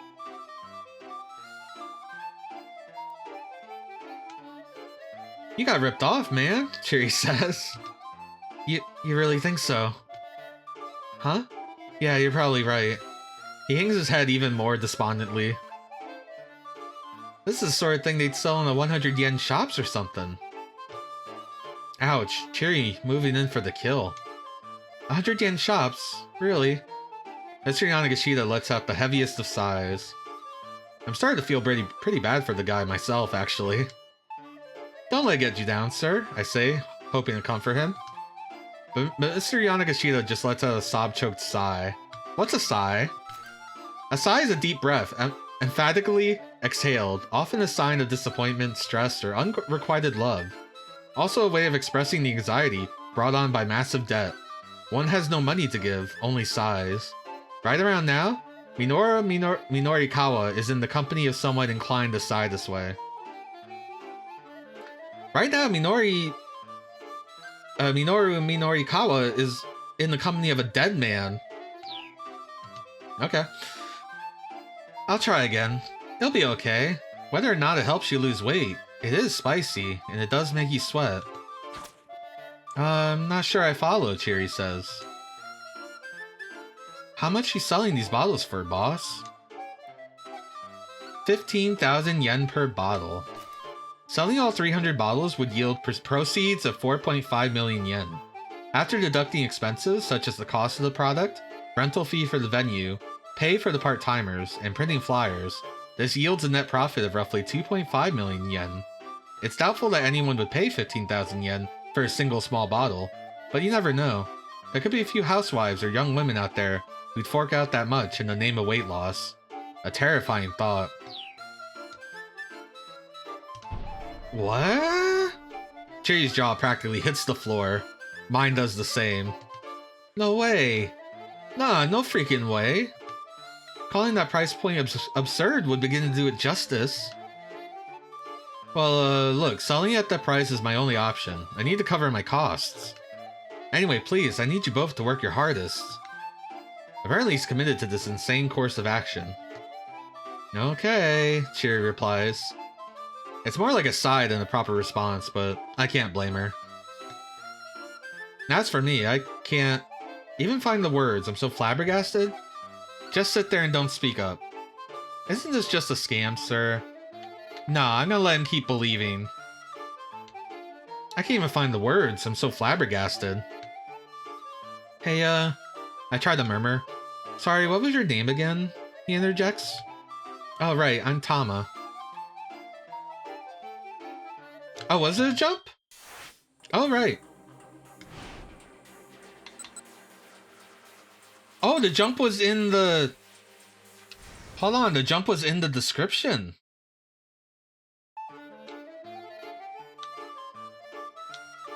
I didn't really realize there could be jumps here. Yeah, you're right.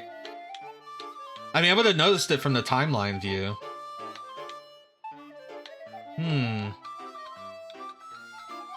Do we want to check up on him? I kind of want to see this Tama thing out through. We can always jump back.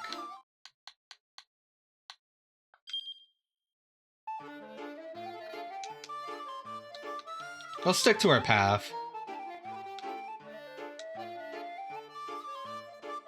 Yeah, I think I would have noticed in the timeline view. Oh, right, I'm Tama. Why are you still wearing your costume? I stumbled my way through an explanation. Wow, so then are you gonna do the sales demo like that? Well, if I can't take the mascot costume off, I don't have much of a choice, do I? No, that won't do at all. I hired you to be a model. If you're wearing that thing, then what's the point? I'm at a loss for words. The point is exactly what he's missing. It's not like I'm wearing this getup because I want to. How about we just cut it off you? Cherry says with a big grin. She pulls out a massive pair of scissors out of her bag. The blades make an unsettling snip-snip sound as she waggles them in my face. Whoa, no, you can't do that. Yanagashita exclaims. That suit's a rental. I don't want to have to reimburse them for the thing. Well, then what am I supposed to do? I ask. He looks at me uncertainly. Maybe you could have someone from the rental place come down? Cherry suggests, before helping herself to the rest of my lunch. Oh, hey, good idea, Yanagashita says. He seems to be making an effort to calm himself down, at least. Just try grin and bear it until then, Tama. Well, I guess that's that, then. I'm sure we'll get it off eventually, I say. Hopefully before the demo. That's the spirit. I really need you to be my model. A model, huh? It's flattering, but I can't help but wonder, would I be any good at that? Well, this is no time to be timid. I need that money, no matter what. My troubles all started earlier this morning.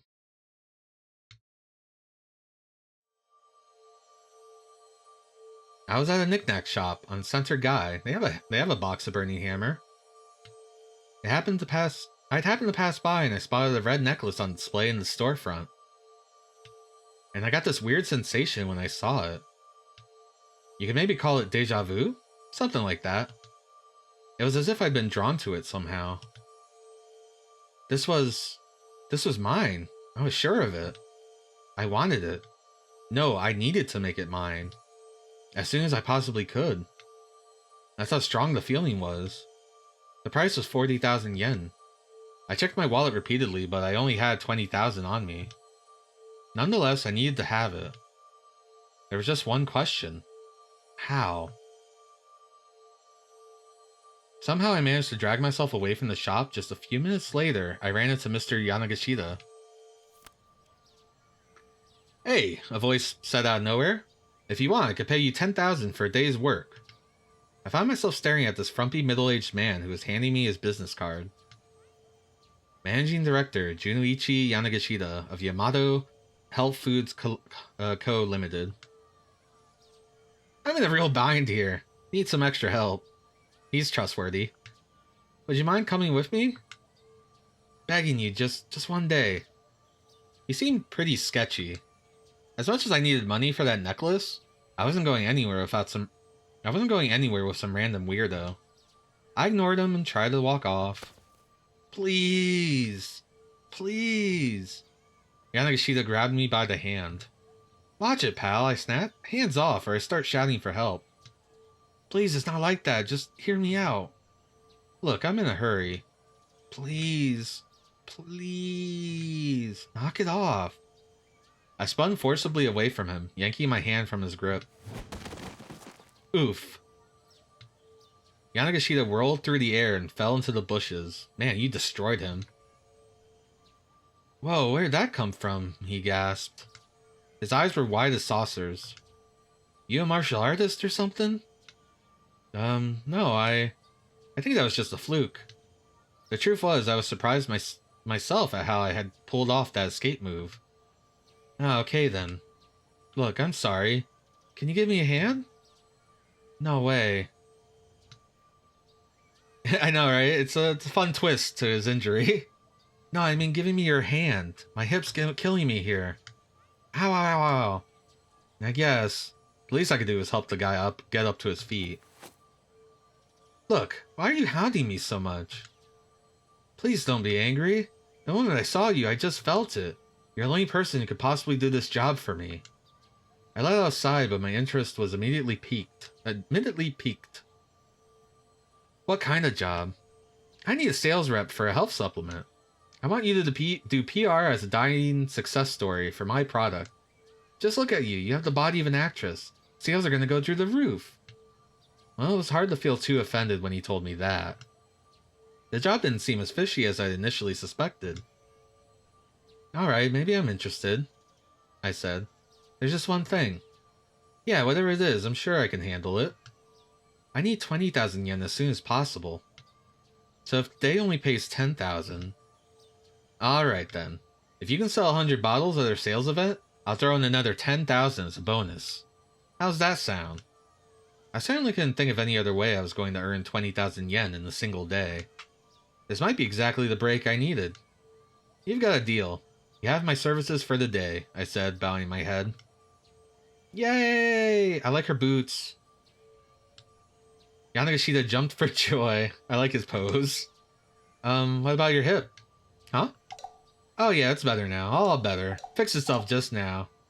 Oh, I kinda wanted a gif of that, but without the text. Yanagashita bowed deeply as I gave him a dubious look. Look, I'm sorry, he added hurriedly. Wasn't trying to pull a fast one on you, honest. I was just scouting for talent and I saw you and well... Was trusting this guy really the best idea? I was starting to worry just a little about whether he'd actually pay up. Look, I've staked everything on the sales demo later today, he went on. This is the make or break opportunity of a lifetime. Sure. I'll be honest with you, I'm in a ton of debt. 2 million yen. 2 million.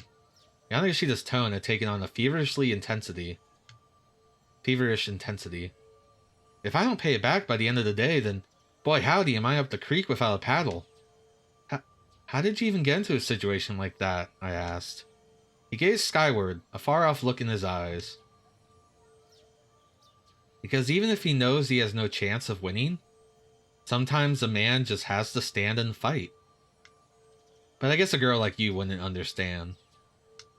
He laughed and smiled at his own words, but he was right, I sure as heck didn't understand in the slightest. Anyway, real quick, could you put this on?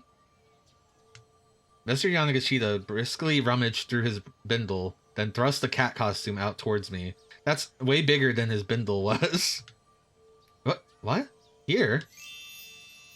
Yeah, before the sales event you gotta hand out some samples. The burning hammer in the sample bottles is cut 10 parts to 1 with water. Even so, it is intensely spicy, and drinking it on an empty stomach is sure to cause gastrointestinal distress, or even make the drinker black out.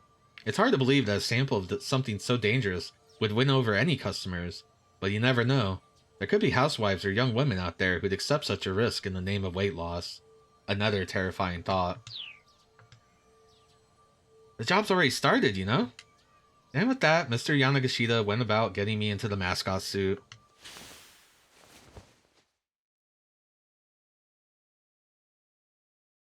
Looking back on it, it was a pretty ridiculous turn of events. Still, if I was going to get my hands on that necklace, I had to take the chance that this job would pay out. I doubt we're going to be able to sell a single bottle of this crap, Cherry whispers in my ear. I'll just have to do the best I can, I say. I say it more to myself than to anyone else. Once again, I ask myself, why am I in such a rush to get this necklace anyway? I honestly don't know. It's the strangest thing. Are we gonna get occult stuff? I try my hardest to think of a reason, but all I get is a dull, aching throb at the back of my head. Please don't answer, just... It's the same pain I felt earlier, as if I'd gotten a good bonk on the head or something.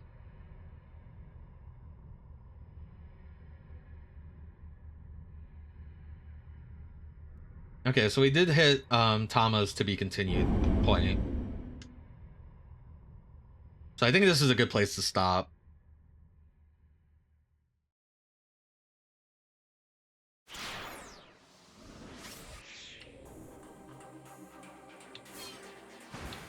So Achi is currently in a bad end. Oh no, he's in a keep out. Tama is currently at to be continued. Osawa is currently at a bad end that we might be able to change with Achi, depending. Minorikawa is also at a bad end because of Kano stopping him. So when we come back, I guess we have to check out Kano's story, see if we can change the fate of Minorikawa's friend, and see if we can cause something to help Achi out. But that's going to be it for tonight's adventures in 428 Shibuya. I like that you can see all the timelines. Players' time blocks are shown above. Protagonist actions can only affect other protagonists within the same time block, as indicated by the red circle on the chart. Decisions made in one time block do not impact storylines in different hours. If you get stuck, make sure to check decisions and jump points for the current time block. Okay. So the time block only affects another time block.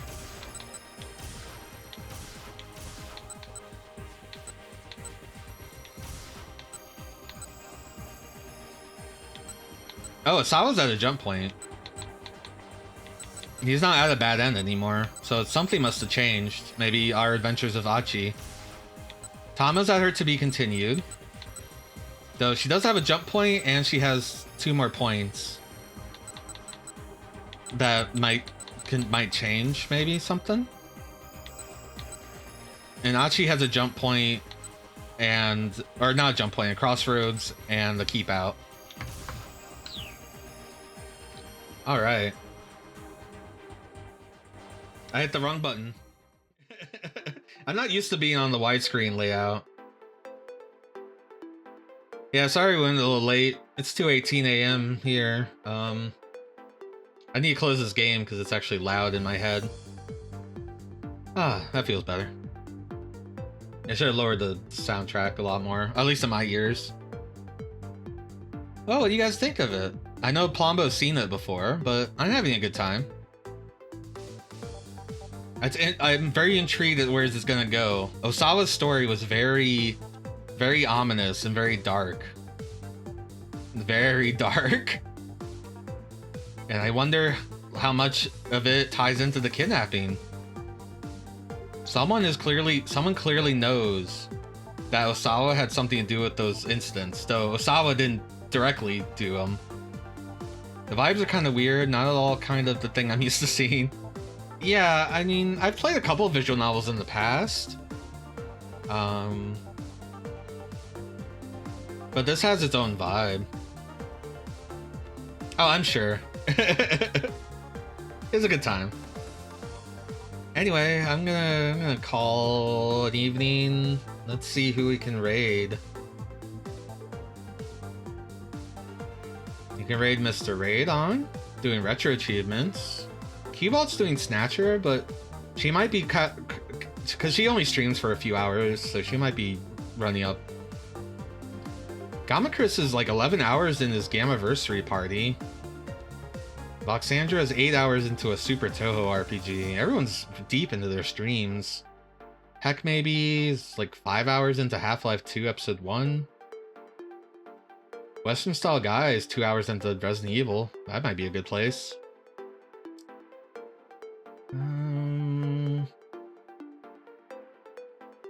Yeah, how about we do that? We'll go raid Amos. Let me hit the raid button.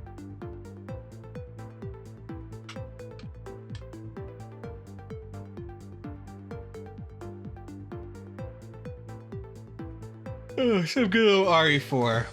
Go say hi to Amos.